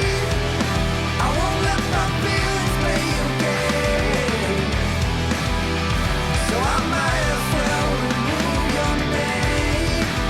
Jenny, you will not stay the same, but I'll be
Welcome back into the Nacon studio. I'm Miss Beltree. We still have Jimmy Fantastic with us, and we have some stranger who we haven't seen in a long time, Andy. I think maybe you had something going on for the last few hours. Oh, I was making a cake. Flipping good cake it was too, a cake that got you through to the semi-finals of the World Championships. Congratulations, Andy, on beating Olivier Delac. Thanks very much. And didn't he play well? Like, my God, didn't he play well? I think we both thought he played a brilliant 2 games of Blood Bowl. The only sadness is that we don't get a third of them, because it would have been great entertainment for us and horrible for you. Now, what we do have instead of a third game of that is we have the last part of game 1 of Strider against Wenteros. This is a quarterfinal that is already underway. It's in fact the last quarterfinal, because we have some news we can share in a second as well about the third of the quarterfinals, sorry. And right now we're on turn 13. Wenteros' turn. Wenteros is leading 1-0, and Strider has got the ball. Just the one re-roll. Looking like a tense setup here, Jimmy, as we rejoin the game. Yeah, very interesting. We saw a little bit of it off stream, and Wenteros just sacked the ball with a Witch Elf, and then Strider has re-sacked it and then caught it on the wrestle lineman, who now has the ball on the sideline in a sideline cage. Protected by sidestep, so this is going to be very tricky for Wenteros to do something about. And just to double check, so the Wood Elves are aiming up the pitch, because a lot of the Wood Elves are facing down the pitch right now, so just want to make sure that we're... I'm pretty sure, yeah. Yeah, look, this is the Wenteros' logo, so yeah, this is... Okay. Looks like the Wood Elves have lost 1 player, but most of the roster is still on the pitch. Oh yeah, it's Strider's half, isn't it? Sorry. Yeah. It is Strider's half, so yeah, I guess we should be here, right? Yeah, we should be this way, yeah. I only thought that because I was thinking, how have they all wound up that way? But they could have been on recovering the sack and the tree as well. So that makes it look very strong for Strider. I wouldn't say very strong. There's still 4 turns left for Wenteros, right? So he's got to stall this out. Like, there's a lot of Dark Elves here. And but they're all on the wrong side of the ball. That's why it mattered which way we were facing, I think. Like, clearly that's where they've gone in to make the sack on the previous drive. Not previous drive, previous turn. But I mean, yeah, I mean, I knew which way it was going. I just thought it was Wenteros' drive after he turned them over, so I was just bamboozled. But he can get a lot of stuff back here. And like, Wenteros is winning, so like Wenteros is 1-0 ahead, so Wenteros isn't losing this game, is he? Yes, that's true. So it's definitely looking stronger for him. And potentially could try the 1 turn at the end as well, even if Strider does score. 4 plus sack. Yeah, but he's blocked the surf. And he's snaked. Snaked. That's an Olivier Delac, that move there. Oh, too soon, Andy, too soon. Poor Olivier. He snaked so much in that first game. He really did. He sidestepped, right? He hit the sidestep. That's why he went there. Okay. No, it's not sidestep. Well, I don't understand. Dancer's sidestep. Don't understand. Maybe the one bad thing that Wenteros has is he has 0 time bank. He's got 2 seconds left. Good job he snaked. Oh, wow. 2 seconds time bank. That is... Epic. Yeah, we have certainly missed some action here, guys. Again, apologies to everyone. We can't cover... Not possible for us to cover the number of games that have been today all in one go. So sorry for not being able to give you every turn of this game. We're all human, and all needed to take at least a small pause after covering 3 games back to back for me and Jimmy, playing 2 pretty intense games for Andy. Yep. Yes. Whew. Yeah, you can breathe now. Yeah. Oh dear. When are we sharing the result of the other semi-final? That's a great question. Should we just go ahead and share it right now? I think we've teased it enough. So sure. Everyone who has been here from the start of the stream saw the first game between Andrew and Spartacus. The underdog nobility, who looked like they were going to lose, came back to draw that game. What happened in game number 2, Jimmy? I hear that Andrew won and Nob's OP. Chat.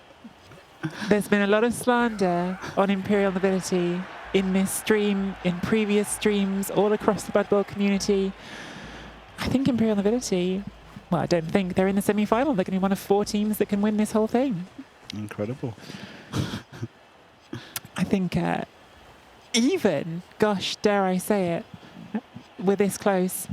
They now know that we now know we're going to have at least one necromantic team in the final because we have Andy against Diana, both are necromantic. I'm not even sure that's a horrible matchup for Imperial Nobility. No, it's not. They're actually quite decent against Necro. So yeah, that's that's wild. I'm sensing a... Now, if it was on my stream, I know how I'd frame this, but let's say a sacking opportunity. Yes. What a turn though. Last turn when Taros didn't move these 2 players, right? That could have been so much more trouble for Strider. Yeah. He's got to move quick now. He is not the quickest player in the world, Wenteros, and you can see that with 2 seconds of time bank, he's got to make his moves pretty quickly here. But he's going to get, he's going to get 2 dice into 2 on the ball, isn't he? Here with, oh, sorry, 2 into 1 with the Wrestle Witch. Yeah. I think I'd just stand that line elf up that's right near the ball. I don't think it's not gonna do anything else, and it's free, and I've got 1 reroll. Yep.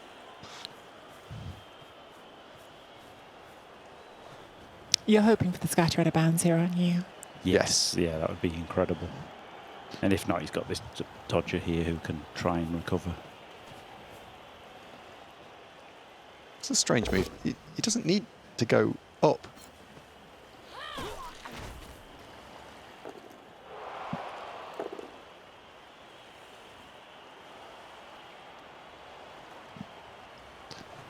Surely you can stand this guy up. He should have stood Yeah. up already. Oh, Oh, yeah, no. I don't like putting this guy in first. Really don't like that. I would have moved him at the end.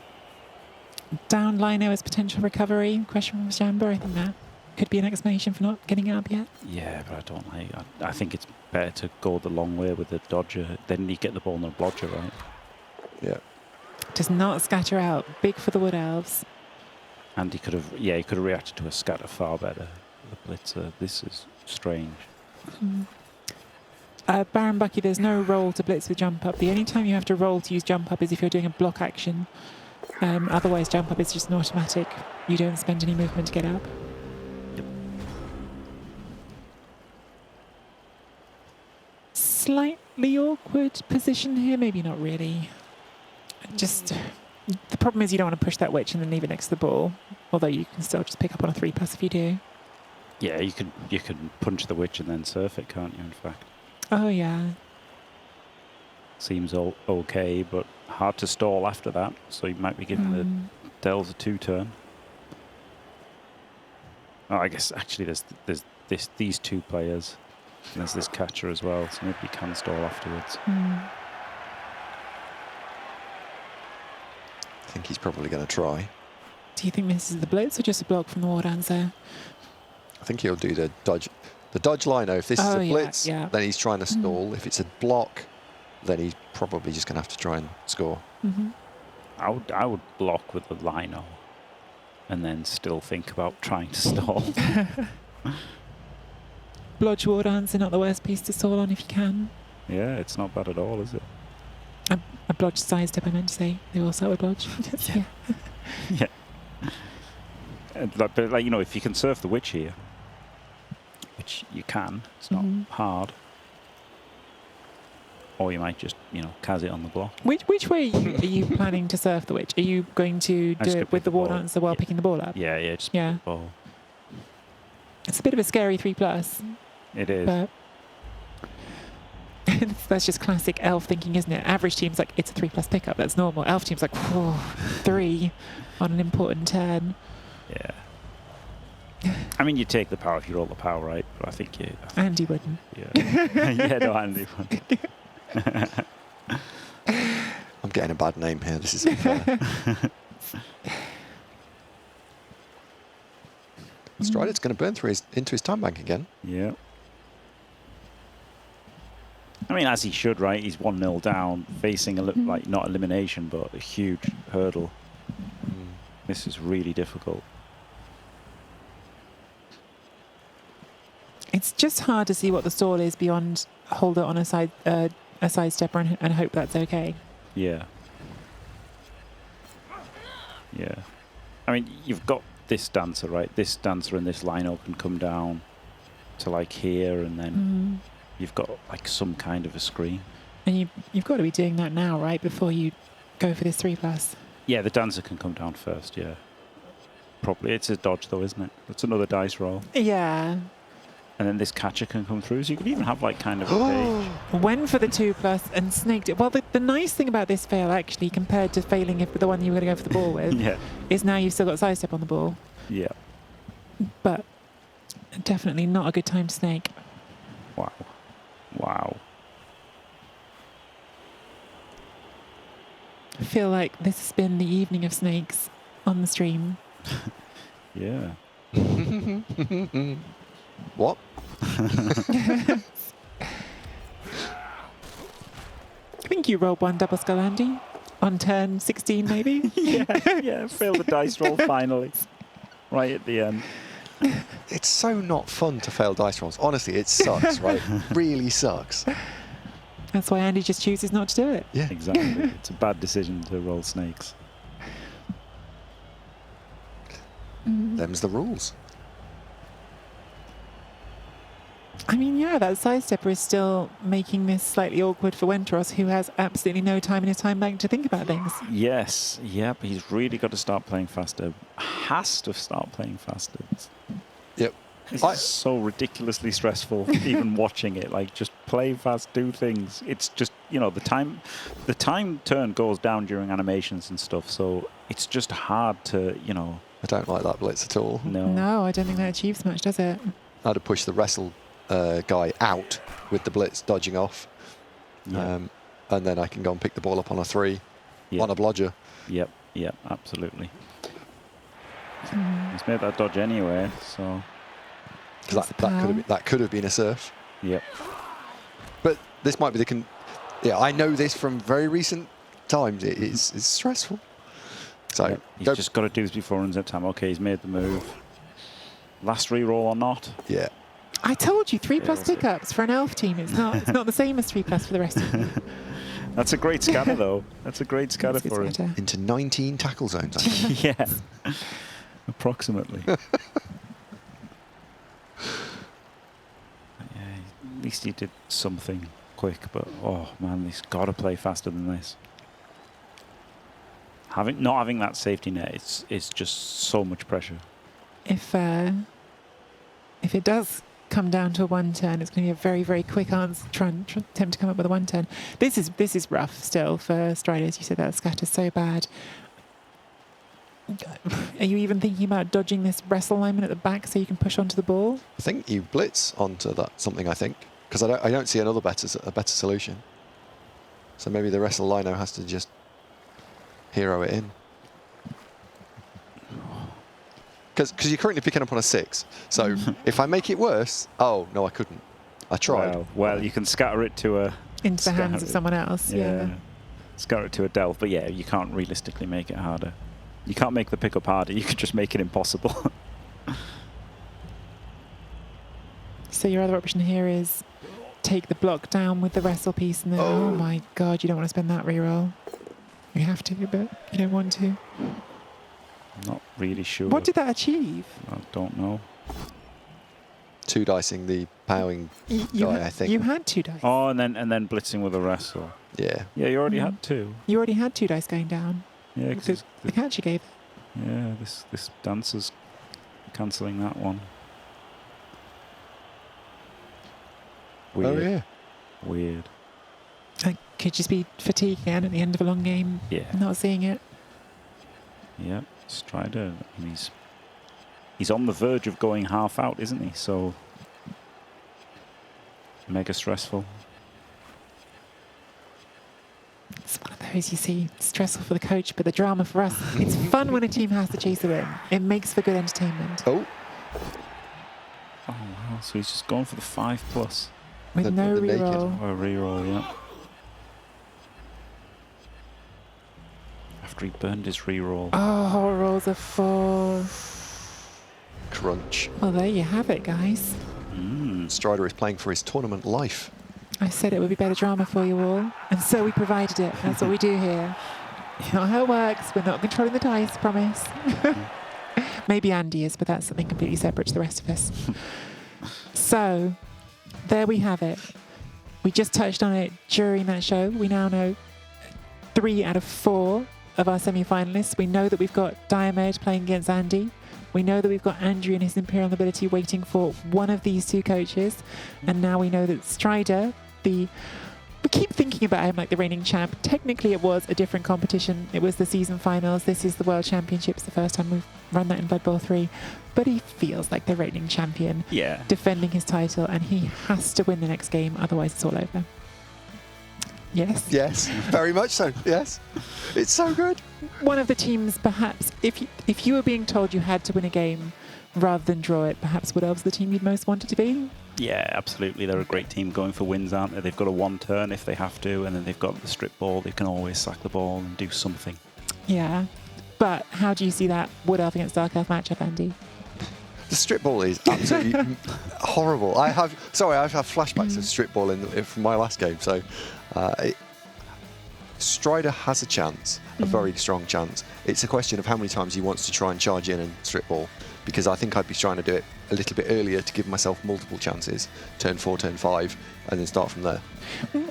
I completely understand the strip ball thing, because of course that is such a big win condition. It's a way to get yourself in the position of turning the ball over, putting it on the floor, doing something. But that isn't the whole game, and there are advantages for the Dark Elves as well. Higher armor, more blodge, more strength 3. Those things all carry weight in that matchup as well, don't they, Jim? Oh yeah, I mean, Dark Elves are a great team. What they lack is a 1 turn and like great sacking pieces, and that is what the Wood Elves bring to the table. Yeah, they're faster and they're softer, but those are the 2 big things for the Wood Elves have, and that's what he has to try to leverage to get the victory, Strider. And we know that Strider as well has leaned into that 1 turn with the sidestep catcher, the sidestep war dancer, Andy, which is one of those stylistic choices we've seen across all the different Wood Elf coaches, and there were a lot of Wood Elf coaches early in this competition. How many was it who made it out of the group stage? Oh, now you're asking. I think it's maybe 7. Yeah, I think 7. Yeah. I know I was the only Wood Elf coach who didn't make it out of the group stage. I keep reminding Jim that he didn't beat Andy, so let's remind me that I didn't make it out of the group stage. Yeah, I think 7 out of it. Yeah, and then I think 5 out of 7 got through the first round, and then now there's down to 2, and we might down to 0 maybe. Yeah, looking grim for them. It's funny how that goes and how we decide, oh, this is clearly the best race, look at how well they're doing right now, and then it turns around and after everything, Nobility was the best race after all. Andy, we had a really quick chat just now, but now we've got a bit of a pause while we're waiting for Strider and Wentros to reset and go again for the last game. That game against the 2 games against Olivier, you've said already you think he got some rough dice, but what do you feel like were the key moments of those games? Well, we struggled to actually pull the 2 games apart. There's quite a few, isn't there? Yeah, there was quite a few. So I think the first game, first half, I got myself into a bit of bother. His setup sort of caught me off guard a little bit. I thought it was nice. It was almost sort of thought out a little bit. And then the dice dug me out, and I just smashed them all off the field, which was rescued me. The stop in the second half, he had to make a couple of 5+s. There was the 5+ pickup from the war dancer, and then there was the 5+ handoff. So I put him in some situations, but I was quite happy that we managed to get the stop and won the first game. And then in the second game, the thing that just stands out is the chain push on the tree, isn't it? Yeah. That was glorious. What are you thinking, honestly, like within yourself at that moment? Words we can't say. No, I tapped the table in sort of acknowledgement that it was a good move. I was also delighted that it wasn't a POW. Yeah. So there was that. He played really well. The thing that we've commented on previously is the fact that he just doesn't give up. He just doesn't stop. He's a bit of a machine, and I think if that's something that newer players or any players are taking away, just don't give up. You'll grind out some portion of those games and get results out of them. Yeah, it would have been amazing to get Olivier on. By the way, just for the viewers, we did actually ask Olivier, but unfortunately he wasn't able to come straight on with us, otherwise it would have been great to get his thoughts on it. I thought it was an amazing series. I think if you two ever choose to revisit it and go through it together, there'd be great stuff to come out of it. I think as someone learning about how to play these 2 teams, there was so much to take from how both of them approached that game, definitely. I believe we have a graphic now of the current draw and where we're up to, so you can see those semi-final places that we've already mentioned. Just the 1 spot on the table missing, which is the Wentros against Strider, which again you can see there is currently 1-0 to Wentros. Andrew's Imperial Nobility, Diomed's Necro, Andy Davo's Necro in there as well. We're getting to the business end now. We are, and isn't it interesting that everyone's won 1-0? So that would suggest that Strider and Winters are going to draw, and then that'll be the end of that. So my prediction for the next game is draw. Yeah, so actually that's none of these series have had a third game, is that correct? I think that is, isn't it? Yeah. So that 3... Oh, I'm being corrected. Thank you to our producer. Spartacus and Andrew did go to a third game. That, of course, was the one that was happening while you were on, Andy. So, yes, the Nobility clearly outlasting the Lizards in that last one.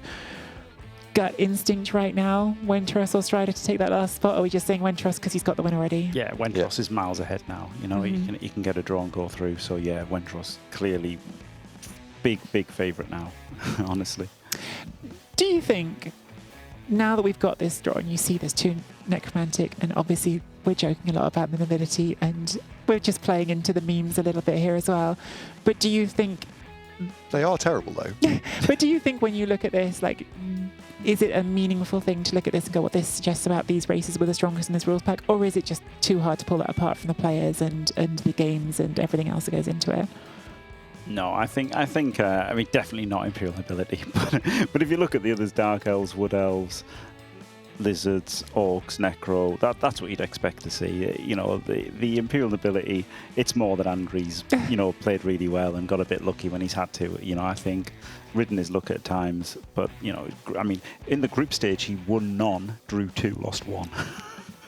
And yet somehow qualified. 2 draws and made it through, so... Goes to show it's not always just about winning every game in a competition like this. It's about winning when it matters, and especially with this 2.5 game format.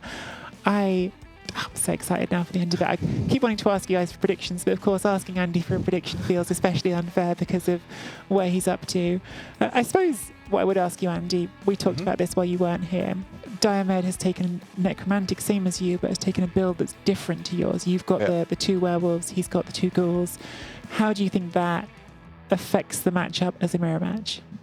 I think it might have a bit more of an impact if there's a third match, because he's got that 13th player. He's more likely to have a full roster. So maybe the third match is problematic, maybe. But I'm going to have two werewolves that if I can split them a little bit, we'll be able to find angles. I should be able to get some juicy claw hits in. I prefer my build. Like, I wouldn't swap. Thank you, but no thank you. I prefer your build, but I think they're all going to be tricky games. Yeah. They're all going to be problematic games, that's for sure. I think if they weren't problematic games in the semi-finals of the World Championships, you'd be disappointed. Yeah. I think it's something that you and I have talked about before, Andy, as well. When you're playing Blood Bowl at this competitive level, of course you want to win. Everyone wants to win. That's the first priority, you want to win. But you also kind of yearn for those difficult games. Like, you want the games to be like tense and stressful and come down to like having to make decisions that stretch your brain a bit. Yeah, I'm going to have played 3 people in a row minimum that are absolutely top drawer in this. So not even including the last round of 32, to play Jim, Olivier, and now Diomed. Those are the games that you do want to be playing. Like, I very much want to be playing those games, and maybe I get to learn something. We were sat in the break room and I was talking about how I might change the structure of a cage because of the scattering off the wraiths. So I love it. It's great. While we're talking about changing the structure of things, Jim, actually, we've had some news in the last few days about the competitive scene going forward into the new year, and there's going to be a new system for the qualifying for the next edition of this tournament, and one of the things has been an expansion of the Super League, going to be having 3 tickets, Super League run, hopefully to give us more games like this through the year. Yeah, it's fantastic. We've actually, it's no longer just who I pick whoever I want. So there's going to be basically qualification is based on how well people do in the World Cup, World Championship. Okay, right, yeah. The previous Super League, previous years Super League, previous ladder, previous Champions Cup, that sort of thing. That would be what I would do. So yeah, Andy's doubly in at the moment. Yeah, I think maybe we'll do like a full talk in the next couple of days about everything that's going to go into qualifying, how that's going to change, and all the different ticket opportunities, because I think that's something people are going to be excited about as we get to the end of this tournament, thinking about the next one. But one thing that I think we can say just right away, the first guaranteed ticket to the next World Championships, win this World Championship. So at least one person at this table still has a chance to get the single most direct route of going straight in. Was that a thumbs up just there telling me that the game is now ready to go? We have the second game between Strider and Wentros ready to go now. So let's cut to that and see if Strider can force a third game. Yes, Wentros is starting on offense here. I don't know whose choice it was, but it was somebody's choice. And I think maybe they both want Wentros on offense first, right? Wentros is just playing for the draw. He doesn't need to try and win. Whereas Strider, desperate for the win, has to throw everything he can on defense. Oh, a snap. A snap, yes. A quick snap, in fact. The quickest of snaps. Not a brandy snap, which you can get this time of year. Quick snap. God, I haven't had a brandy snap in ages. It's like Christmas food from like a different era. It's just showing age right now, isn't it? I don't know what that is. I don't even know if they actually got brandy in them. They're just like a type of like chocolate covered, very sweet thing that you get at Christmas sometimes. Sounds awful.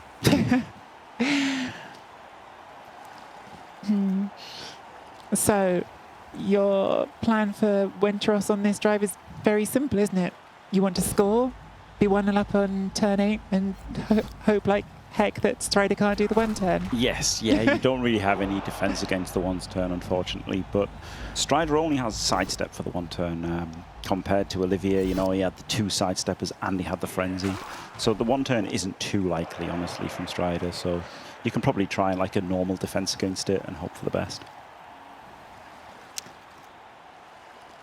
I feel like the thing that I always think in these moments is, because of where you know you are, and keep repeating it, even things that aren't scary dice rolls are going to feel scary at this point.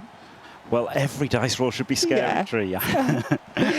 You can't just assume you'll make every dodge, you know. You shouldn't cut corners. You should never, ever cut a corner unless, like, cutting the corner is game winning, right? Mm-hmm. And so the people should be played lockdown like that all the time. But, yeah, you know. But no one plays the same way as they play in a World Championship quarterfinal in every game. No one has that level of focus in every game. They should do, though, shouldn't they? They should do. That's the standard you should hold yourself to at all times, realistically. You should. But yeah, they don't. I mean, you see Andy playing ladder and he just doesn't care about things and goes for silly surfs. You'd never do that in a World Championship game. Do I do? Yeah, just a little bit, Andy. I think if there's one thing we can take away is that Andy would do that in any game. Nice removal. Oh, and the apple Not a comes removal. out. Yep, turn 1. I've seen Strider do this before in this tournament. I've seen Olivier do this in this tournament. Just the mindset of first KO immediately, it gets the apple, and that's that. I mean, a turn 1 KO is incredible, right? Like, that's the. It's absolutely not what you want to happen, Yeah. but it's a great time to use your apple just as soon as you can. And, like, you're getting so much value out of that instant KO that, yeah, you don't want to have to use your apple, but it is the perfect time to. And it's one of the things that probably was always true, but is even more true in this edition of the game, again, because the injury table is so tough. You know a KO, at least you're getting some value out of that. Apothecary is doing something.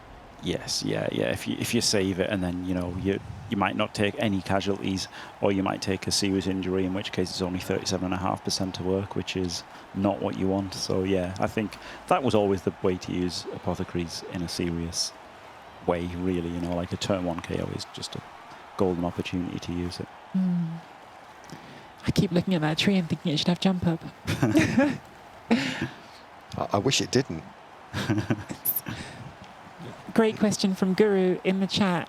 Andy, if we take a big step ahead and assume you were to get past Ahmed, you'd have 3 options left that you could face in the final. Would it be Andre, Wentros, or Strider? Who would you, out of those 3, prefer to be up against?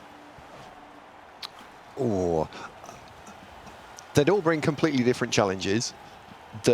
I don't like facing into the strip ball because it's a very hard variable to control. So probably least favourite will be Strider. And then the Dark Elves can dodge in. He's got double wrestle, so he's built it from a sacking perspective. So it's probably the Dark Elves second, and then maybe the Imperial Nobility is third. But I think that the Dark Elves and the Imperial Nobility are fairly close, I think. So you actually think the Wood Elves are the worst of the three? Yeah, I don't want to play the Wood Elves.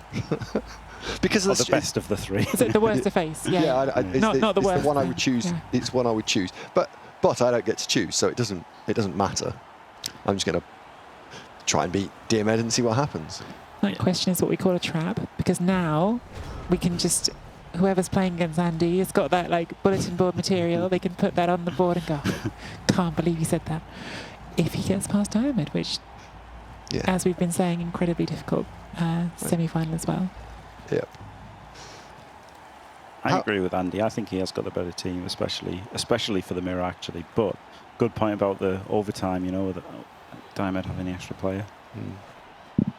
Possibility. One thing that came up during our wrap-up before you came back and joined us again, Andy, we weren't sure if you'd played Diomed in Super League in a Necromantic Mirror. We weren't sure if you've had that matchup head-to-head before. I don't think so. No, I really don't think so, because you were both in the playoffs and you both lost to Seabros. That was the game I lost, yeah. Won everything that season, apart from the final against Seabros. You don't lose a lot of games lately, Andy. What's that about? Well, I try not to. It's right boring losing. It's nowhere near as much fun as winning.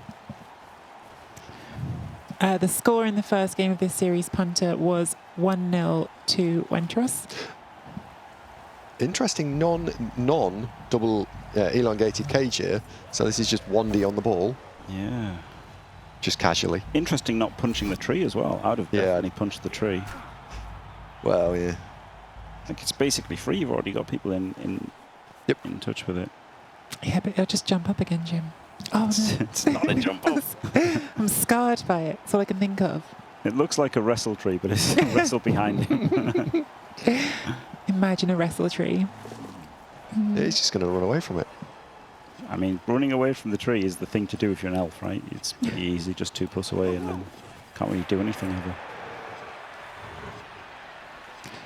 This is much. Yeah, this looks a lot better now, but he does need to make those last couple of dino dodges with a lino. Yeah. Is it into his time bank again? Wow, on turn 1. That's outrageous, isn't it? Oh, turn 2. But still, it's still outrageous. That guy can get punched into the tree as well. Yep. Not a great fan of.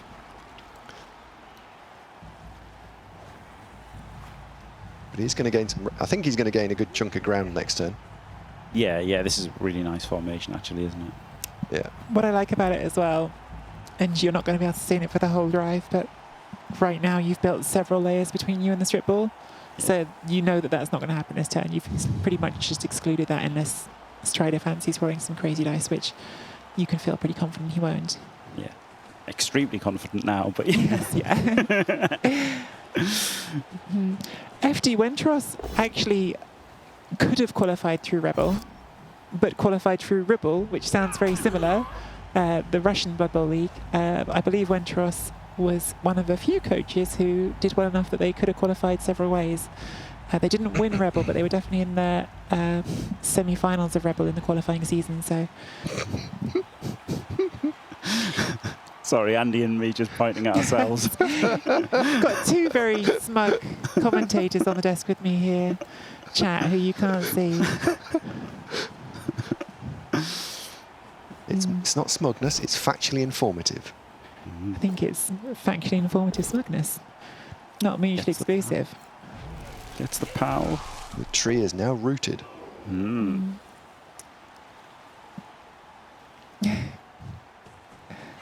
Listen, Timmy, Andy may be smug, but you're all going to be even smugger if Nobility win the whole thing, so that's... Timmy will probably celebrate more than Andrew. If they win.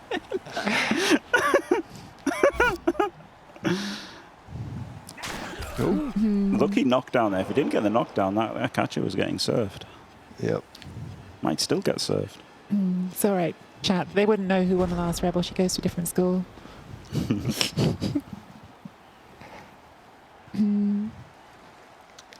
Yeah, That's not going to get served. It would be ridiculous to serve it, actually. I mean, it's technically possible, but no.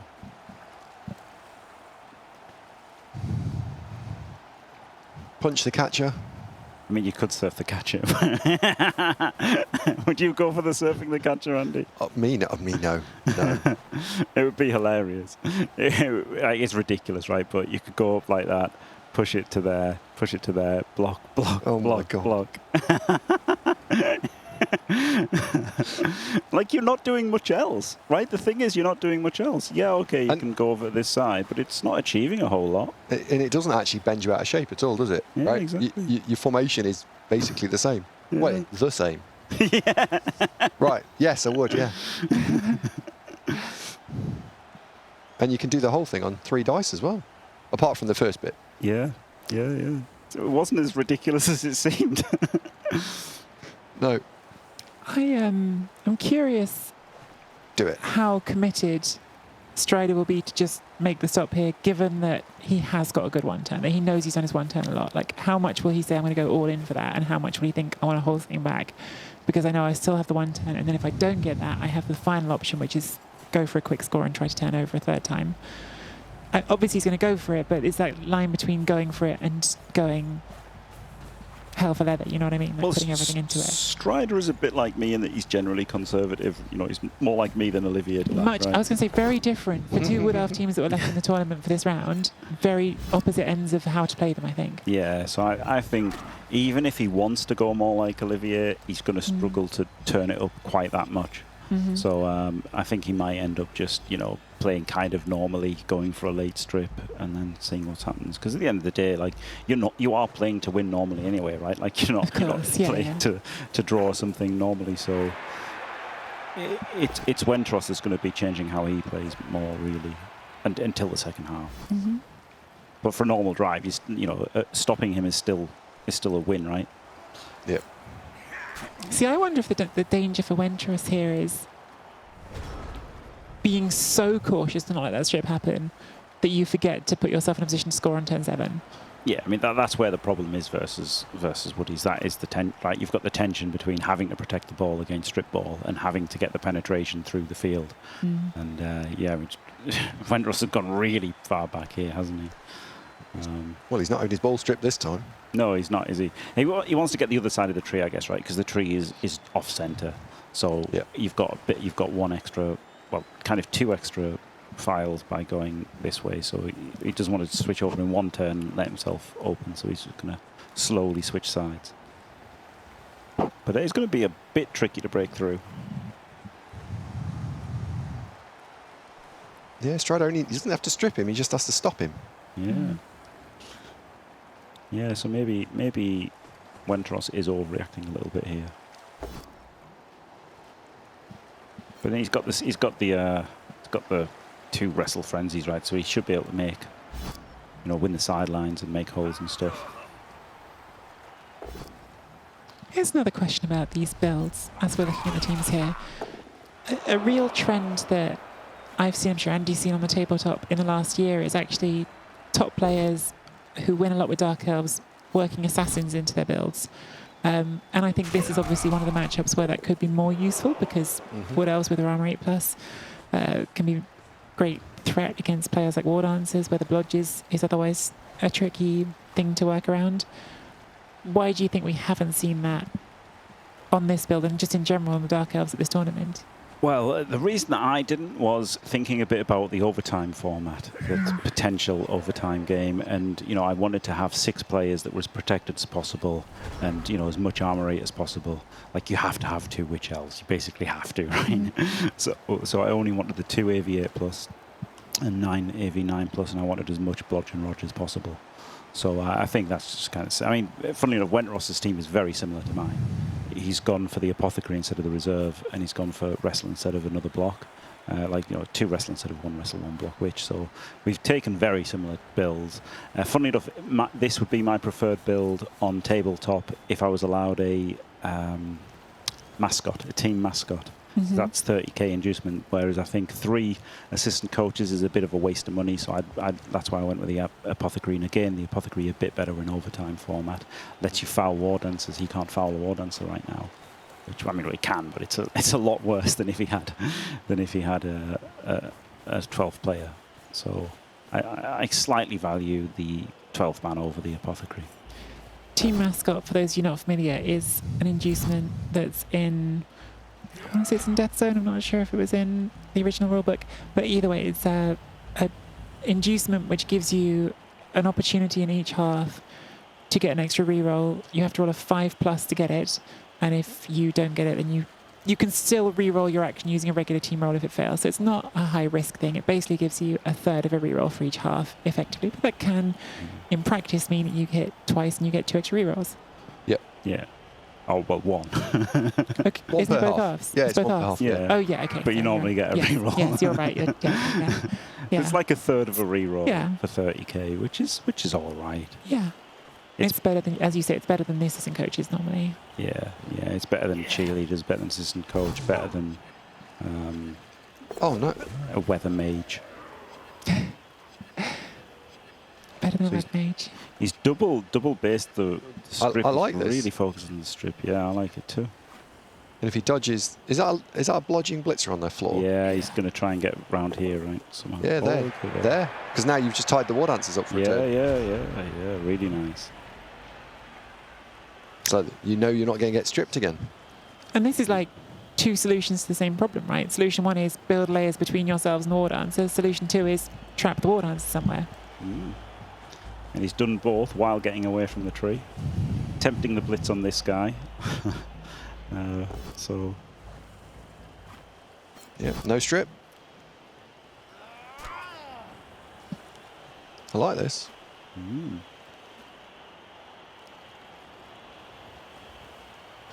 really nice. Oh. So It's a little bit early. Well, I say it's a little early. The Dark Elves don't really want to have to camp for 4 turns in scoring range. So it's like, if this was turn 6, you might be okay, but turn 5 is a little early to go forward, but you're probably going to have to. I don't mind it when the tree's rooted. Honestly, I'm quite all for getting down and because if they assault your like cage, if you're near the sideline, you've got witch elves and they don't. It's pretty strong. Oh, nice removal for the Wood Elves. And, That's dead. well, this brings us to what Jimmy said before about he likes having the 12th player more than having the Apothecary, because that, you can't really Apothecary that. It's seriously hurt. It's hard to justify spending the Apothecary when it might not even work. Exactly, yeah. But of course, there are times when you get a turn 1 KO or a Blodge Blitzer gets badly hurt and stuff. So it's 6 and 2 3s. I don't think there's too much. If you got something great for taking the Apothecary, I wouldn't. Again, like I don't think the mascot is great, but I think it's good enough that swings it towards the Apothecary if you can have that. I don't think like having an assassin or something swings it that much. Oh, He's not going to eat that, is he? he's going to think about it. I'll tell you why he might have done. He hasn't, obviously, but why he might have done is because if he keeps all 3 of those rerolls, that 1 turn is a lot more reliable. Yeah, I would have thought about keeping that for sure. Like I maybe would have moved this guy first and then eaten the dub skulls. I guess he couldn't because he had this player here. Because he hadn't moved this guy, he had to reroll it. He actually just had to. Because, yeah, this guy's just getting instantly surfed. I mean, that guy can still get surfed, no? Yeah. Yeah. Yeah, but he would have got instantly Instantly surfed. surfed. More surfed, Tree. More surfed. We want a slow motion surf, please. Absolute instant surf. So, yeah, he absolutely had to reroll the dub skulls. But he could have just, moved something safer and then not had to reroll it. Surf is coming, says Bullbask in chat. I don't know. It can be. If you want to surf here, you can. I'm not totally sure you can do it without compromising your position. What do you think? Are you seeing this as a definite surf situation? Yeah. Yeah, I'd definitely surf this. Well, I definitely try, and then inevitably both down and just wrestle it. Or double pow. He's managed. Yeah, the Wood Elves have managed to get back in front as well. Like, yes. Oh, I'll just walk down the field. Well, will you now? We have not had any French ice cream yet, Dimmy G. We haven't been here many hours, not in the studio. We all got in late yesterday with their delays and straight in. Maybe so it's also December just quietly, but Why does December stop you having ice cream? Is there a sales ban or? Yes, Andy. You can't buy it in December. No, because you know how it's so cold out, Andy. That's what? You know how it's so cold out, so you can't. Crunch. Yeah. And so Nice. I don't know where I'm going with this. It's cold. You don't necessarily want ice cream. He's not taking the surf. See. Still there. He's still there. It's Yeah, just but he's got a dodge now. dirty dodge. Yeah. And he's gonna what? I don't know how you don't move the guy there first. Like, I would have definitely moved the guy there first and still done the surf. At this point, he's like, I think I might have done this in a different order. Yep. Tabletop. Do you mind if I take that back? No. Nah, you've rolled dice. Yeah, Sorry. you've rolled dice. Sorry.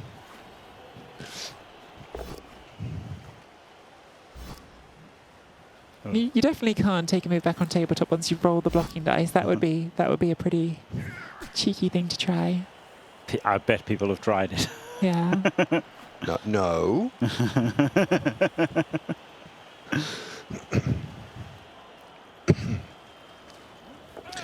It'd be a fascinating thing to find out in the Blood Bowl 3 player base in both directions how many players have gone from playing tabletop to then playing Blood Bowl 3, and also how many Blood Bowl 3 players have then gone, do you know what, I enjoyed this, I want to find out about playing tabletop. Love to know how that dynamic plays out. I know Dimmy's won. Timmy's one. There's definitely things that happen between the two, aren't there? There's definitely links between the two.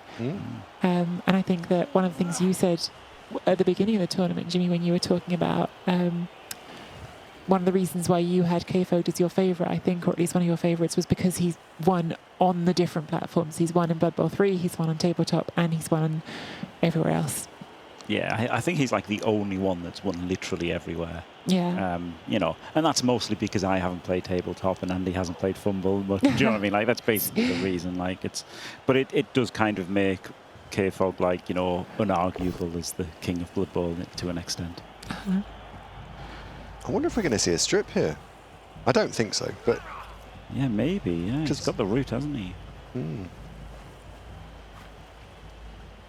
yeah.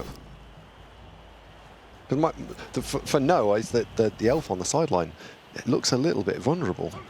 Yes. Yeah, I don't like having that there. I would have tried to rescue it, but it's not too easy to rescue it, is it? The little rescue elf sat there, sort of paws all looking sad. Oh, wow. Well, I tell you what, one way for the Wood Elves to win this game would just be to murder every single Dark Elf, and then you've got... Yeah. When your advantage is having AV9 plus instead of AV8 plus, and yet they're on the pitch and you're not, you're in trouble because they've still got more movement than you. That's the problem for the Dark Elves. I've just spotted Olivia Dulac in chat. Olivia, I don't know if you've been listening into our chat since your game, but just to say one more time in case you haven't, we all think you played some brilliant Blood Bowl. Commiserations on not going through. But what we didn't say, though, by the way, is you've gone out, but you have won €400, so definitely could be a worse outcome there at least. It's not a bad day at the office, is it? Yeah. Not at the office, Andy. Sat playing Blood Bowl. Well, Seems yes. more fun than a lot of offices. Yes. Here comes the strip. Yeah, he's definitely that removes all doubt, right? The catcher coming in here means there's only one blitz. And the player's gone red as well, look. Yeah. But I mean, before that, Andy, before that, if there was any doubt, once the catcher goes there, Oh. re-roll. Oh. It's funny because we both thought he was going to do it, but like, wow, isn't it bad if it fails? And It's so bad now. And now we come back to the reroll that was spent before, because So- we've just spent another reroll, and the one turn is getting less and less likely every time you spend one. So, What about surfing the catcher and the downed war dancer here? Just for a laugh. No, Andy. No, but just for a laugh. Just for a No. laugh. There was a downed war dancer surf you didn't take in one of Yeah. those games. Yeah. Giraffe saw What? it in chat and said, do we What? surf the downed war dancer here? And then we were like, actually, that is kind of on. You didn't do it. Yeah, I was stunned that you didn't do that. I'm stunned I didn't do it. I don't like blocking this way. I'd have just blocked him up and surfed and gone downfield here, turn 6. Don't like adding more rolls and like more blocks and complicating matters. I'm going to have to go back and watch that. Was it in game 1 or game 2? Well, I am going to go back. Yeah, and watch one it. of them. Yeah, one of the two One of games. them. You surfed the catcher on 3 dice instead. Yeah. Ah, I think it was game 2, and I think it was after you stopped Olivier's score. Yes, yeah. So you had nothing really to lose, so you could have gone for it. But you thought, just take the easy surf. Yeah. Didn't want to try and do Yeah, something had to no impress us. rerolls. Yeah. Had no rerolls. So it was going to be like, I think, a 2D, a blockless 2D, and then a block full 2D. Andy was sat in his room and thought, you know what I won't do? Give them something fun to watch. this is going to cost him 2. Yeah, this is the problem. This is a lot of. This is like a lot of characters. I guess he gets the. He doesn't even get the surf unless he follows. So he's got to No. do the blockless blocks first. Yeah, blockless block, then the witch elf. No, then the blitzer, right? Because you could block. Oh, yeah. You could block here, follow, and then you can block him, and then you get to move the witch downfield. But Mm. I think we're doing the blitzer at the top now first, aren't we now? Now we've done that rush. yeah. No, but I mean, yeah. No, If you'd snaked that rush doing this and the war dance that's now on the floor right next to your ball carrier, a strip carrier just got up and got the ball, that would have felt pretty rough. Yeah, I don't like how he's done it, but he's done it. I would have definitely just tried to get downfield and not cared so much about the double surf. I mean, I would have surfed, obviously would have surfed that one. Wait. Dead. Dead. What was it? Dodge line elf. Yeah, That evens things up a bit. it does, but the ball isn't going to be very safe, is it? Nope. And it's still in range of L stripper. Yep.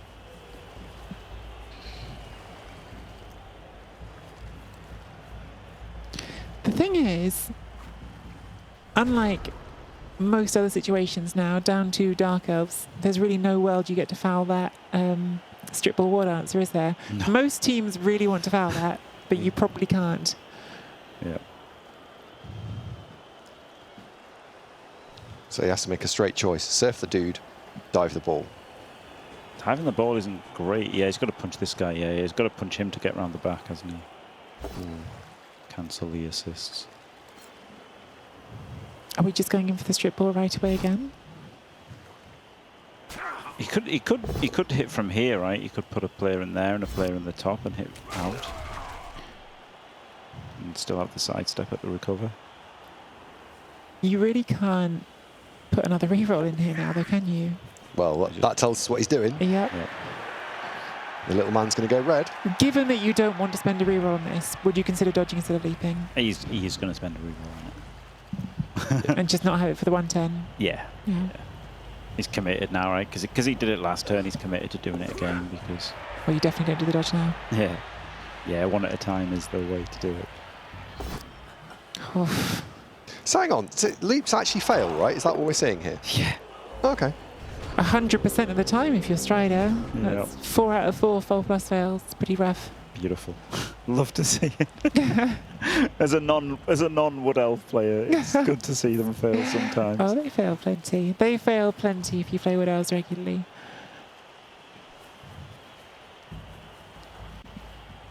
A lot of love in chat for Olivier Dulacan saying how much fun it was to watch his games. Yeah, they were very good. Deserve it, absolutely. So yeah, just get away from the strip first of all, right? He's out of range, completely out of range of the strip ball now. So And Strider's put all his rerolls in, so Yeah. now everything's peachy. yeah. So now you surf the downed war dance as his core knight, right? Oh, yes, absolutely, yeah. yes. Now you could. Yeah. Yep. Yeah. This is a could bit- have done. Yeah, no, it really hard. Actually, no. It was it's still hard. better. Yeah, it was It's still- hard. It's still better not to. It's better just to get out of range. Yeah. Yes, out of range, out of mind. No, Yeah. that's something else. 3D. I feel like when Taros heard that Andy was back in the studio and was like, right, got to give him some serves. Got to show him how it's done. I mean, that's the thing, right? That is one of the things that Dark Elves have over the Wood Elves is the sideline control with the Witch Elves. And, you know, it's good by going to the side here. It meant any strip attempt was going to lead to serfs, basically. And, you know, he really punished him for going for those serfs. He's going to foul, I think.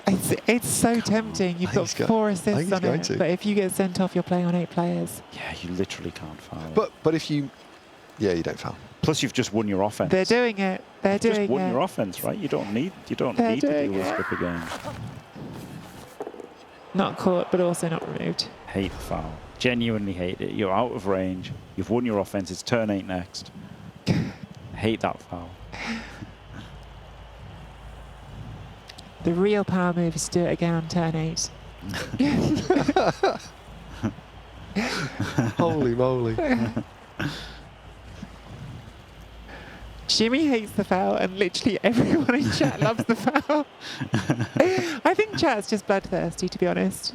Yeah, it's absolutely not what I would have done. It was an awful foul, but I loved it.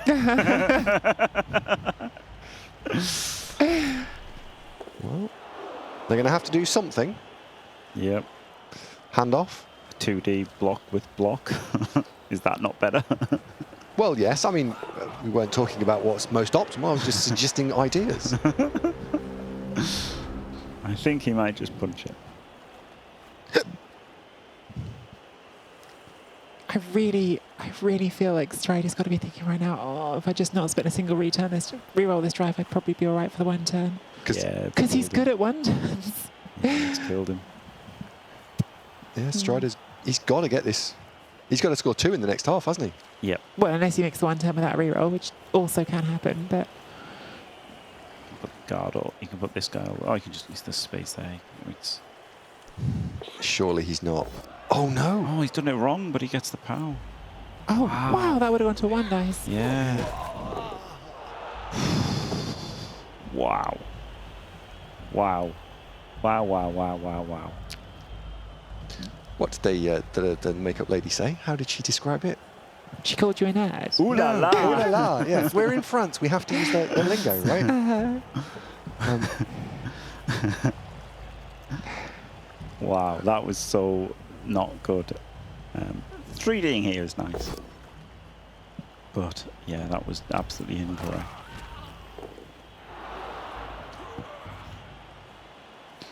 Honestly, Collie, it's a miracle they let him back in this time. We're all still surprised. What? What did I do now? What? Collie just said the French will never let you back in. I don't know. Especially with 9 players, right? He can't defend the 1 turn. He can barely backline. Yeah, oh, and Strider might have also just got the stop if he played normally instead of going for the strip, right? Like he did go for that strip, and yeah, it was unlucky, right? 1 in 4 to fail the leap in. Did it twice, but you know, it sacrificed a lot of position going, didn't it? There's no frenzy on the Wood Elves, is there? So he isn't going to set Oodles back. No, it's you not. can't It's say not, this close against size WA either, though. Can you? No, this is. But it has to go back a line. Yeah, this is good. Ooh.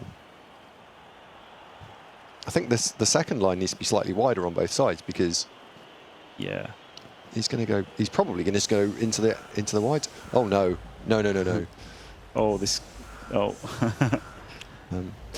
What we're watching here, I think, is someone who hasn't prepared for 1-turn defences. Well, certainly not with 9 players, right? Yes. That's the That's a killer 9. here. Yeah, the 9-pair variant. 9 players is an absolute killer. He might just have to backline. Honestly, because if you try push denial with too few players and then he's not making any judgments at all. That's what I think. I think this is worse than just a backline. Maybe the backline is not good against the side step, to be fair, but No, it's not.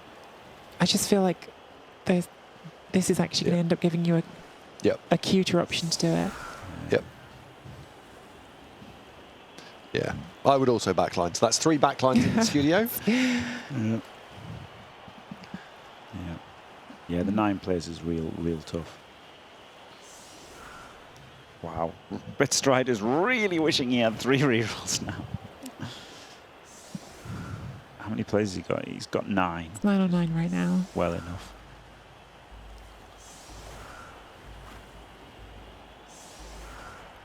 So he needs 3 pushes. Like, it's not easy. You know, it's still not easy, right? There's no rerolls especially. Just getting the pushes is not easy. Yeah, I mean, I wonder if he's setting up here just to do the straight jump over and 3+ jump over, and you just push straight down to the side step. You can do that. Gets your first push, but with no rerolls, it's all. War Dancer falls over, kills itself. Well, yeah, the strip ball war dancer is quite important. Just a little bit. Yeah. No miss next game here. Vitok in chat. Vitok, some of you may remember from the preview streams and the draw streams, I got Andy coming back even if he doesn't enjoy French food, but he made it still. He must be really good at Blood Bowl.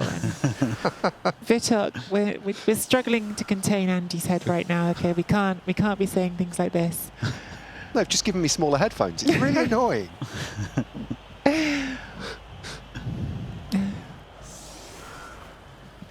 I want the same ones I had earlier on. But shout out to Vitok, by the way. Massive driving force behind this World Championships that we're all enjoying so much. Yeah. Incredible. He's going for the whole method. Yeah, that seems terrible. Why with sidestep? That's why it sounds terrible.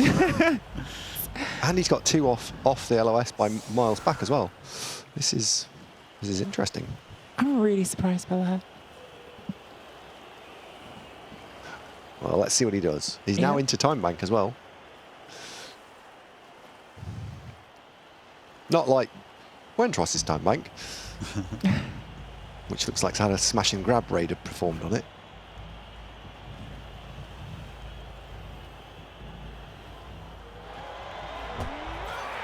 A blitz, of course, it's a blitz. Well, it wasn't worth saving rerolls after all then. Although this is one of those ones where if you're not careful, you can do a blitz and make it worse. Yes, yeah, because this doesn't look really dangerous, so I think Wentros should be all right here.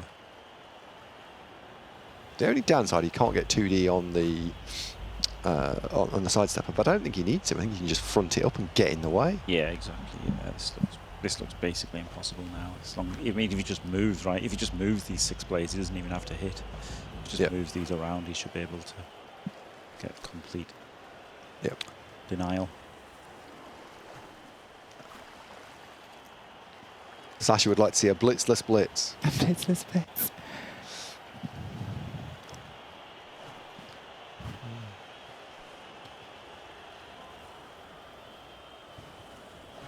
Yeah, I was wondering that, Niagara, of all the things to do, you just spend one of your actions just sticking someone under the ball to start off with. But then could that piece become a chain pushable thing? Yeah, like, exactly. No, I think so you've got to stay in front. Probably Yeah. blitz like the dancer, the other dancer, and you can just stand in front. Should be all right. Yeah, I think I'm blitzing the sidestep, the stripping dancer here. Plus, you might kill it, which is great, isn't it? Yes.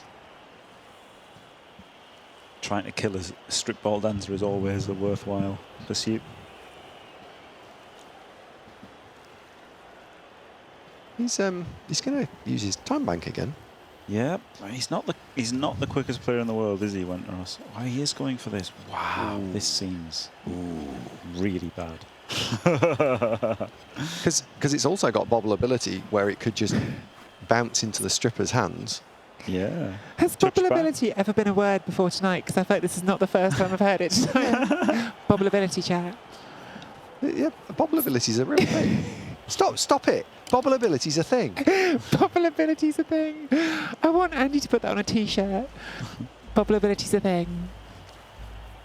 Bobble ability. Bobble ability.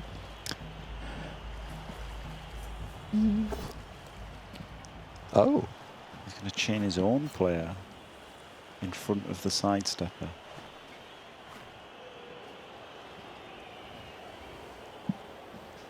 Interesting. That's super interesting. Do you know what would be funny is if you couldn't use stand firm because it wasn't your opponent's turn. I was literally just wondering that. Can the tree stand firm? Because the whole dodge, like, you can't use dodges on blitzes, but yeah. I guess it's. Just Oh my lord. catch it on a 5. That's never a bad plan. There you go now. It looks great, doesn't it? Well, that's genius, that. Yeah. But he can still just blitz it into the hole and then, you know, power and then block him and then use him Imagine that. use him to get all the pushes and then power him on the last one. And then scatter catch it. Yeah. Scatter catch it on your last power. Yeah, that would be incredible. Take that bobble ability and use it for yourself. See, now you're embracing that word now. It's a good word. I like it. Sounds good. I think, to be fair, you didn't invent it. Someone has already said What? this. Torquemada said it earlier this evening in chat. So What? But remember, I haven't been here. And I've been using it for years. Right? Sure you have, Andy. Sure. of course he you has. Offset LOS, bobble ability. Oh Like, my god. comedian skink. No, I can't have that one. Comedian skink. He's got it. Yeah, but he's got the power. He doesn't want the power now, does he? He wants to push it 100 times. And then power. Oh, how now? How? What a nerd. Shut up.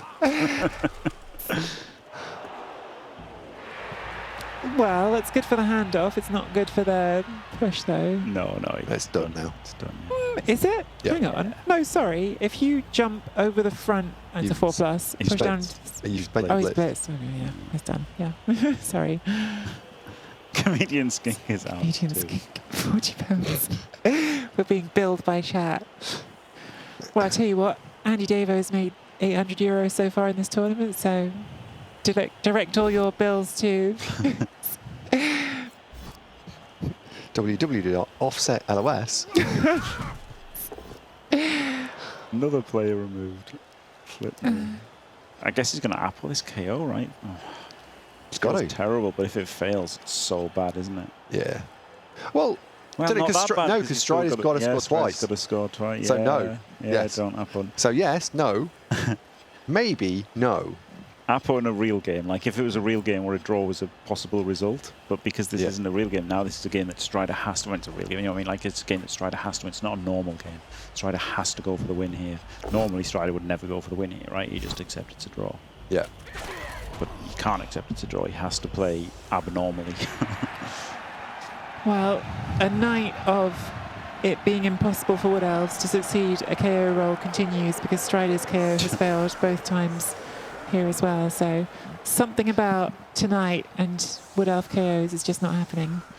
Tree, as probably the most wood elfish out of the three of us, I'd say. Mhm. Like, we're quite wood elfish, but Are you? you can have a, yeah. Andy once looked at a Wood Elf team in the menu and then thought, nah. I've seen them. I know what they look like. I know what they do. Uh-huh. Would you bang it in 2, bang it in 4, bang it in 6? So normally the answer, I would say, definitely is 4 or 5, right? Because what you want is to put your opponent in that position where they're trying to do a short drive, they might overstretch themselves, and you have that chance. But the problem is here, Wentros doesn't need to win.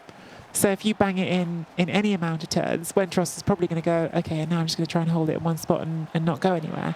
So in that situation, I think probably you're better off just scoring as quick as you can and giving yourself more time to try and do something. Yeah, 100%. Well, what you need then, if you're trying to score quickly, is 3 of your players stunned before you've moved. Yeah, it's not great, is it? Perfect, yeah. That is a rough kick-off event for sure when you're in a rush. Was that tree? It was the tree. Yeah, first action tree, ball completely undefended. Tilt? Nah, Strider does this sometimes. You know, like he's very good at Blood Bowl, but sometimes he just goes and does something. Different. Yeah. Off meta. The one thing, though, is all the nice 2 dice blocks he had lined up are no longer there. So True. there is some element of having hand forced as well. I mean, he absolutely could have gone for the ball pickup first. Yeah. But yeah, he just does this sometimes, Strider. We might not have a front cage corner here if this isn't a POW. Yeah. Just roll a POW, Andy. Thought you knew that. Just roll a POW. Oh, yeah. I mean, he had the 1 in 36 dodge off to shore it up, right? So Yeah. it was relatively safe. Only down in numbers for this moment, Myth, because actually they're going to be 9 versus 9 when everyone's unstunned. But yeah, it was a rough turn, only having 6 players for the turn. Mm.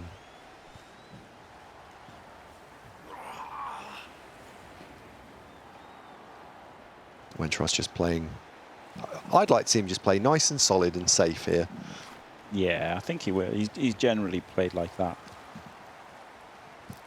It's such a strong position, as we've talked about, because now 1-0 up in the series, 1-0 up in the game. The only way you lose from here is conceding twice. So you don't even have to go all out to stop a score here if you think your better chance is to keep those re-rolls and have them for just not getting turned over on your offense. Yeah, absolutely. Don't use any re-rolls. I mean, he's only got 2, right? So just play it safe, bang some things, bang what you can, hope for the best.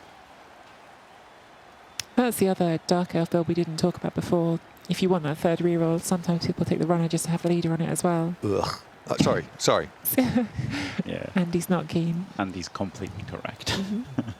It just gets targeted by good players, deleted, and yeah, awful. It's somewhat good for like normal tabletop in that, you know, you've got loads of re-rolls and you've got your Wrestle Witches and you can beat players that you should beat more often. But in this, there's nobody that you should beat, you know, realistically. So you want, like, you know, you want games for hard games. You want a team for hard games in this format, I think. Yep. That's a really strange move. For someone who's going to play passively, that is a very aggressive move. We've got an elf just off, well, sort of off camera. Could be more on camera, Andy. He's on cam. Have an on-cam elf. Are these both default colours? No. Oh, maybe. Yeah, I think they are, yeah. Unpainted. He put an assist for a catcher as well. I don't know if he realised that was a strength 2 player. He he's putting an assist.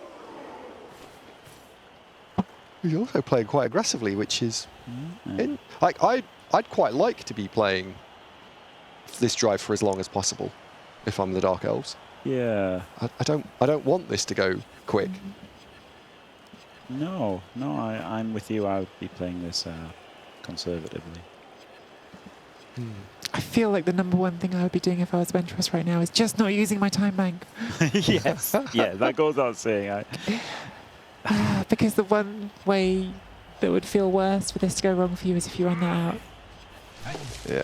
Yeah, I mean, what happens if you know, if on turn 14 Strider puts him in a horrible spot and he's got no time bank and then he runs out of time, you know, just before he moves the ball safe? Disaster. Like, you've got to play faster. You've got to make that switch and play faster earlier. Yep. I'm feeling tense. Yeah. I felt like that the way the whole day, though. All these games have been so like high stakes. What he has managed to do here is he's now forcing the snake. Yes, yeah. There's no chain off realistically. No. Like, he could, right? He could bring in this guy and then blitz with the tree, but he's not going to. So. Quite a lot of space here for Strider if he wants it, and I think he probably does, because he needs to get that score and turn over and score again. Yeah. Yeah. Yeah, it's a hell of a lot of space. Although I don't think he's actually going to take it, because he hasn't. He can't. Well, he's going to move the tree. If the tree moves and goes forward 2, then you can cage. Yeah. So the cage would be 1 square north of where the cursor is now. Yeah. Providing he doesn't snake, of course.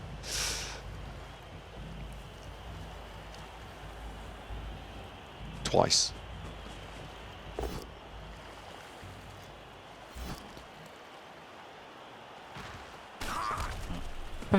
Bash Woodies continue to. Outrageous. Yep. So yeah, he's got a full cage there. Yeah. Oh. Yep. Okay. can still get. It's got to be this one. Right? Yeah. Yeah.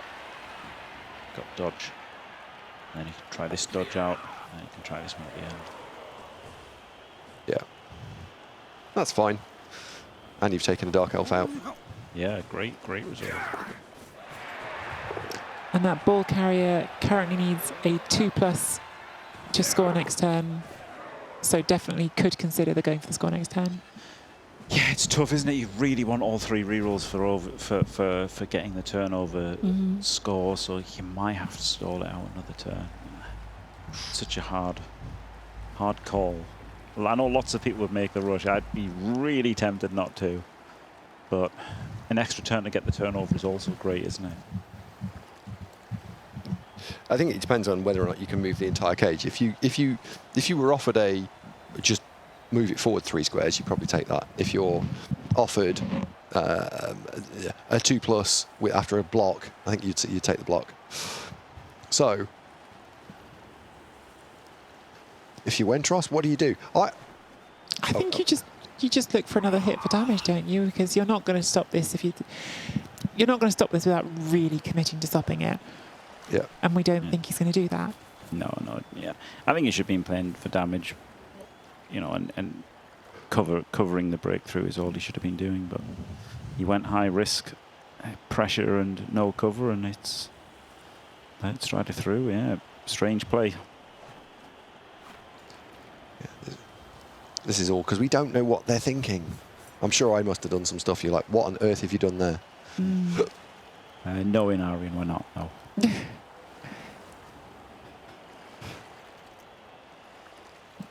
I mean, I don't read chat very often, no. I'm aware it's there. Conscious choice. I think he's going to go for the sack. It's 5+ sack in, I think. Because there's only one reason you base it up like that, and that's if that's what you're doing. Cornite says 8 dice on stripper. I don't think he's. This is a hit on the ball. Yeah, you can see it's gone red. It's gone for the ball. Yeah. Sure. He's Takes in. it. Rolls the pow. It's a 1D pow. That's Rolls a outrageous. pow. That's outrageous. I mean, can win you the series. There is that. That's outrageous. And he's got a guy free. Into the armor break as well. Look, this guy's free. Oh, the tree didn't catch it. Robbed. Absolutely robbed. Did not have 4+ a tree catch pick up, there. 4+ dodge. Yeah. Yeah. Send the witch in. Hand it off. Click player. Right, sorry. Click ball. Click hand off. Click go. Press spacebar. Close your eyes. No, you've got to path it because it might go 3, right? So yeah. Oh, you've got to go Sprite is around. dropping the emotes. Makes the dodge. Have to reroll the pickup. You just have to. Well, you've committed this far to it, haven't you? Does, but doesn't make it. But the problem is now you've spent a re-roll, you've spent a lot of your time bank, the Wood Elves might score anyway, and then you suddenly have got a more stressful final drive. Yeah, I like Andy. I really prefer just, keep everything in front of the ball, punch what you can. Don't get outbashed more than you already have done. Yep. Seabros loved the sack, he would do. Well, he's an up-and-coming streamer. Incoming streamer. Poor Seabros. Seabros is the only coach I'm aware of who had to turn down his ticket for the World Championships because of other commitments. So hopefully we see you for the next one, Seabros. Yeah. Unbelievable. You mean people... You had a choice? What? Oh, Viatok told me I had to. I didn't know. And he said, you're playing too. Oh. Sometimes I think Andy doesn't quite tell the truth, chat. Sometimes I think Andy has a way of colouring things that aren't quite accurate. Have a boss at home.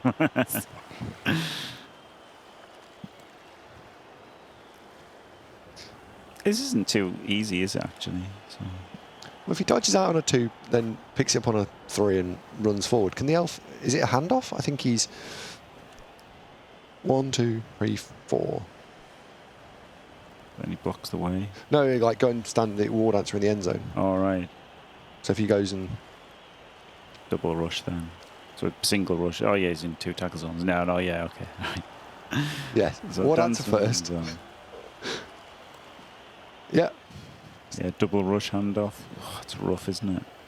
and if it goes wrong, you lost because you've got 2 players well north of the ball. Yeah. But yeah, what else are you going to do? I guess you've got to go for it. Yep.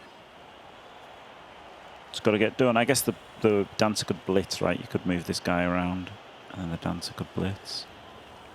Yep. No, because you block your own route. You can't push it north of the. Yeah, but if you power it, then, Oh yeah, sorry. then you're okay. But like, it's not great, is it? Yeah, you probably don't. Probably just dodge. Yeah, it's probably too risky. But you could block. You could blitz something, right? You could, or you could be, adventurous. Tree. Tree, yeah. Tree. Because actually, you could go tree, follow, and then the wrestle can hit the witch elf out of the way. In which case, you could then go 2+ and score. I think that's exactly what we're about to see. Yeah. No, we're not. No, that's not the push direction I was thinking of. That is. That is.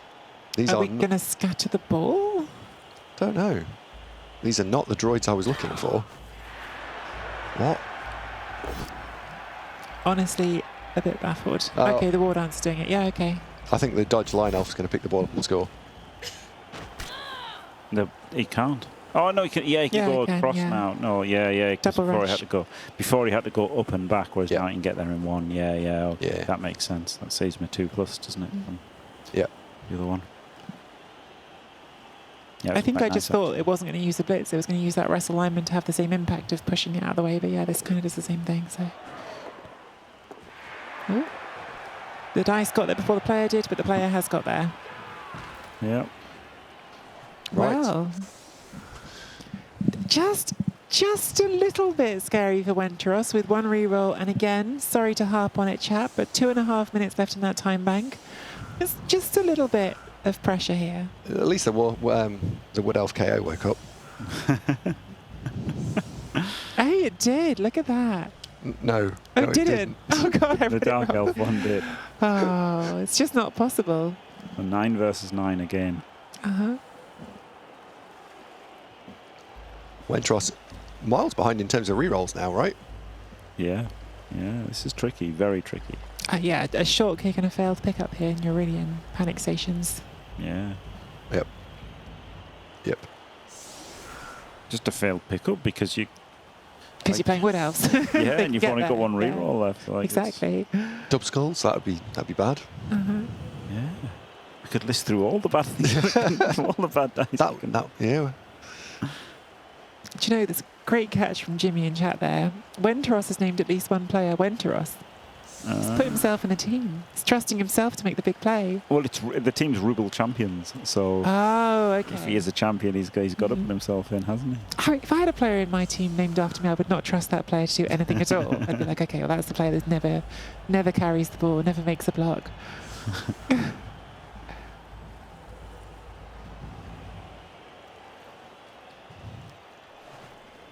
Well, the Wood answers are synced. Got a little martial arts show. Oh, not now.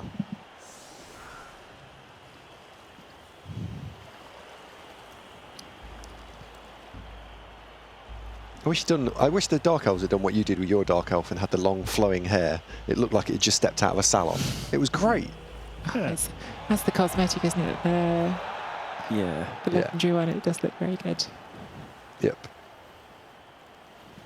I'm waiting for the legendary Necro cosmetic. I don't know what it'll be, like a flaming wolf or something. Flaming wolf. Yeah, I don't know why it's on fire. Could be a zebra. Just Only if it's stripes.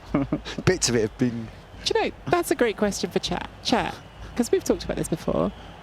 If you were to think of like Zebra or wolf. cosmetics that would be amazing in game, are there some that you've been thinking of that you would love to see implemented? Some cool cosmetics for the teams here, the ones you're missing? Yeah. Everyone should type "we a zebra." Pirates be great.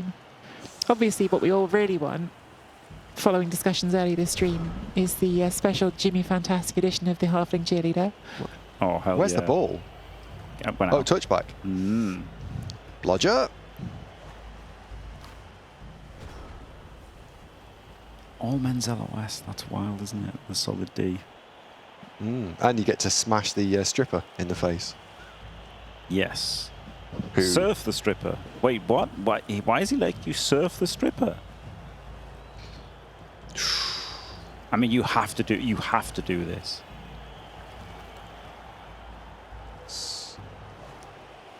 Like you just have to, don't you? How easy is it? 1, 2, 3, 4, 5, 6, 7. Yeah, 3 plus. So you're Well, going to just do 3 cut the plus corner, 1, 2, yeah. 3, 4, 5, 6, 7. So it doesn't matter which way you do it. It's still a 3 plus, and then a rush. But like, it's so good. Yeah, if that's gone. Yeah. You kind of have to. You almost have to do it. And you've got the ball. You can just run back with the ball, right? Yeah. And then take a load of stuff with you so you're protected, so you're not isolated. And then you go for the stripper. Yeah.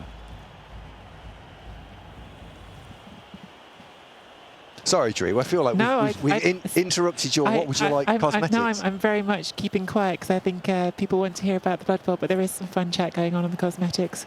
Catapult backpack for the ogres to launch the halflings with, for the human ogre and I guess the other ones. We want the halfling cheerleader uniform for the fling players. That would be pretty incredible. Want to see a troll hand holding a fish like the Warhammer Fantasy Battle mini? I'm not familiar with that one. Oh yeah. More reasonably, Fluffy Burrito and Collie. Yes, I would also like to have seen some of the female Wood Elf models that exist on the tabletop. That would have been awesome. Karaivu says, I would like a logo for a tea recently put in the fridge. But no one at this table would put a tea in a fridge, would they, Andy? No human alive would do that. No. Surely. Because for Andy, it's not cold enough. Exactly. It's got to be the It's freezer. Yeah. Yes. Yes. If we're memeing me, get it right. Got a removal, just casually, quietly, Yep. cautiously. Didn't go for the surf though. Boo. No. And luckily, we are smashing through Time Bank. Yeah. This is bad, isn't it? The time bank thing is like it's so. So I do horrible. wonder if part of that is lag. Oh, maybe, yeah. Because definitely there are some countries that have that lag more than others, and so the fact that it's happening so consistently, I wonder if Wenteros is dealing with some lag on the server, and that can happen. Yeah, maybe. But it does feel really rough. It's good shape. He's made a nice shape here. Yeah. That is a strong shape. Wentros has consistently made nice shapes. Yeah, he's very good. Very good, solid player, I would say. Super solid.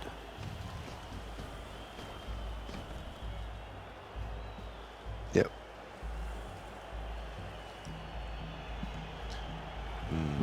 Tree onto 2 naked line elves. Ugh.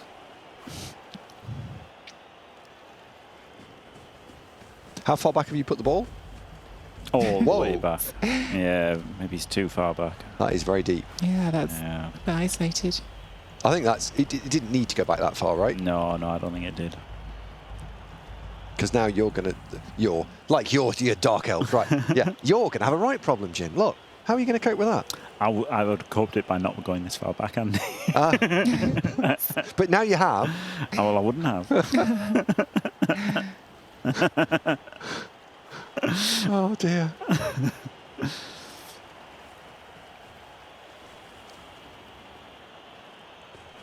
In this heat, sun. It looks like normal weather. Yeah, this is normal weather. Yeah, this looks normal to me. You've got a QWERTY keyboard. No, it's Azerty. Oh, so it is, yeah. That was just the most random interjection into the last quarterfinal commentary, which no one else can see what Andy's even looking at. Andy's just suddenly distracted by the fact that the keyboard that Jimmy is using to control the game for us Andy thought was QWERTY, but not. So a UK edition keyboard. no, which- it's not UK. QWERTY is the universal standard, and I have discovered today that that is not true. That apparently there's ZERTY, QWERTY, and many other makes of keyboard out there, which just baffled me. Bamboozled me, I think, Yeah. is the expression. Yeah, Germans have a different type of keyboard as well.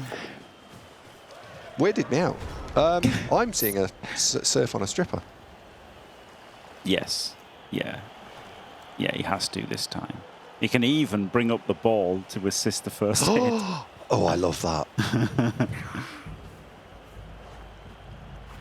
I think he's going to do it. He surely has to this time. Gold Sacket. Is this when you were called a nerd? What? Oh my goodness. Oh, dear. Oh.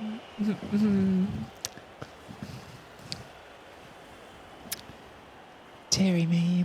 Well, the Blood Bowl version would be, as someone points out, a snurty. Sneaky get dirty fire. Sometimes people combine that together. So that's your Blood Bowl keyboard, the snurty keyboard. Nice. Oh, I think he's putting a bit too much resource into this. Because the ball carrier should have done the first one for me. Yeah. And then this, well, the guy he just moved could have done the second one. Now you need to get another person to be the, unless you take the one dice in the second hit. The problem is if you go for this and it doesn't work, then Where are you putting the the ball? ball's not, the ball's not safe. yeah, so the ball probably has to rush. Double rush? Just one. Or handoff. We're doing it into a one dice. We're not scared. Nice. Yeah. It's brilliant in it. That is absolutely brilliant.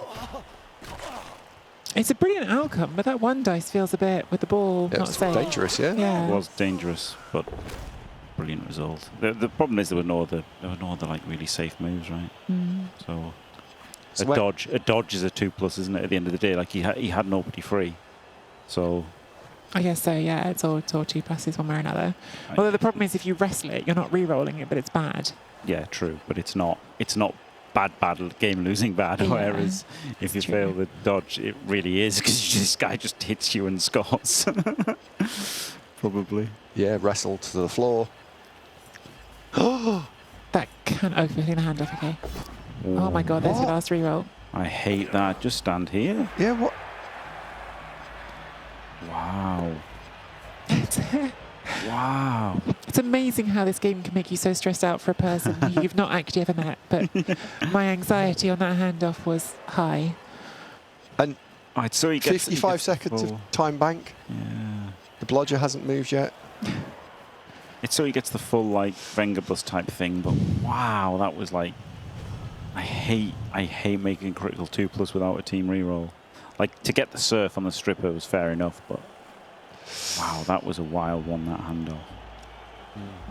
I get Is not this- wanting to have it near the sideline. Okay, but yeah, wow. no. It's kind of safe, isn't it, I guess? It's a lot safer now the stripper is Yeah. taken out. Wow. But yeah, we're down into the last 46 seconds now of the time bank. We're still 4 turns to go. So again, if Strider can just ask some difficult questions in these next few turns, there is a real chance of running that time bank down. And probably that's more the way that the Strider can win this game now than actually hitting the ball, isn't it? Yeah. Yeah. Yeah, ask difficult questions. Mhm. Yep. And even easy questions, because at the end of the day now he's got to make so many blocks and dice rolls, he can just fail dice rolls. He's got no reroll. I can't believe he did a 2+ that he didn't have to. I can't believe it. Like just go here. And like it's fine, right? Mhm. Yep. This guy could have gone there or something. Do you think maybe the reason for not going there is, again, I'm not saying it's right, but is it like a sort of catastrophizing mindset? where you think- Catastrophizing. Yes, Catastroph- catastrophizing. That is a word. Where That- you think, What? Yeah, that that is a word, where you think if this goes wrong and one square to the sideline, it can scatter out. Yes, yeah. Yeah, I think that's what he was It's in thinking. imagining the worst case scenario in your head and thinking that's more realistic than it is. Yeah, maybe, but a 1-6ing is very, very, very easy. So Yeah. No matter, I'm not saying it was the right decision. I'm just trying to understand why that decision was taken. Yeah, maybe it's one of these people who don't think they can roll ones. But that seems wild. Catastrophizing is a word, chat. You can look it up. When you say it's a word, do you mean a word that's actually in the Oxford English, or just like one that's in your head? Because they're both right. They're both places, aren't they? Listen, No, they are both places. This is why, when I said earlier, Yeah? you can't use that nerd phrase too much at Andy because it'll come back at me, but that is a real word. Oh, really? It is a real word. Clever and cunning is about to appear. Oh, nice. Yeah, I like that. Even more reason why I should have just moved over here. Oh no. Yeah. But now who's left it at the ball? Just a rookie. The tragedy is here. If you hadn't already activated it and taken root, the tree could have gone for it. Yeah, that would have been hilarious. You taking the 6+? He has to, doesn't he? Does he re-roll it? That was the question. He does. Doesn't get up. I mean, it was 30% to get the ball on the ground, but no Yeah. recovery at all, so wasn't a fan of it, but there you go. Now he gets to run away, doesn't he? Dark Elves have no rerolls. Yeah, but this is great. He's got. You should He's got walk so everyone many off, right? players free. Yeah, he's got so many players already free. Yeah. 7 squares further forward for the ball carrier. Yeah. I feel like this is also the point, like, where in your internal Blood Bowl brain of injustice, you're thinking to yourself, when Taras rolled a 1 dice power on my ball carrier, why can't I have the 1 dice power? If only it worked that way. I know, right? If you're Strider. Strider's life is hanging by a thread. Well, I tournament was going to life. say that's Yeah. possibly a dramatisation, Andy. Just like a small... I mean, I'm not. Yeah, he's not like sat there going. "Ugh." I mean, maybe he is, but Oh god.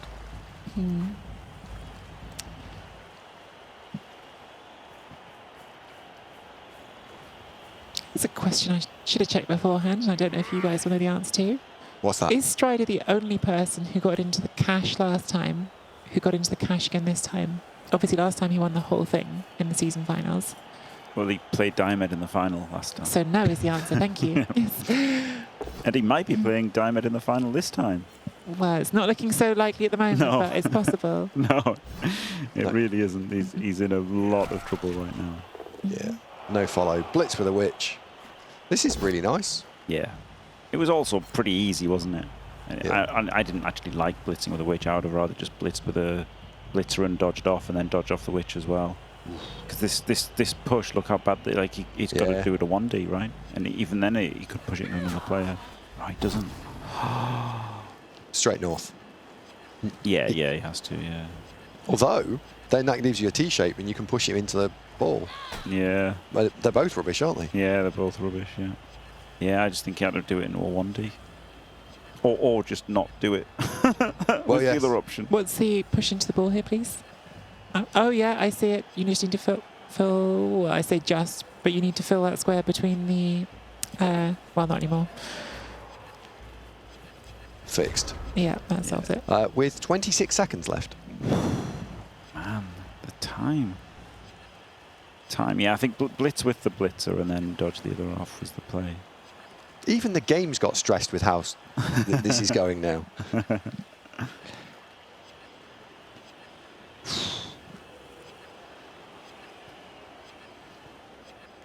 That's a very good point, Shambatan. Catastrophizing wouldn't appear on the Nando's menu, so Andy won't know it.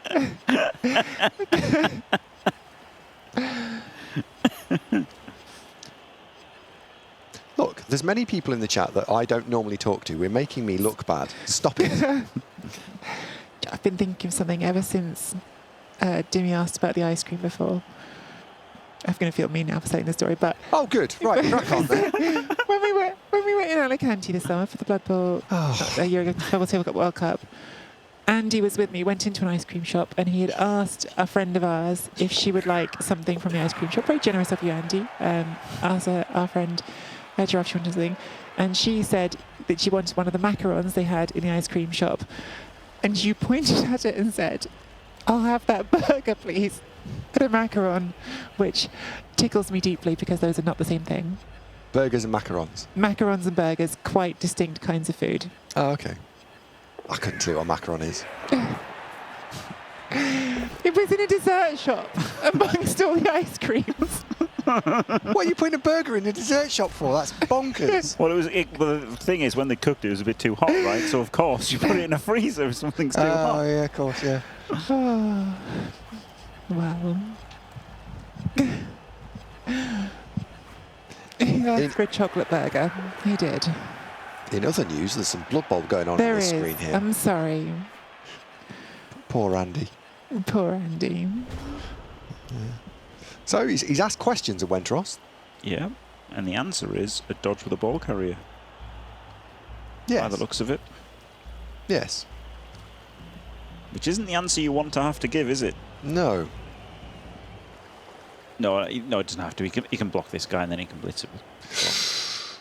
No rerolls. Yeah, but you've got to block, right? You block with anything except the ball carrier. Like anything except ball carrier actions, you have to do. So you can just move these two guys, block this, hit him. Instant dub skulls. So move these two first, like I said, right? Into a KO. Move these three that just have to move. But no, dub skulls. And is that mistake exactly that you just talked about, Jimmy? Is that because of the time bank that you don't make those quick moves? You think to yourself, just do the thing. Shit, my time's going. Like, Yeah. Maybe. But I mean, different people react to the time pressure differently. I tend to like clamp down earlier. Like it's really weird seeing these people like that are still going at the time bank, right? If I was down to 3 minutes, I like make that shift in my play that I'm just going to start playing like twice as fast now from now on, and then so I'd still have that in the time bank for like something tricky. But in this kind of situation, I'm straight away I'm moving my guys that don't have to roll dice straight away because I've got no re-rolls. And so I would go the other way. My fast play would be moving these three players first. Absolutely 100% move them so that if something goes wrong, it's not the end of the world. and what is the play now here for Strider? What is your route to the best outcome of knocking this over? I'm guessing you're using the ward answer to clear here, keep it as the assist, and then use that dodge lineman to do the blitz. Yeah, you've got to, haven't you? I guess you can't really get the wrestler in. So. And he's got to have put at least one scoring threat in because not only does he need to sack here, he also has to score. Yep. Gets the 1D pow. And that gives him the 2D on the ball. Yeah, so the dodge follows this. The dodge lino can now Kapowski the ball. Oh, it doesn't follow. Then Oh, you can push okay. him You down. push him. Yeah. You could push him out. You could follow and push him out. But then, no, because he's pushing down anyway. Yeah. Doesn't actually matter whether you follow or not, No. does it? No. I don't know what I was thinking. Gets the full power. It's not over, chat. It's not over. Don't say it's over. Oh my God. Does not Oh. scatter catch it. But that's a pretty nice scatter again. Wow. Right next to the thrower. Needs to do a 2+ and then a 4+. You've got to block this. Right? Oh, okay, yeah, or just With- does that and then do the 3+3+. It's Yeah, a 2D, yeah. Holy. this is Oh really my happening. Goodness. We could be here for a third game. I know, it's a big difference in when we go to bed tonight, happening right here. You can just stand next to him, can't you? And he's got 2 scoring threats. Oh. Has to re-roll, surely. Yeah. Oh, Oh, wow. never lucky. Bedtime suddenly got a lot closer. So again, right, like this is, if I'm playing, I've just Blitzing already that. moved this Mark- guy. yeah, I've mark just that in. Already moved this guy instantly. and that's the Beyond blitz as well. instantly. Yeah, yeah. And then move this guy and move this guy and just base everything. Just base everything so that it's just all done, like just do something like that. I'd be moving them instantly without thinking. Just get it done. Yeah. And it's in two phases, isn't it? It is in my head, where you look at the simple stuff and go, right, that's probably going there. The next thing is, right, is there any optimization on that? But it is broadly, as you say, do all the safe things paint a picture and then tidy the picture up. Yeah. In this situation, down time bank, just make sure. Oh my god, can you three dice? Oh my god, you can three dice this guy. Wow. But you've got to push him back, and can he still? Yeah. Yeah, no rush. So, only just trip skulls then. Yeah, trip scores. Yeah, this is pretty good. But yes, do these safe moves. Well, pushes wouldn't end it. Pushes would, if it's still on its feet, can still score. Yeah, but a pow he's done, right? Yeah. Power ends it. So don't follow here, otherwise you might get chain pushed. Yeah. So I'd like to see a non-follow. Or a follow and then stand kind of 2 squares to the right of where we are now. Because Yeah. I just don't want to see a chain push. If I'm the Dark Elves. As a commentator, I'd bloody love to see a chain push. Armour break Stop. ends it, for sure. KO'd. Yep. There is no scoring threat left for So Strider. now don't go and pick the ball up and become a chain pushing event on your own. There's nothing that can possibly score. Listen, No, I suppose not. So now get your guy into scoring range so you can win 2 games. Despite what I just said about sooner or later to bed, it's a little bit of a shame, isn't it, not to get a 3rd game? It Drama is. would have been great. Yeah. I do, I feel bad for Strider. yeah. Been very decisive games, haven't they? 4 quarterfinals and 3 of them were decided in 2 So games. actually, the one which we thought was 3 games, I think Oh. the producer actually came in afterwards and said, got that wrong. So in fact, they were Every single all one. 2 games, which is surprising, definitely, because we've had quite a few that haven't been through the knockouts, and I'm certain Whoa. there's a good chance we'll get some 3-game series still to come in what's left of the tournament, because there is just a tiny, small matter in the next few days of resolving semi-finals and a final involving gentlemen on the end there for at least one of those matchups, Andy Davo. It's going to be great.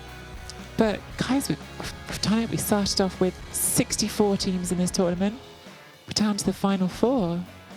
How did you, I don't know, Jimmy, how are you feeling about these semi-finals? I think it's pretty great, and honestly, 2 of the absolute best in the semi there with Andy and Diomed, and the other 2 are no slouches at all, right? Like, you know, Andri's been great for a long time, and Wenteros, I don't really know him that much, you know, with Rubel and Rebel he's been in. He hasn't really played in the Champs ladder so much, so I haven't really, not that familiar with him.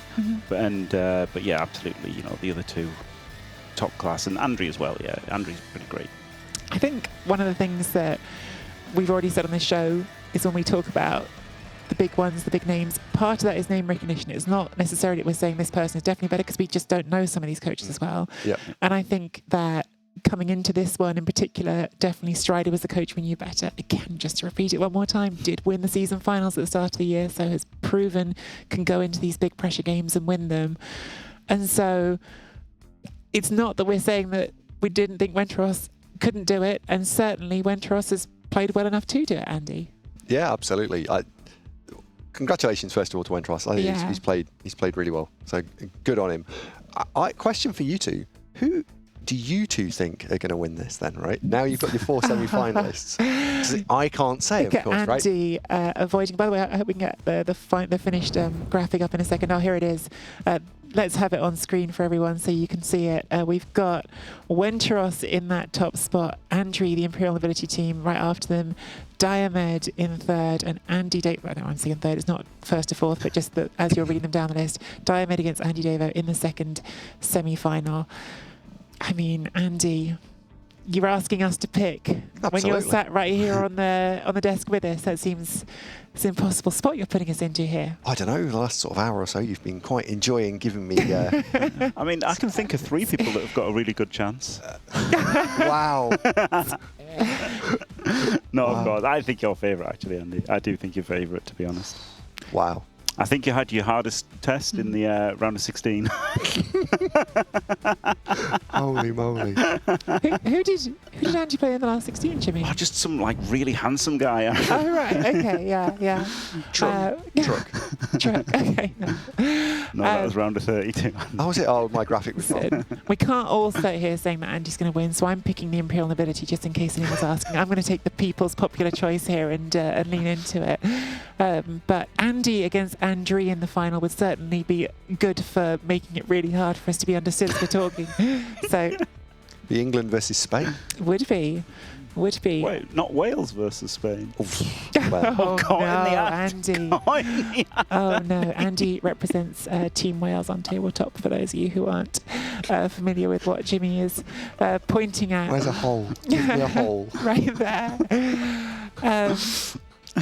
Yeah, really fascinating stuff. Would you say that Westeros is maybe the biggest surprise of the tournament then, in terms of people who you knew and didn't know, the ones you were expecting to be there? It's funny that you should ask that, because when I was doing my initial round of 64 teams, I said, I've never heard of Westeros, but his team is Ruble champions. So therefore, if he's qualified for Ruble, he's got to be strong. Great league, right, with Diomed, Bright, top names in there, Crucifer. So to have come top of all of those, he's got to be great, even though I've never heard of him. So I did actually say that, so yeah.